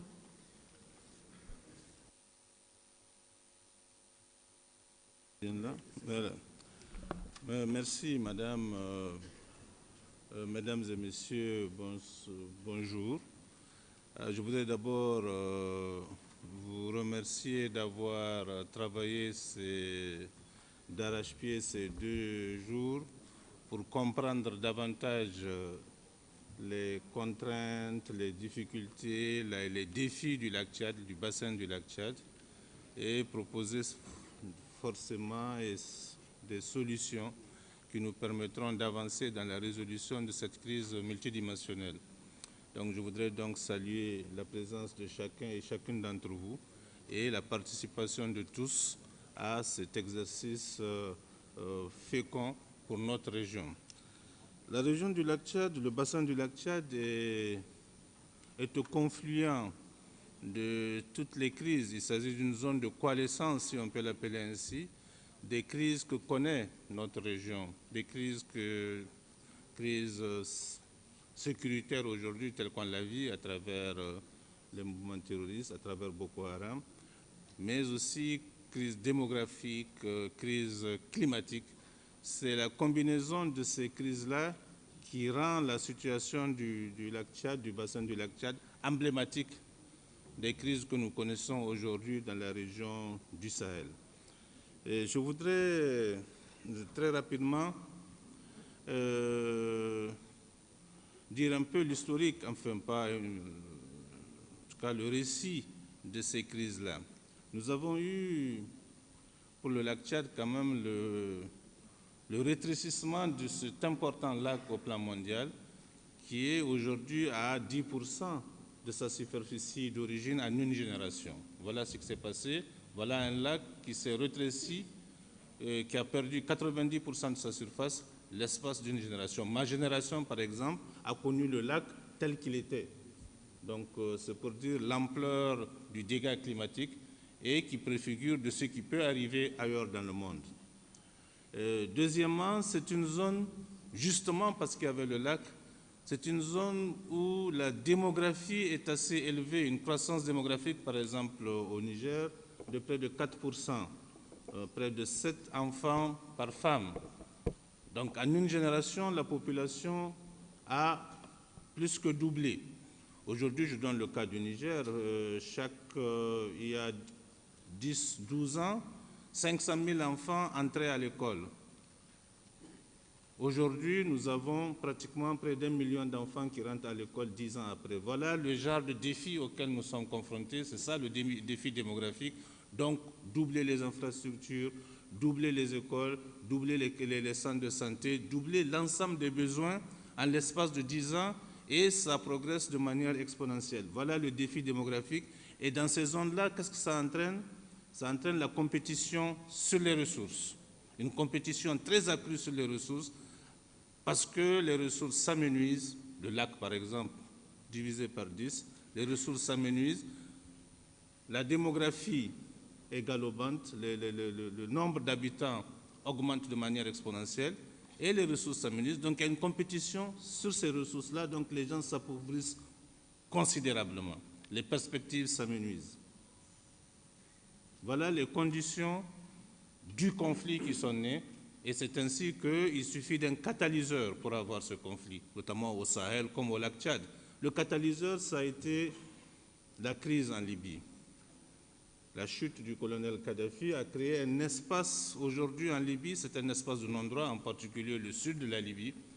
Et il va de soi que toute cette armée de Kadhafi, qui était une armée de mercenaires, comme vous le savez, c'était des mercenaires soudanais, des mercenaires tchadiens, des mercenaires nigériens, des mercenaires maliens, souvent d'origine, en ce qui nous concerne, nous et le Mali d'origine touareg, ont eu la tentation de rentrer chez eux. Donc chez eux, c'est au Niger, chez eux, c'est au Mali, mais armés. La politique que nous avons eue, c'est-à-dire le gouvernement de Mahamadou Issoufou, qui venait juste d'arriver au pouvoir en 2011, c'est de dire que en rentrant au Niger armés, ils seraient considérés comme des ennemis et combattus comme tels. Rentrant au Niger non armés, ils seraient accueillis comme réfugiés ou déplacés, retournés nigériens, on les appelait des retournés, et seraient accueillis comme tels. Cette politique, nous l'avons appliquée, nous avons combattu toute tentative, toute tentation d'installation de groupes armés venant de cette débandade de l'armée libyenne, ce qui n'a pas été le cas chez notre voisin au Mali. Ils ont été accueillis, armés, avec armes et bagages, et évidemment par vagues successives. À un moment donné, ils étaient bien plus importants que l'armée malienne. Il s'est trouvé aussi au Mali qu'il y avait déjà un petit sanctuaire des islamistes défaits, des djihadistes qui ont été vaincus en Algérie, qui sont venus effectivement s'installer dans l'adrar des Iforas, et c'était un petit groupe. Donc c'est cela le catalyseur, mais sur fond d'une crise profonde climatique, d'une crise de compétition sur des ressources qui s'amenuisent, et évidemment c'est ça qui a donné rapidement le maillon faible étant tombé, parce que le Mali avait en même temps les problèmes liés à son unité, et donc c'est comme ça qu'au Mali s'est installée la crise, dans le lac Tchad s'est installée la crise, et ça a pris la forme du catalyseur qui est le djihadisme. Donc voilà, donc il s'agit de conditions objectives liées au climat, liées à la démographie, et il y a eu ce vecteur, ce ferment djihadiste qui est venu donner corps et forme et sens, si on peut l'appeler ainsi, à la violence. Donc voilà l'introduction que je ferai. Évidemment, il y a ces conséquences que nous vivons, notamment dans le lac Tchad. Ces conséquences, c'est beaucoup de déplacés internes, de déplacés nigériens ici dans le bassin du lac Tchad. Ces conséquences, c'est beaucoup de réfugiés entre les différents pays, et il faut les gérer. La réponse que nous donnons à ces conséquences-là, notamment à ces déplacements de population, c'est que nous considérons qu'elles doivent retourner. Il n'est pas question que s'installe une situation humanitaire durable. Il n'est pas question d'accepter que ces populations, et ça c'est faire le jeu des terroristes, que d'accepter que s'installent ces populations-là dans une situation d'assistance constante. C'est pour cela que nous considérons que dans notre politique de défense, le retour des populations pour reprendre leurs activités économiques n'est pas seulement une question humanitaire, une question de principe, c'est une question aussi de défense. Ça fait partie de notre stratégie de défense. Parce que ce que veulent les terroristes, c'est que les activités économiques cessent et qu'effectivement, le désespoir s'installe. Mais quand les gens reviennent, après avoir vécu un moment, une situation de déplacés, évidemment, elles ne veulent plus perdre la capacité de restaurer, de voir leur dignité restaurée par leur travail, par la reprise de leur activité, et cela participe à la consolidation de la défense des populations contre les terroristes. C'est pour cela que c'est aussi une stratégie de défense, c'est aussi une stratégie de stabilisation, relèvement, parce qu'à partir de ce moment-là, s'articule tout ce que vous avez comme politique de nexus humanitaire, stabilisation, mais aussi développement. Sans cette politique-là, sans volonté ferme de nos différents États de ne pas renoncer au développement, nous perdrons cette guerre. C'est pour cela que les questions liées aux stabilisations, au relèvement sont des questions fondamentales pour pouvoir vaincre ces forces obscurantistes, pour pouvoir rétablir aussi bien la sécurité dans notre région que le développement de notre région. C'est pour ça que nous avons besoin de vous. Nous avons besoin d'investissements massifs. Nous avons besoin que vous nous accompagniez, parce que cela coûte cher. Cela coûte extrêmement cher dans nos différentes politiques de stabilisation et de relèvement. C'est la condition du retour de la paix et de la paix durable dans notre région. Et cette paix conditionne aussi parce que l'absence de paix dans une partie du monde est toujours une menace pour la paix dans le monde.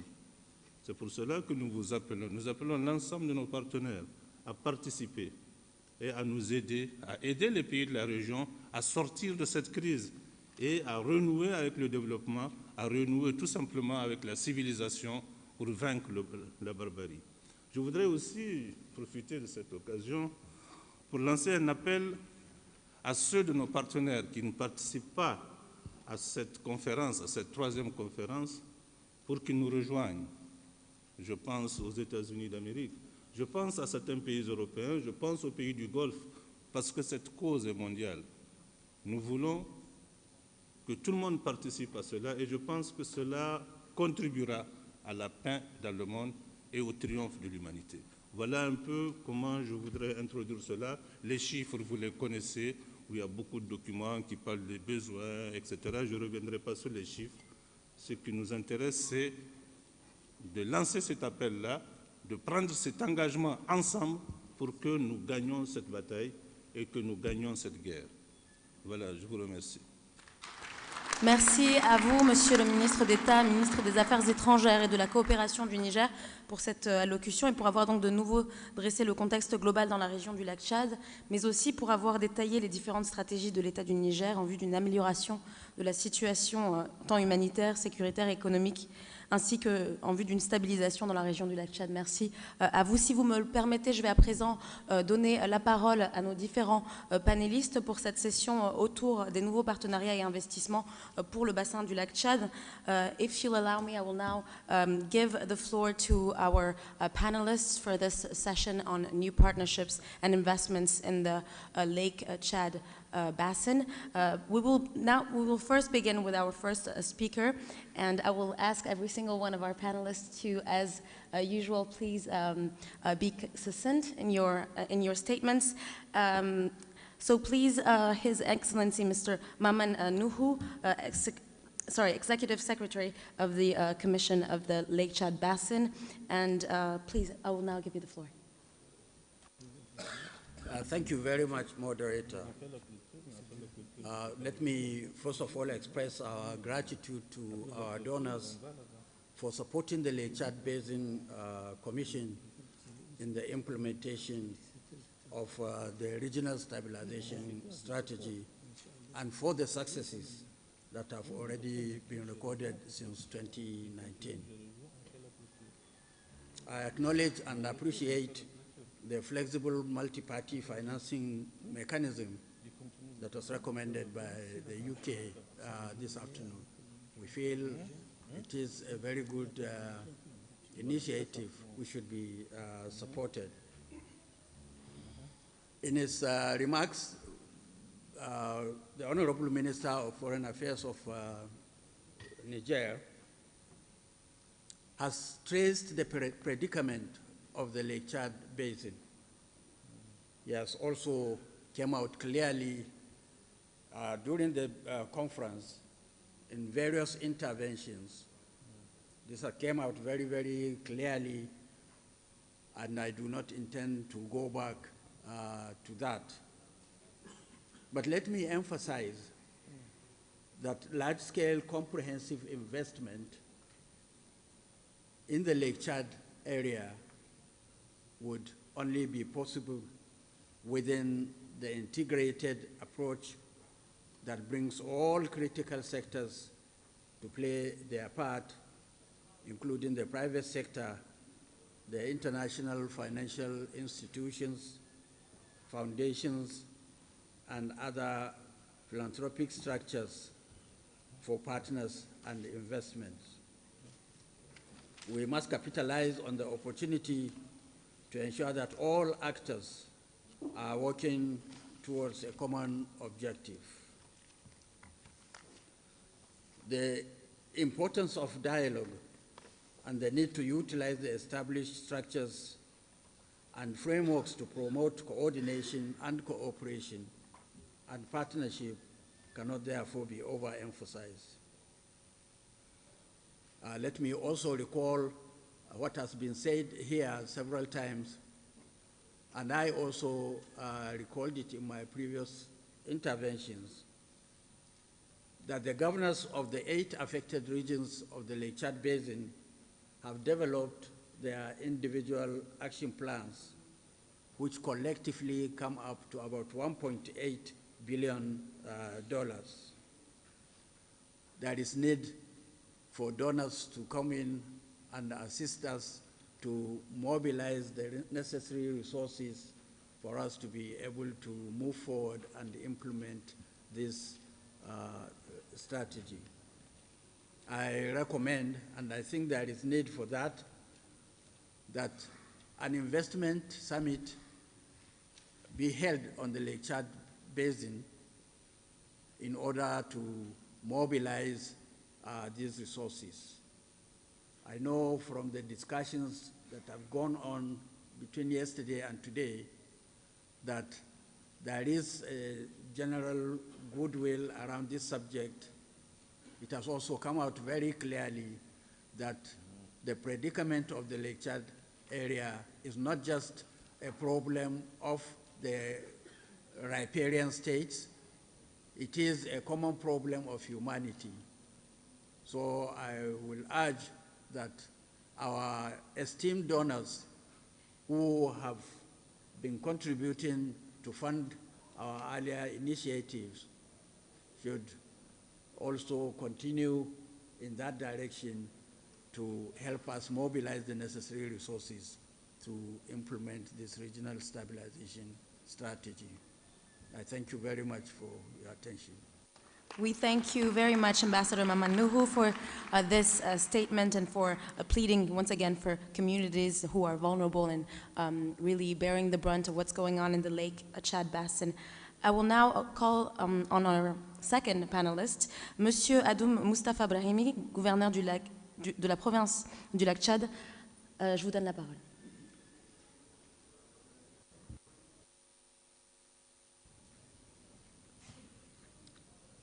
Bien, merci de m'avoir accordé la parole.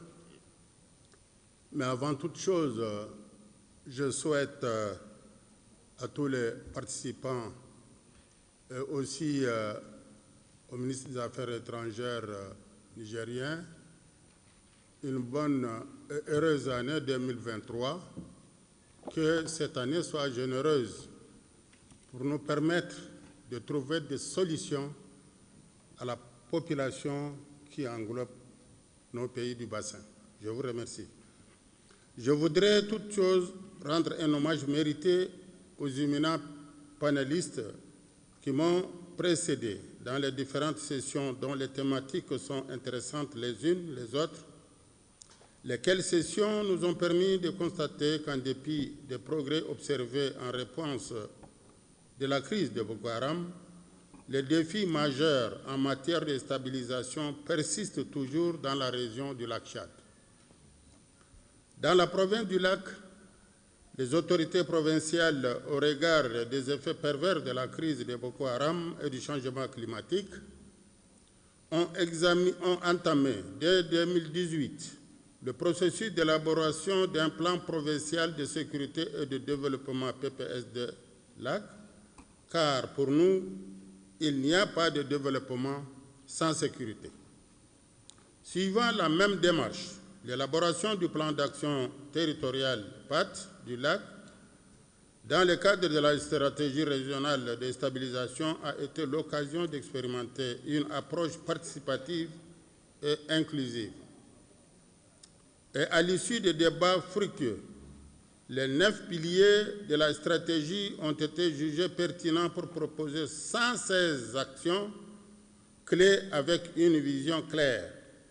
D'ici fin 2025, les populations de la province du lac vivent dans un environnement stable, favorable à la cohésion sociale et à une croissance diversifiée, créatrice d'emplois et assurant à chaque personne un accès équitable à des services publics et sociaux de base de qualité et un cadre de vie durable.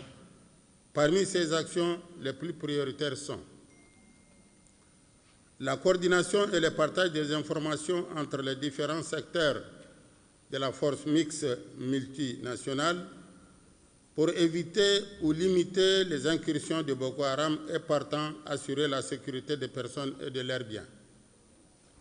La construction des infrastructures de base éducatives et sanitaires, le renforcement de l'état de droit et de la gouvernance tout en mettant au centre de la stratégie la question de protection des civils. La dotation du secteur 2 de la force mixte multinationale en pirogue motorisée en vue de favoriser leur mobilité.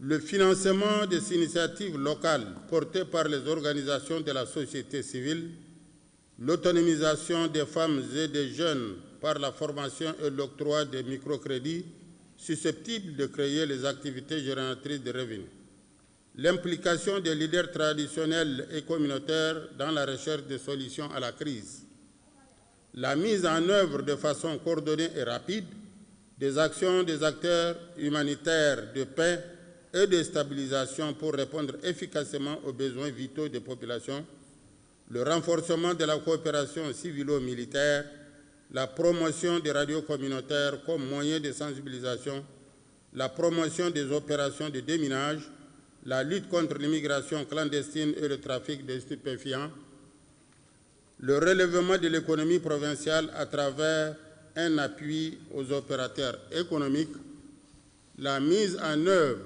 du programme DDR, la lutte contre l'extrémisme violent, la construction de la paix à travers la prévention et la gestion rationnelle des conflits, le renforcement des capacités des comités locaux de sécurité communautaire ex-comité de vigilance, l'aménagement des pôles d'air. Voilà les voies que la province du lac a tracées pour parvenir à la stabilisation de la population. En plus de PAT, la fenêtre nationale de stabilisation FNS, à travers les plans d'action communs PAC, met en œuvre des interventions de stabilisation dans les localités d'Ngalamia ou Koulkime. D'autres initiatives nationales et régionales sont également en cours dans la province. Je peux citer en guise d'illustration quelques-unes, à savoir le projet d'appui aux réfugiés et communautés d'accueil par cas, le projet de redressement économique et social inclusif du lac Tchad Résilac, le projet de relance et de développement de la région du lac Prolac. À toutes ces initiatives s'ajoutent les actions conjuguées, les organisations internationales et les importants moyens que ne cesse de déployer le gouvernement du Tchad sous la très haute impulsion de son Excellence Mohamed Idriss Déby Itno, président de la transition, président de la République, chef de l'État, en vue de soulager les souffrances des personnes vulnérables.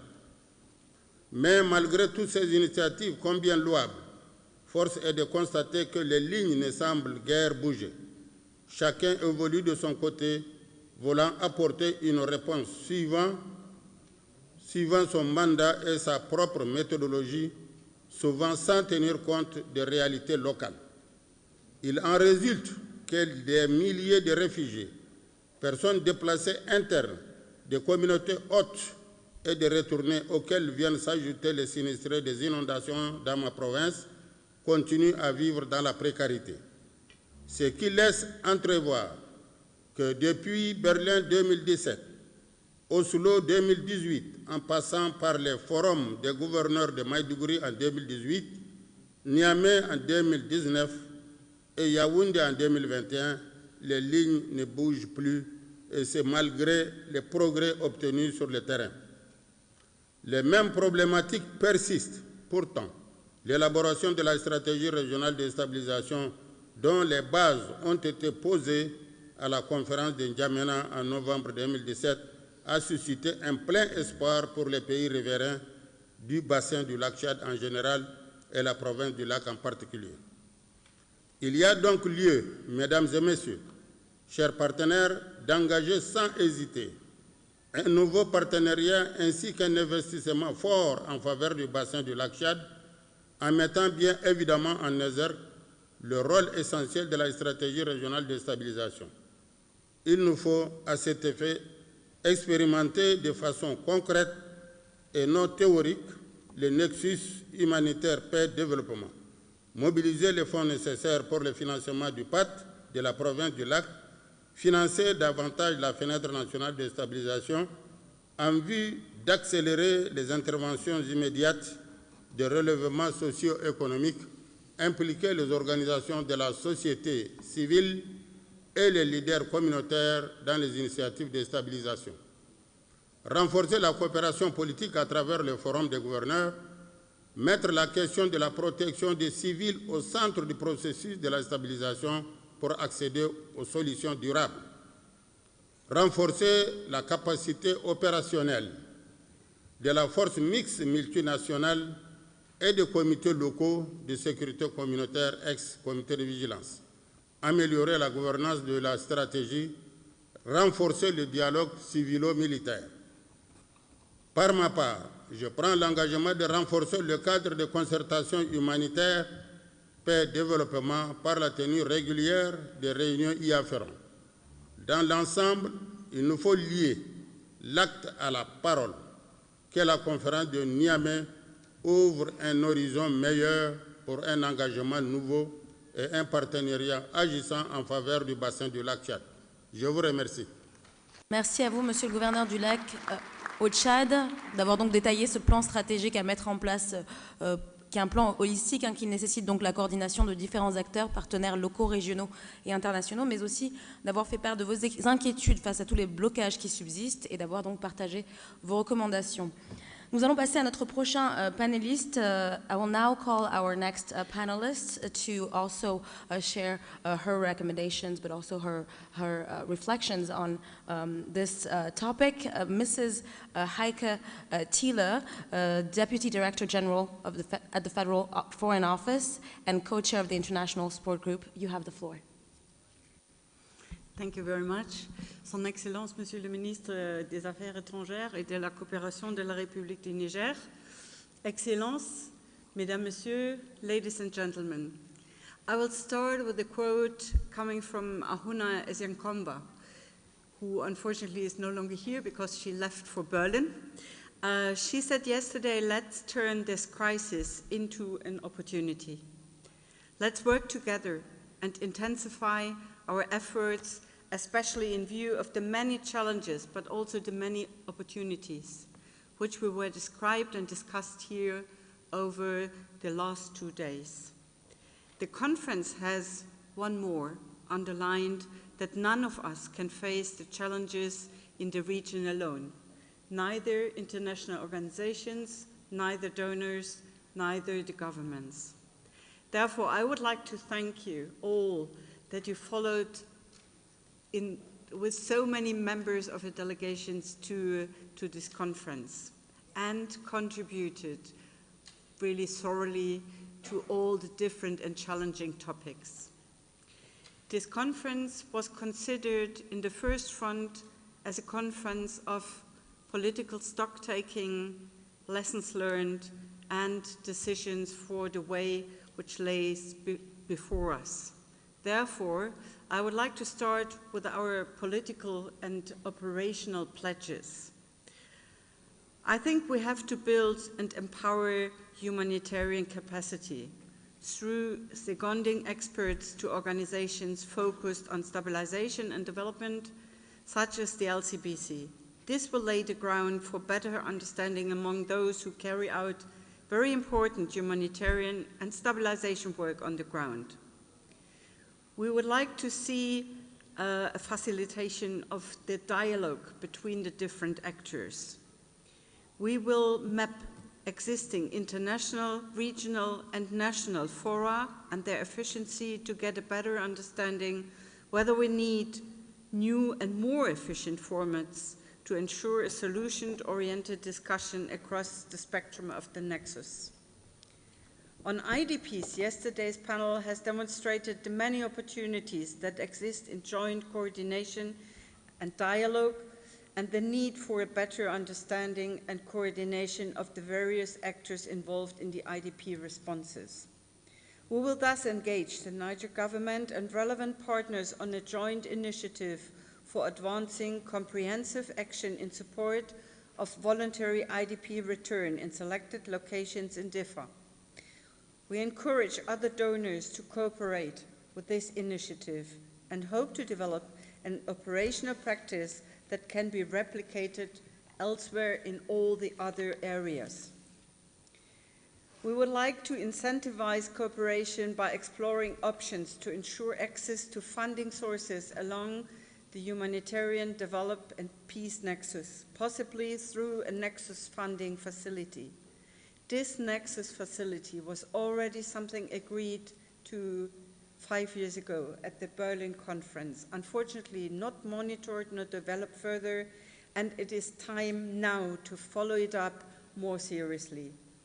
We will analyze in this framework how this idea can be coordinated with the multi-partner fund announced yesterday by UNDP and the idea which we support.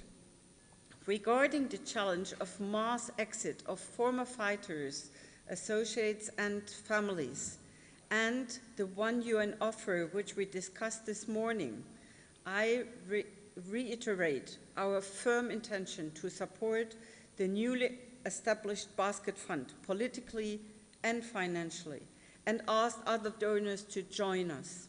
There is no alternative when we once in the future can say that Boko Haram is successfully fought and the population is safe again and going back to normal life. Our financial pledges to underline its commitment to the region. Germany will pledge, as announced by our Minister of State, Mrs. Katja Keul, here at the conference yesterday, 100 million euros for 2023. As we are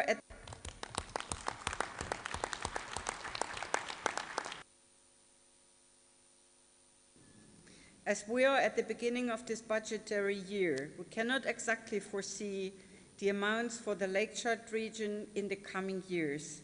The 100 million euro are the amount we can announce at the moment. This sum is divided into 50 million euros for stabilization and 50 million euros for humanitarian assistance. 95% of the humanitarian assistance is directed to regional projects. Similarly, also around 80 to 90% of the stabilization amount goes to regional projects. The most important being here the Lake Chad Stabilization Facility, which was mentioned several times at the conference. But I think we do need two more actions. One is a joint outreach. We have spoken a lot and discussed about the opportunities of the nexus. But we discovered that most of the development actors are in the countries represented, but not in the areas represented, because the safety situation doesn't allow that. Therefore, it is necessary that we do a joint outreach. All the humanitarian stabilization partners and the governments for making sure that the development part of the nexus is really assisted by donors. And we can assure with that there are sustainable results of what we have reached until now. And in the last session, session 5, we discussed the repercussions of climate change in this concerned area of the Lake Chad. I think it is needed that we have a special outreach for additional climate change funds to cover the needs caused by floods, drought, and the scarcity of resources. Germany stands shoulder to shoulder with partners in the region. As a co-host, we consider this conference of heavy food for thoughts and of a necessary follow-up process. Therefore, we want to commit to tracking both political and financial pledges made by partners during the conference and ensure they will be followed up accordingly. Thank you very much. We'd like to thank you, Mrs. Heike Thiele, for sharing the federal government of Germany's pledges moving forward, among which improving the coordination of efforts between actors and stakeholders, strengthening dialogue, and of course this very generous financial pledge destined to improving the humanitarian situation in the Lake Chad region. Thank you very much. Last but not least, I'm going to now give the floor to our last panelist, Mr. Han Freiters, World Bank Country Manager based in Niger. You have the floor. Son Excellence le ministre d'État, Ses Excellences, distingués invités et participants. Je voudrais tout d'abord remercier l'Union africaine, le gouvernement de Niger, la Norvège, l'Allemagne et le PNUD et tous les autres partenaires qui ont contribué à l'organisation de ce rassemblement crucial. Je n'insisterai pas sur le diagnostic de la crise du bassin du lac Tchad qui a conduit depuis 2014 à la deuxième plus grande crise de déplacement forcé au monde après la Syrie. Une crise qui a vidé les zones rurales les plus productives et altéré les routes commerciales régionales et qui a durablement endommagé l'écosystème économique régional. Ce diagnostic est bien connu, nous le partageons. Je n'insisterai pas non plus sur la nécessité de coupler l'aide humanitaire avec des solutions de développement pour s'attaquer aux problèmes du bassin du lac Tchad. La stratégie régionale pour la stabilisation, le redressement et la résilience reconnaît l'importance du développement à plus long terme.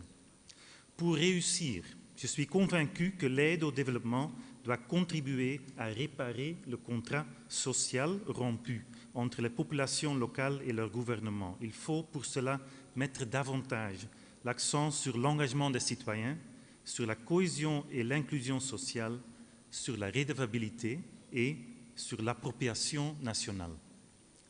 Ça, c'est la logique qui soutient l'appui de la Banque mondiale au bassin du lac Tchad, qui est une priorité importante pour nous. Comme vous le savez, les bailleurs de fonds du développement, tels que la Banque mondiale, financent les programmes et priorités des gouvernements à leur demande. Et les projets sont mis en œuvre par leurs soins avec une assistance technique de la Banque mondiale. Ainsi, la Banque mondiale finance une trentaine de projets dans la région du lac Tchad. Ces projets sont mis en œuvre par les gouvernements respectifs. La valeur totale de notre engagement dans la région est d'environ $1 milliard américains. Tout en renforçant les capacités des autorités régionales et locales, ces opérations visent à renforcer l'accès aux services socio-économiques de base, y compris la santé et l'éducation, à fournir une protection sociale, à construire des infrastructures résilientes, à soutenir les opportunités de subsistance et bien plus encore. Toutes ces interventions sont alignées aux principaux piliers de la stratégie régionale. Sur ce $1 milliard, plus ou moins 70% restent à décaisser, c'est-à-dire environ $700 millions sont disponibles aujourd'hui pour être utilisés au profit des efforts de développement menés par les gouvernements de la région du lac Tchad. Les financements sont donc disponibles et plus de financements seront mis à disposition à fur et à mesure que les décaissements aient lieu et que les résultats soient atteints. Revenons alors sur comment les mettre en profit de la meilleure façon. Nous croyons que pour réussir dans notre démarche commune, nous devons surmonter les défis de coordination entre les États et entre les partenaires de développement.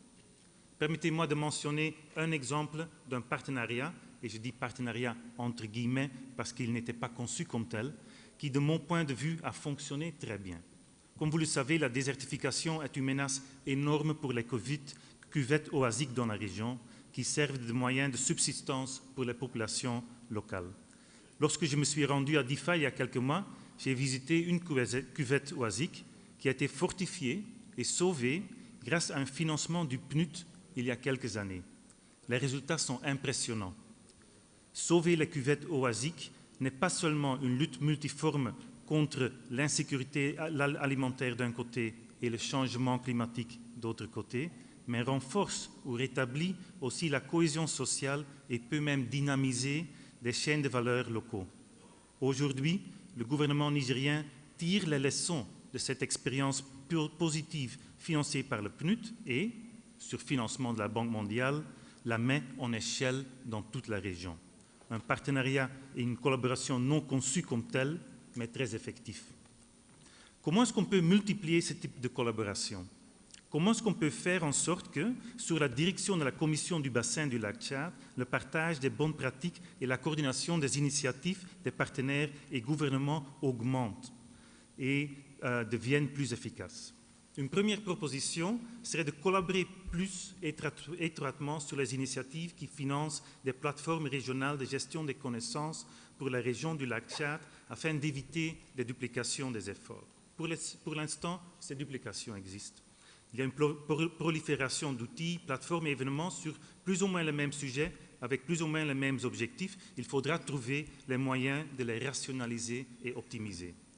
La Banque mondiale participe activement dans l'Alliance Sahel, qui rassemble 27 partenaires au développement bilatéraux et multilatéraux pour apporter une réponse multisectorielle et coordonnée en cohérence avec la réalité du terrain, les besoins des populations et les stratégies nationales et locales du G5 Sahel. Travailler avec un partenariat comme l'Alliance Sahel pourrait être une manière de réduire les coûts de transactions de partenariat qui existent actuellement autour de la région du bassin de lac Tchad. Certainement, il y aura beaucoup d'autres suggestions comment améliorer la collaboration. Travaillons dès aujourd'hui à identifier comment le faire en fonction de l'avantage comparatif de chaque acteur et en bénéfice de la population de la région. Comptez sur une Banque mondiale pleinement engagée. Je vous remercie pour votre attention. Merci à vous, Monsieur Han Freiters, donc de la Banque mondiale. Ici au Niger, vous avez entre autres mis l'accent sur la nécessité d'inclure les populations dans les efforts de développement et donc de stabilisation, de réitérer les nombreuses actions qui sont déjà menées par la Banque mondiale dans la région, ainsi que les succès qui ont été donc enregistrés par certains partenariats ici. Merci également pour vos recommandations dans le but d'améliorer ces partenariats, de les renforcer et de les multiplier. Merci beaucoup pour votre intervention. Nous vous demandons également, merci, mesdames et messieurs, nous remercions le ministre des Affaires étrangères qui était avec nous et qui a dû nous quitte car il a d'autres obligations. Il sera de retour dans quelques minutes, peut-être une heure, pour la cérémonie de clôture donc, de cette conférence de haut niveau sur le lac Tchad. Merci à lui pour sa présence lors de ce panel. Nous allons à présent ouvrir donc la conversation. Au-delà de nos panélistes et de leurs brillantes interventions, nous avons différentes interventions qui vont provenir de l'auditoire et je vais à présent donner donc la parole à des personnes qui vont donc s'exprimer, que ce soit au nom de leurs États, mais aussi d'organisations non gouvernementales ou encore d'organisations de la société civile. We will now give the floor to different speakers who will speak from the floor and who will give their contributions to this session on new partnerships and investments. And I will now first call our first speaker and ask again that we try to be succinct with our declarations. We limit them to 2 minutes. We have quite a long list of speakers for this final session, so please, in the interest of time, so we can not finish too late this evening and close this conference too late this evening, I will ask every speaker, each and every speaker, to please try to keep with our time constraints. I will now give the floor to His Excellency, the Assistant Minister Sultan Al-Shamsi from the United Arab Emirates. You have the floor.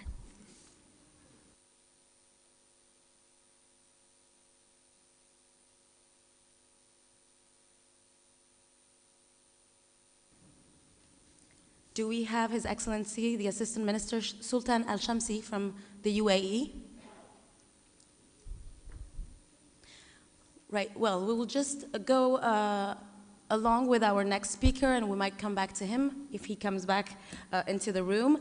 So we will now give the floor to other speakers who will speak on behalf of their country. First speaker from Denmark. Thank you very much. Merci beaucoup. Excellences, mesdames et messieurs. Permettez-moi de profiter de cette occasion pour remercier le Niger, la Norvège et l'Allemagne, avec les pays du lac Tchad,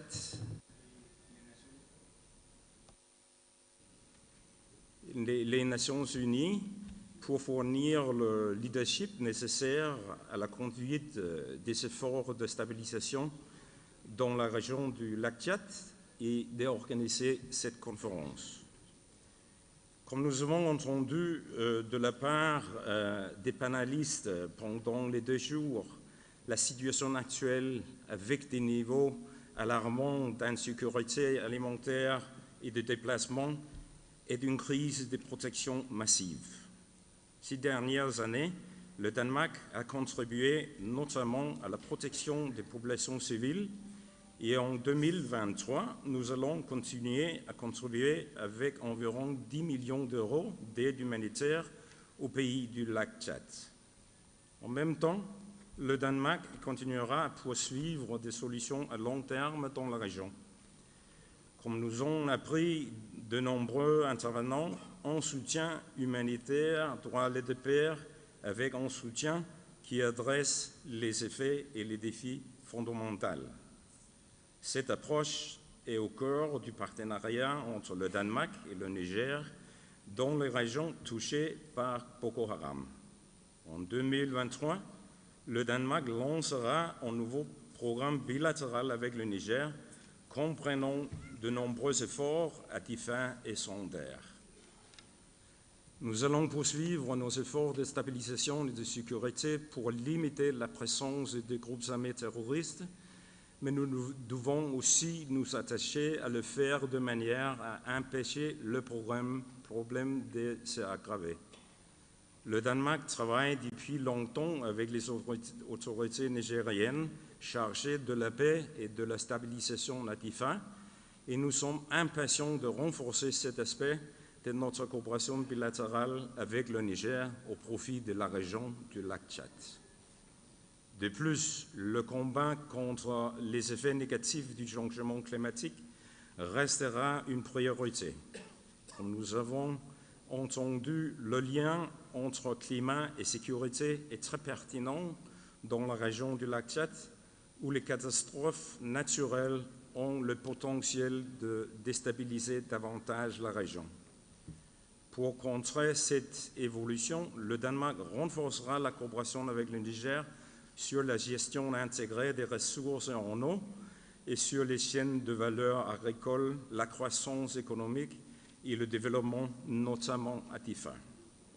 Le Danemark restera un partenaire proche dans cet important travail mené par le Niger et les autres pays du lac Tchad, l'Allemagne, la Norvège et les Nations Unies.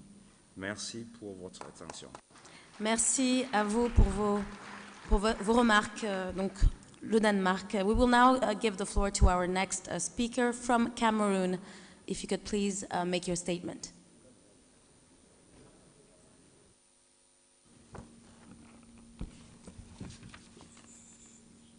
Ok, merci Madame la modératrice, distinguées personnalités, Mesdames et Messieurs, je voudrais, au nom du gouvernement de la République du Cameroun, exprimer ma profonde gratitude à tous les partenaires pour les appuis multiformes qu'ils n'ont cessé d'apporter à la région du lac Tchad depuis la survenance de la crise.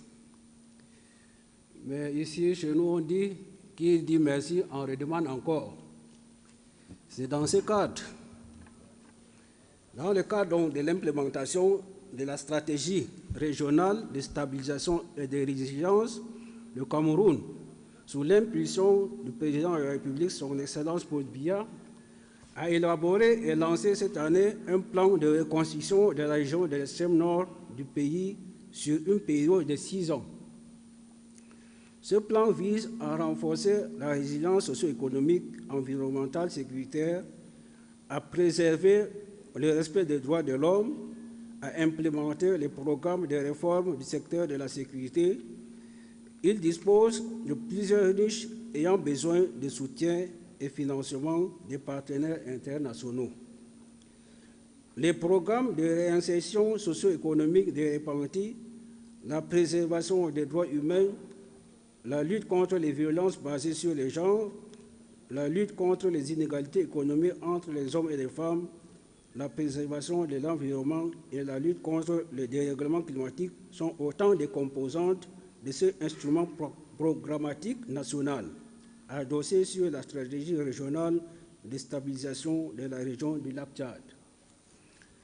À ce propos, les travaux de construction du centre de réhabilitation des ex-associés Boko Haram sont très avancés. Je voudrais à ce niveau dire que le Cameroun a créé une coordination nationale de désarmement, de mobilisation et de réintégration, DDR. Ce centre, il y a un centre à l'extrême nord, et ce centre, les travaux sont lancés. Il comprend des dortoirs, des ateliers, une infirmerie, des salles de cours, des bureaux et d'autres infrastructures connexes. Pour la réussite de ce plan, mon pays sollicite de la part de tous les partenaires et donateurs des appuis multiformes qui permettront de lutter contre la fragilité de cette région et favoriser le retour d'un climat sûr dans la région. Sur ce, je vous remercie pour votre bienveillante attention. Merci à vous, Monsieur le Gouverneur, qui s'exprimait donc au nom du Cameroun. Next on our list of speakers, we have someone from the United States. If you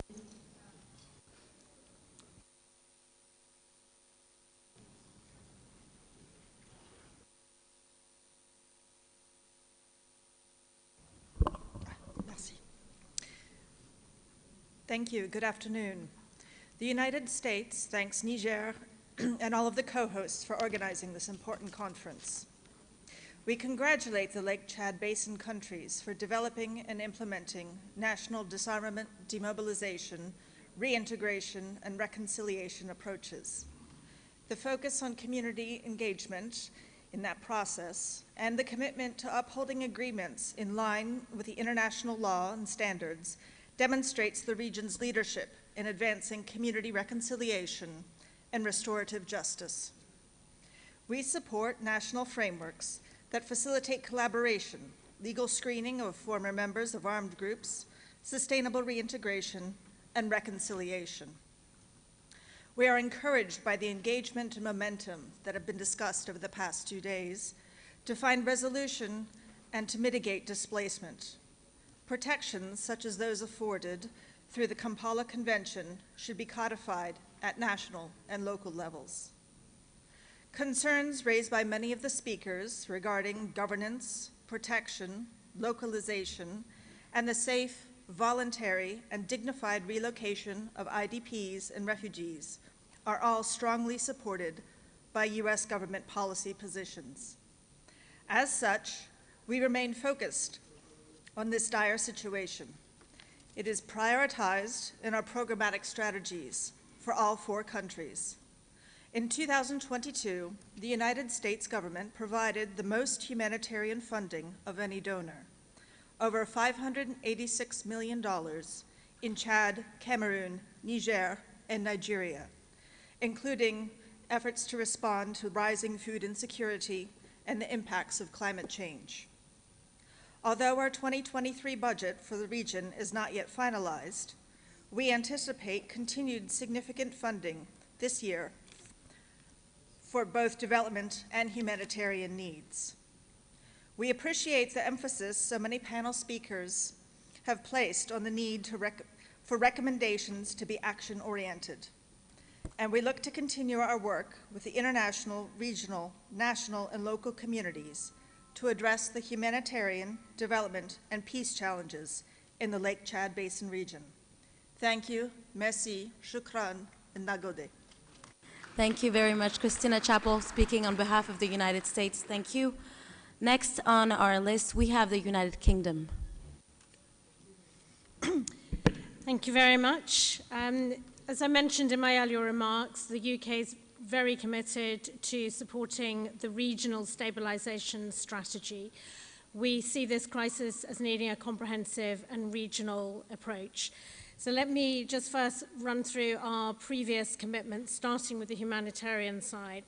So over the 5 years from 2017 to 2022, the British people provided 425 million of humanitarian assistance in northeast Nigeria. These delivered important results. For example, over 2.1 million people with life-saving food assistance, 350,000 people with access to clean water, and 660,000 people able to resume their livelihoods through agriculture. Secondly, the stabilization strand. Over the last 2 years, the UK has provided £28 million in support of the Lake Chad Basin, and we will continue to support this in future years. Since 2019, we've committed £13.7 million to encourage countries to take a regional approach. And then also in this domain, the Durable Solutions Pilot Programme, which we're supporting in northeast Nigeria in Adamawa, whilst also providing mental health and psychosocial support to help people manage the impacts of the conflict. On the development side, we've invested £1 million in investment in health systems strengthening work, particularly in response to the pandemic. And at the last count, our Education in Emergencies programme has reached more than 270,000 conflict-affected children with formal and non-formal education in northeast Nigeria. We also support the Education Cannot Wait programme, which is the UN's global $1 billion fund for education in emergencies. And finally, all of this is supported by our work we do to support military partners to enable them to secure areas to enable the humanitarian and development community to come in behind this. Turning now to what our commitments are for this year. We're supporting, we will be spending 50 million in the region over the course of this financial year. That breaks down as 15 million on regional conflict stability and stabilization efforts and 35 million on humanitarian assistance, as well as a 4-year Sahel Humanitarian Assistance and Protection Programme, which focuses on malnourished women and children. This also works in Cameroon. And finally, looking at future financial years, I mentioned earlier the UK's strong commitment to Pillar 3 of the Regional Stabilisation Strategy and our planned support to the proposed new multi-donor funding mechanism. Really pleased to hear Germany's strong commitment to come in behind that. And please, I'd like to encourage all of you to consider supporting this particular fund. As well as this, the UK will spend over 36 million in the Lake Chad Basin, subject to final allocations and ministerial approval. So those are our financial commitments, and I just want to end by talking about other commitments we will make. We will commit to making a greater effort to mainstream resilience building in all our activities across the Nexus. Building on the Preventing Sexual Violence Initiative conference in London, we commit to putting protection at the heart of what we do, including for women, adolescent boys and girls. We commit to change the way we work to become better coordinated, working in particular with our UN partners on the mass exit programme. And we commit to a regional approach, but nevertheless a differentiated one, recognising the 4 countries have different needs. And finally, we commit to use our role and time as a convener, particularly around the DDR work that I mentioned earlier. We'd like to encourage the World Bank, who spoke earlier, the EU and France to continue to work with us, even if their funding commitments remain outside the multi-donor basket fund. Thank you very much, everyone, for your commitment to this very important initiative in the Lake Chad Basin. Thank you for now. We thank you for your statement and for all the commitments that the United Kingdom is making. Next, we have a speaker from Ireland. You have the floor.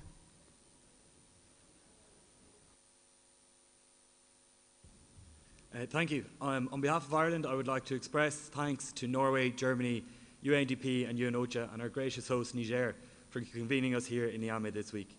Issues of food insecurity, high numbers of IDPs, a challenging protective environment, especially for women and girls, high numbers of children out of school and increasing climate change related insecurity remain of grave concern to Ireland and serve to reinforce the importance of this conference.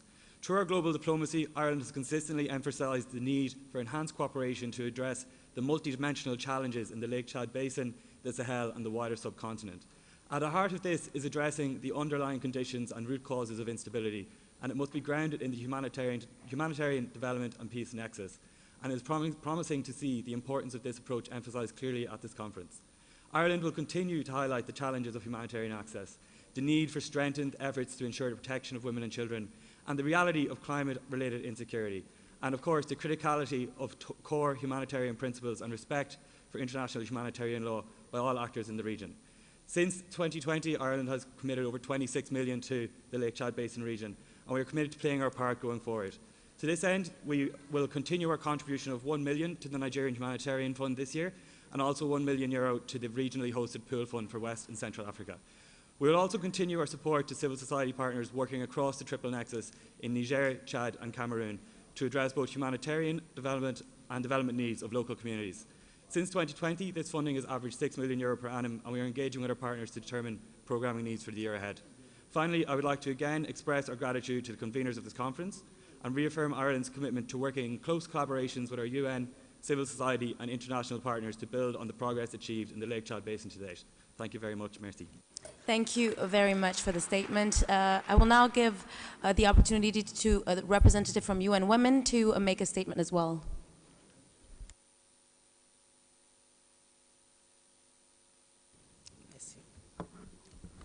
Merci beaucoup. C'est pour cela que c'est important d'avoir sa coordinatrice résidente à côté. Mesdames et messieurs, tout protocole respecté, je suis heureuse de prendre la parole au nom de la directrice exécutive de ONU Femmes pour soutenir, excusez-moi la technologie, pour soutenir l'importance de la centralité du genre et de l'autonomisation des femmes dans le processus de résolution des conflits, mais surtout d'apporter des solutions durables dans le bassin du lac Tchad. Comme nous le savons tous et toutes, il faut encore 300 ans pour réduire les inégalités entre les hommes et les femmes dans le monde, encore davantage dans les zones fragiles comme le bassin du lac Tchad. Nos pays africains perdent 0,3 milliard de dollars du fait des inégalités de genre, soit une perte de 10% des produits intérieurs bruts du fait de ces inégalités, justement. Le ministre d'État, ministre des Affaires étrangères du Niger, Mme Aïchatou Moukeïla, la présidente du réseau des femmes du bassin du lac Tchad et d'autres intervenants ici ont mis en exergue l'épineuse question démographique avec l'indice synthétique de fécondité, les mariages précoces, la faible éducation des filles qui sont des priorités du gouvernement du Niger et comme je l'ai entendu de la part du gouverneur du lac Tchad, aussi de toutes les autorités du lac Tchad. Ce matin, nous avons noté le lien étroit entre conflits armés et changement climatique. Selon le Forum économique mondial, si l'on ne s'attaque pas à l'impact du changement climatique sur les femmes, l'égalité entre les sexes en 2030 reviendra à son niveau de 2010. Bien que produisant 70% de la nourriture dans notre région africaine, les femmes ne sont que 15% et souvent 7% dans certains pays comme le Niger à détenir des terres et leurs moyens d'existence durable sont disloqués. Mesdames et messieurs, chers partenaires, on ne dira jamais assez. Les communautés locales, notamment les femmes et les filles, ont la solution et sont la solution. Nous devons et nous avons encore en mémoire quelques exemples d'initiatives mises en œuvre au Niger et dans certains pays du bassin du lac Tchad. Je cite le rôle des femmes dans la médiation entre éleveurs et agriculteurs, qui a été cité comme un des programmes innovants par le secrétaire général des Nations Unies et qui est mis en œuvre par le réseau des femmes pour la paix en lien avec ONU Femmes et la FAO dans le cadre du programme de consolidation de la paix au Niger. Je cite le rôle des femmes mères dans le processus de désarmement des groupes armés ayant contribué à la stabilisation en cours de la région de Difa. Et je cite le rôle important des femmes en uniforme au sein des forces de défense pour augmenter la confiance des communautés, surtout des femmes et des filles.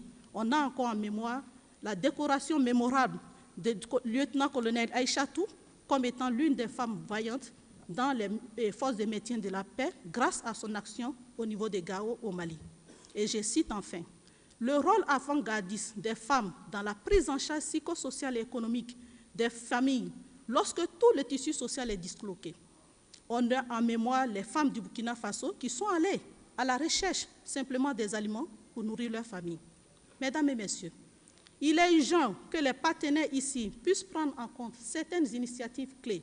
Premièrement, la prise en compte des femmes et de leurs réseaux et organisations des femmes dans le processus de planification et budgétisation sensible au genre. Il y a des annonces qui sont faites, il faut que les femmes soient au début et qu'elles soient à la fin, de sorte à ce que leurs besoins stratégiques et opérationnels soient pris en compte. Deuxièmement, que plus de financements soient orientés vers les groupements, associations locales, principalement des femmes, et pourquoi pas un fonds spécial des femmes et des filles du bassin du lac Tchad pour soutenir les initiatives locales de ces femmes valeureuses et vaillantes que nous avons dans cette région et des filles. Et troisièmement, que les mécanismes de coordination dans la recherche de solutions durables et du Nessus prennent en compte les femmes et les filles et leurs organisations. Quatrièmement, un accent soit mis sur la protection des droits des femmes et des filles, surtout pour assurer un maximum de sécurité, pour protéger leur vie et biens. Cela passe par la protection des femmes et des filles contre les violences sexuelles et les violences basées sur le genre, le respect de leurs droits et l'application de nos engagements au niveau national et international.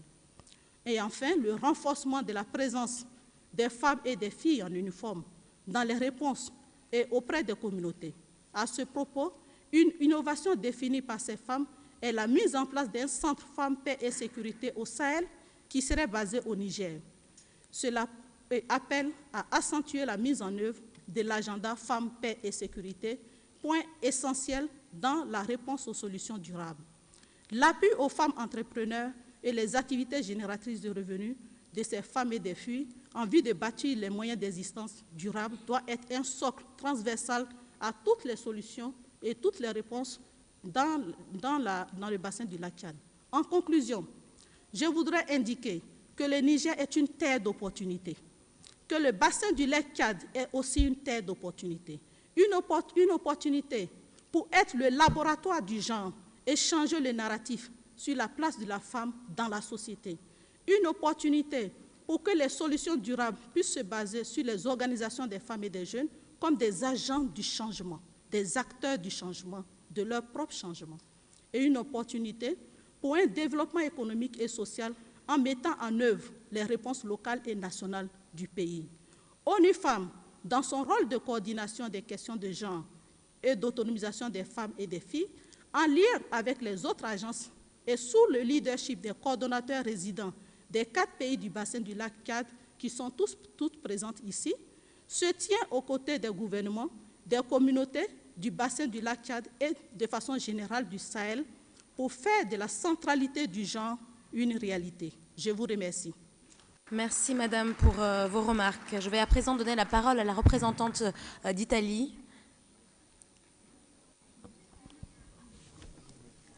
Merci.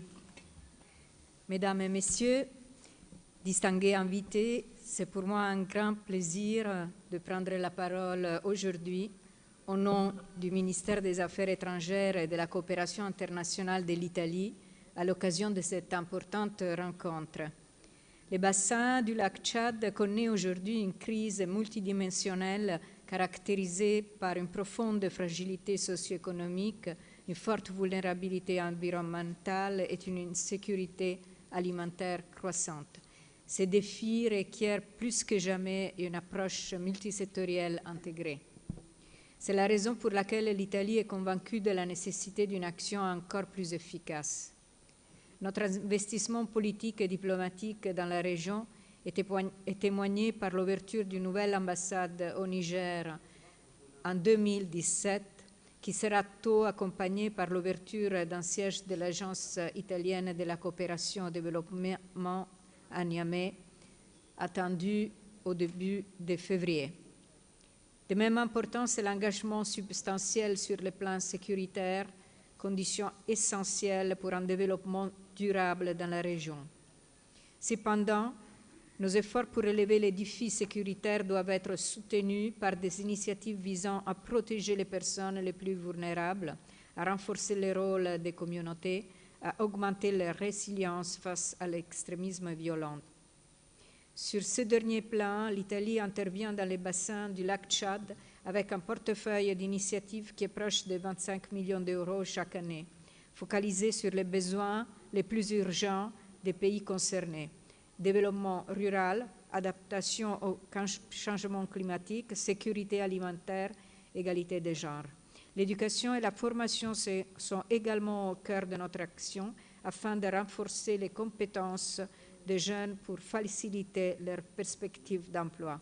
Permettez-moi de souligner l'importance que l'Italie accorde à la sécurité alimentaire, surtout dans un continent, l'Afrique est une région, celle du lac Tchad, particulièrement frappée par les changements climatiques et la grave sécheresse. Tout cela impacte dramatiquement sur les activités agricoles et pastorales qui représentent des voies importantes dans les économies des pays riverains. Nous entendons donc promouvoir les activités axées d'un côté sur la résilience des populations rurales et de l'autre sur l'innovation dans les secteurs agricoles qui permettrait d'améliorer les productions. Mais pour s'assurer que les ressources consacrées à ces objectifs produisent des résultats tangibles, nous sommes appelés à redoubler nos efforts pour promouvoir une coordination plus étroite avec nos partenaires, tant au niveau local qu'international, et à rendre effectifs les nexus humanitaire, développement, paix. Les nombreux défis du bassin du lac Tchad exigent dialogue et engagement sur les politiques publiques et les réformes sectorielles prioritaires dans un esprit de transparence et de redevabilité mutuelle. Avant de terminer, j'ai saisi l'occasion pour souligner comme notre pays continuera à agir sur 3 piliers, la personne, la planète et la prospérité. Nous soutiendrons la stabilisation de la région en adoptant des solutions durables pour renforcer la résilience des communautés et favoriser la croissance économique. Nous continuerons à mettre au centre de notre action le développement humain qui doit constituer la valeur adjointe dans une région avec des dynamiques démographiques croissantes. Merci à tous. Merci à vous, Madame, pour vos remarques. À suivre, nous avons une déclaration du représentant de l'Organisation mondiale de la santé.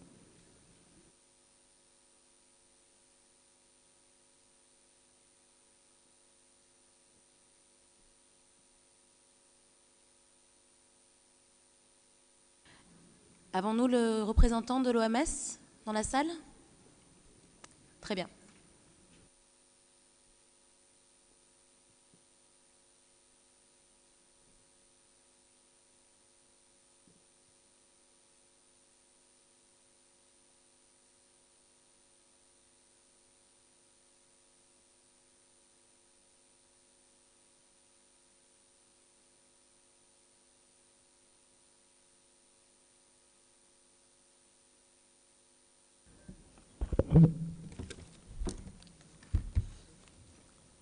Okay, bonjour tout le monde. Merci de nous donner l'occasion d'intervenir à cette importante circonstance. Je voulais d'abord féliciter tous les intervenants et les organisateurs de cette conférence, et bien sûr les pays hôtes qui nous abritent à l'occasion de cette importante conférence sur le développement et pour la région du lac Tchad. Je voudrais, au nom de l'Organisation mondiale de la santé, et peut-être intervenir un peu comme fédérateur de tous les intervenants et toutes les interventions qui ont été abordées depuis hier. Il est vrai que l'OMS, en tant qu'organe spécialisé dans le domaine de la santé, et dans le cadre de cette conférence, nous sommes engagés auprès des pays, le Niger, le Cameroun, le Nigeria et le Tchad. Et nous avons la représentation du Niger et le Nigeria à cette conférence. Et nous avons tenu à prendre la parole pour revenir un peu sur les préalables et les fondements de la santé. C'est vrai que toutes les discussions qui ont été entamées depuis hier par rapport au contexte des conflits, d'insécurité alimentaire, des situations nutritionnelles et des situations de développement de façon générale, et tous les concepts autour de, bien sûr, la centralité et des principes essentiels et des droits fondamentaux des hommes. Je voulais rappeler ici que parmi les principes humanitaires, je ne vais pas revenir dessus, et les droits essentiels, la santé est un droit universel. Et j'insiste dessus pour rappeler aux uns aux autres que la santé ne se limite pas à la maladie. Bien que la Covid nous a permis de nous rendre compte à quel point la santé était fondamentale, et dans la mesure où la Covid a fait plus de dégâts que les autres maladies par le passé, avec un impact qui va au-delà du secteur de la santé.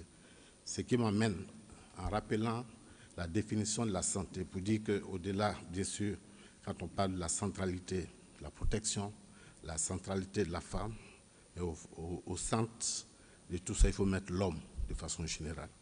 Donc l'approche basée sur le droit humain, la santé et l'homme. Et du point de vue de la santé, nous disons la santé, au-delà de la maladie, c'est le bien-être, l'équilibre donc entre la psychologie, le physique et l'environnement. Ce qui me fait faire le lien avec tous les contextes sécuritaires, conflictuels, changement climatique, dont les précédents orateurs ont très bien fait le lien avec la santé, les implications de ces différentes crises et de ces différentes catastrophes du point de vue de la santé conjoncturelle, dues à des désastres ou à des chocs, pour lesquels nous efforçons tous la santé et les autres acteurs à ramener la situation à un état normal ou un peu mieux que le début de la crise. Donc, ceci étant dit, je voulais donc m'appesantir sur les défis que l'OMS essaie de conduire aux côtés de ces différentes agences sœurs des Nations Unies et des autres partenaires internationaux, de pouvoir mettre en place, remettre la santé au cœur du débat, à travers ce que notre directeur général a appelé les 5 P, c'est-à-dire les 5 priorités en matière de santé, qui consistent à promouvoir la santé, à performer la santé, à assurer, à renforcer la santé, à protéger et à prévenir la santé. À travers ces 5 P, nous allons nous permettre de résumer que tous les actes, les domaines dans lesquels nous intervenons constituent les déterminants de la santé pour lesquels on peut s'assurer que la santé est au centre de nos interventions et à la fin de nos interventions. Je voudrais vous remercier. Bien sûr, ça prend en compte toutes les spécificités qui sont les gens, les enfants, les migrants, les déplacés, qui, au-delà de leur aspect physique, le bien-être est fondamental. Et je sais que même sur le plan politique, l'objectif du politique et de toutes les politiques, c'est d'assurer la santé et le bien-être des populations. Je vous remercie. Merci à vous. Je vais à présent passer la parole. Up next, we will have the IRC that will make a statement.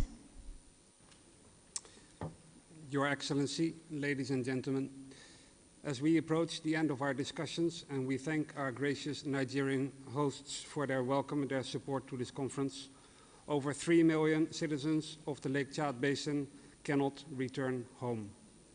3 million people like us who hope for and who deserve much better. Indeed, as we consider the hard work ahead for all of us, we can never lose sight of their plight and the difficult life choices that they must make.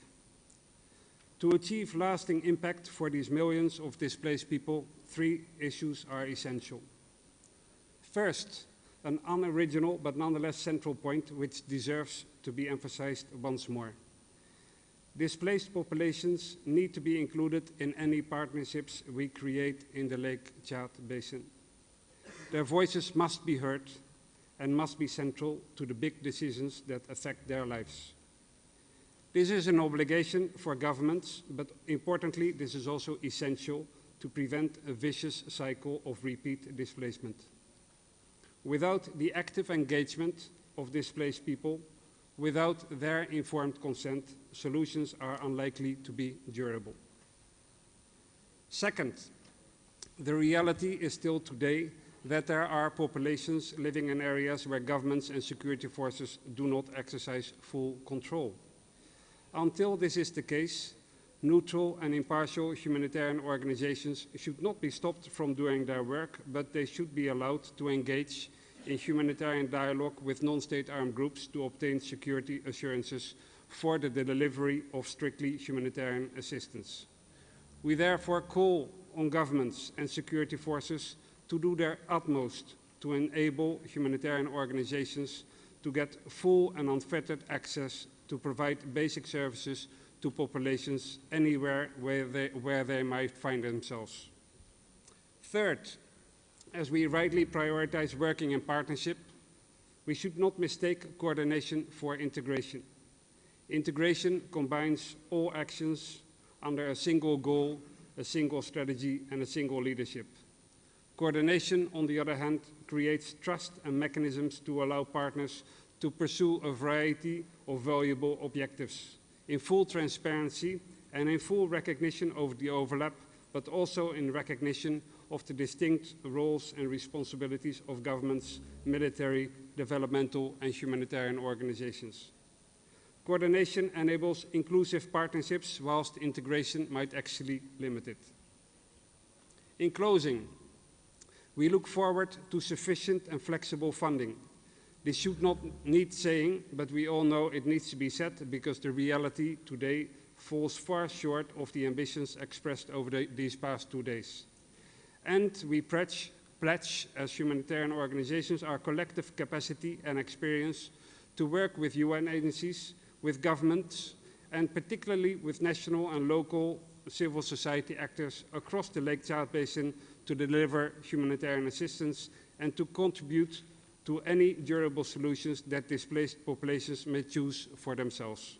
Thank you for your kind attention. We thank you for your statement. Up next in our list of speakers, we have the network of Yobe CSOs.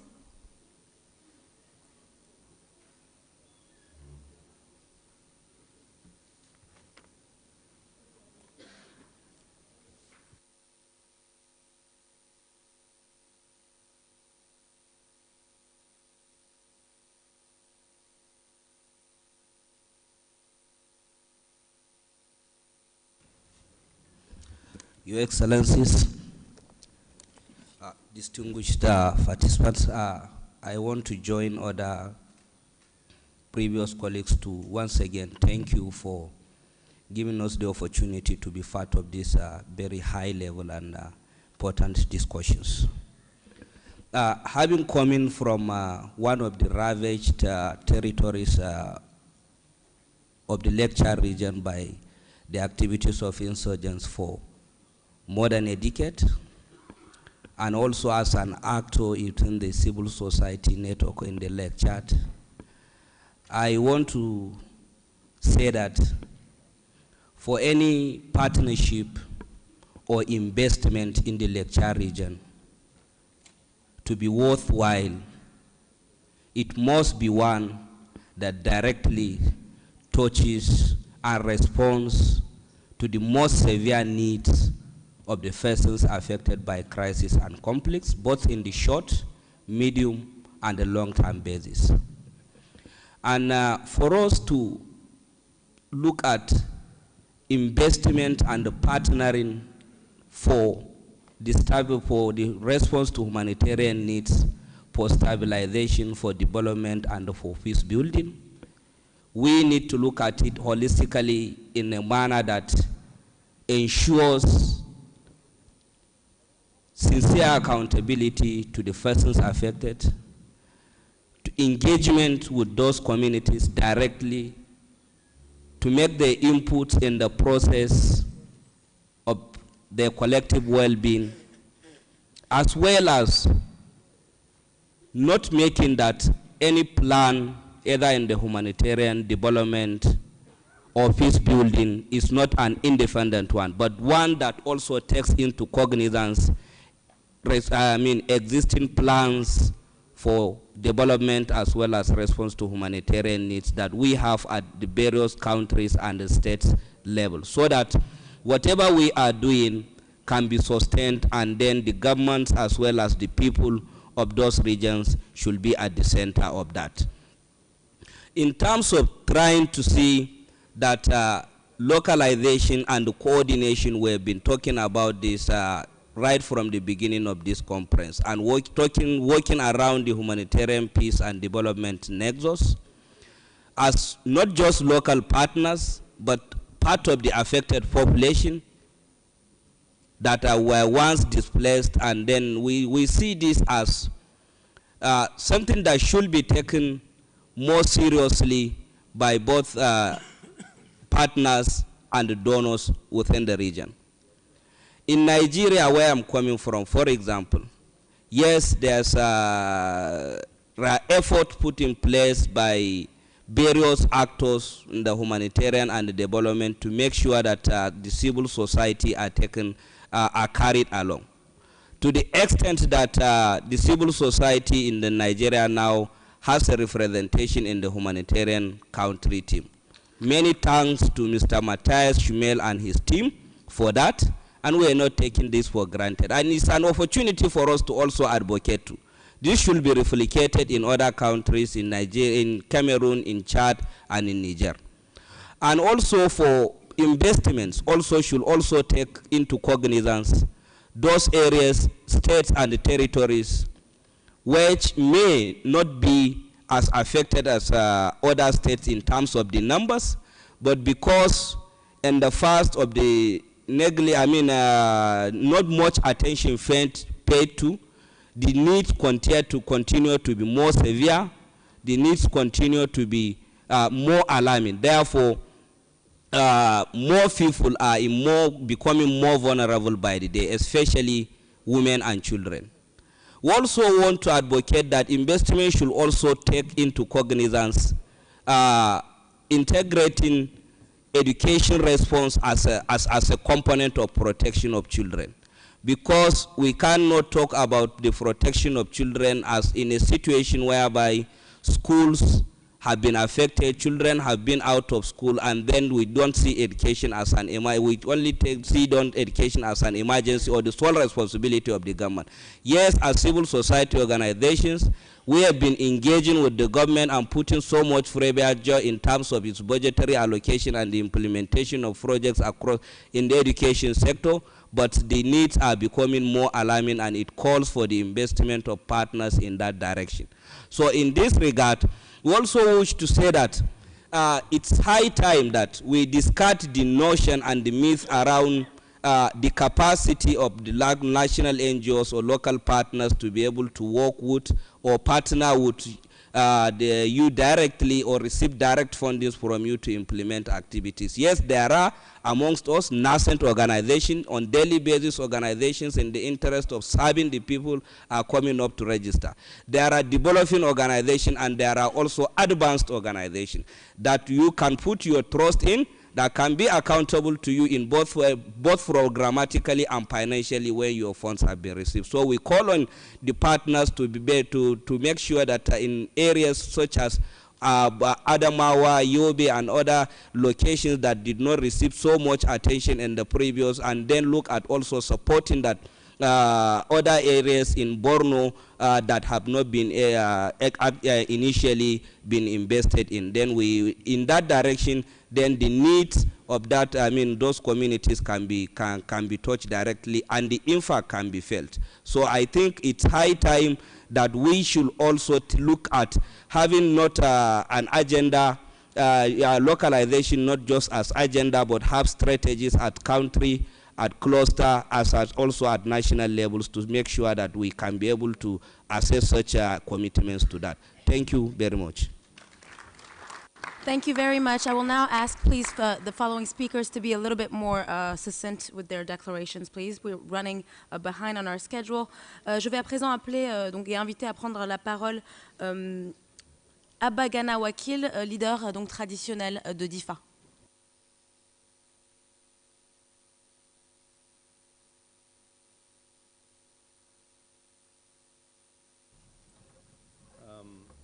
Thank you very much. I will first and foremost speak in English before coming down to French. I'm representing the traditional title holder of DIFA. So on behalf of all the traditional title holders in DIFA, I seize this opportunity to commend this important gathering over the Lake Chad Basin. And it's very clear and indicative that DIFA is one of the brunt of the activities of Boko Haram, if not the epicenter of Boko Haram in Niger. And this action or activities of the insurgents has completely destabilized the area and created an enemy state. So the traditional rulers were on the far front of this struggle of the IDPs and refugees. And it is a very clear indication that in the case of the Lake Chad Basin, you cannot talk about a conference dealing with the Lake Chad Basin issue or the crisis of insurgency without talking about these paramount leaders that are very much involved in the issue of security and even in the issue of building peace. So I hope that one link is missed. Traditional rulers and ulemas are important parts and important stakeholder that not be missed. So in the name of these people that has been missed since the beginning of that conference, I need that, if forgotten, to add in the list of those who are the interface with the community that's suffering before even the administrations, before even the governors. Every policy taking place in Niger has to deal with these traditional institutions that are vital in the process of building peace. Even the so-called repentant that are joining back the group of insurgents is because the traditional leaders are not involved. When you talk about Nigeria, you cannot create an enabling environment for peace and development without the show of Bordeaux and other structures that surrounding him.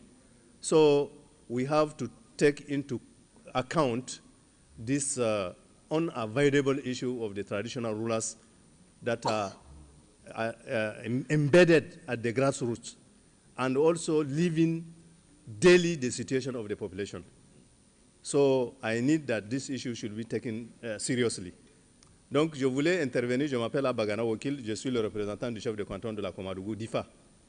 À ce titre, j'avais voulu prendre la parole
I think that deserves an applause. So we thank the generous pledging and renewed commitment in supporting the Lake Chad region. We would also like to thank the Lake Chad Basin Commission for their partnership and leadership in bringing partners together in support of the regional strategy for stabilization, recovery, and resilience. So this conference has been critical in deepening robust and comprehensive partnerships to strengthen collective responsibilities and joint actions for the people of the Lake Chad Basin. A focus on solutions is the only way forward, and we'd like to reiterate that point. So working directly with communities and really putting the priorities of those affected by the crisis at the heart of everything we do. So we commit, I believe, together to work together beyond the rhetoric in action and deeds. Thank you all very much.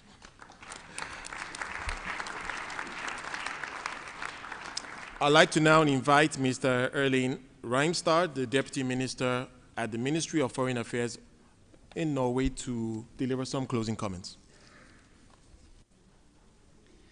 Thank you very much. Good afternoon, everyone. It has been an honor to be part of this event. Seldom have I experienced such engaged and passionate discussions.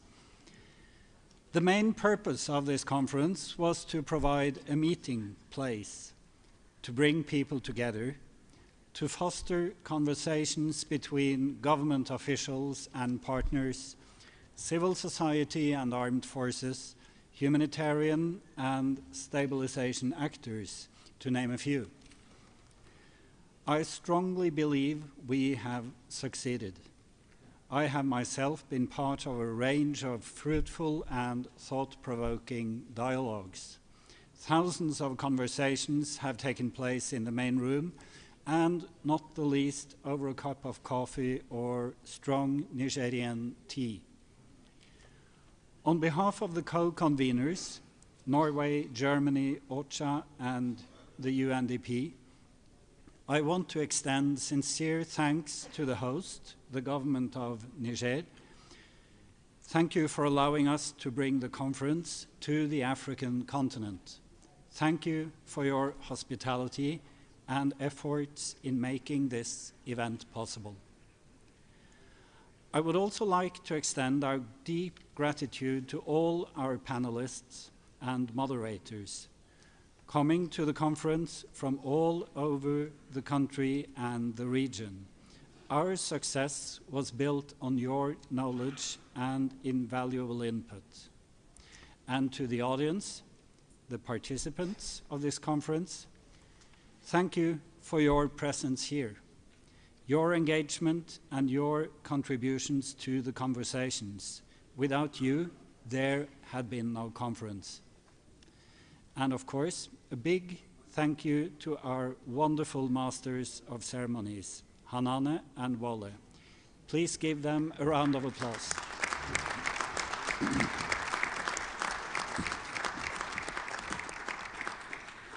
Finally, on behalf of the whole Norwegian team, I thank the Lake Chad Basin Commission and our colleagues and friends from ANEC, from Germany, from UNDP and OCHA that have literally worked day and night for the past weeks. This conference would not have been possible without you. I leave this conference and I leave Niger with a sense of hope for a better future. De ces 2 jours de travaux. Cette conférence, comme nous l'avions souhaité hier, a permis d'aborder les principales difficultés auxquelles les populations de la région du lac Tchad sont confrontées. Des réflexions ont également été menées dans le cadre de la recherche de solutions durables aux priorités humanitaires, de stabilisation et de relèvement des zones affectées. Il ressort de ces échanges que nous avions eus entre nous les principaux points suivants. La crise dans le lac Tchad est complexe. Elle est à la fois climatique, démographique et sécuritaire. La nécessité de renforcer la collaboration et la coordination de tous les acteurs intervenant dans la région, dans le respect des règles du droit international humanitaire et des droits de l'homme, en mettant l'accent sur l'accès et la protection des civils dans toutes les activités. Les programmes de stabilisation doivent s'appuyer sur une participation claire des populations pour identifier les projets en fonction des besoins réels de ces populations. Les déplacements massifs des populations représentent un véritable défi dans la région du lac Tchad. Les populations déplacées ont besoin de solutions durables basées sur le retour, la réintégration et la reprise d'activités économiques. En conséquence, les conditions idoines pour un retour volontaire dans les lieux de résidence d'origine doivent être créées dans les meilleurs délais. Ces discussions ont également permis de relever et souligner que le déplacement ne peut être traité uniquement comme un problème humanitaire. Il doit être considéré comme une réponse aussi aux défis sécuritaires. Les gouvernements des pays riverains du lac Tchad, en concertation avec les partenaires de la région, doivent déterminer les priorités des projets de stabilisation et ou de relèvement à mettre en œuvre dans les zones affectées. La nécessité de mettre en place un fonds régional pour soutenir les programmes de réinsertion et de réintégration des combattants repentis de Boko Haram.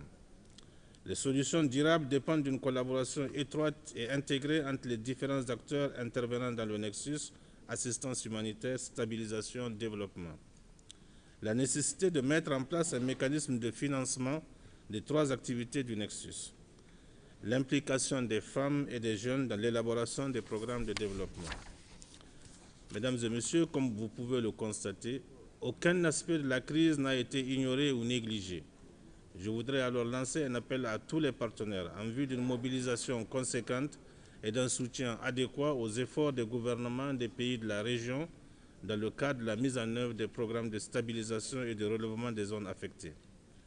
Je puis vous assurer de l'engagement et de la détermination de mon pays, hôte de cette conférence, de poursuivre avec tous les partenaires les efforts nécessaires à la réalisation des objectifs que nous nous sommes assignés pour le bien et la prospérité des populations de la zone. Nous le ferons dans le cadre d'un suivi que nous mènerons avec nos partenaires pour la réussite de cette importante initiative. Je vous remercie.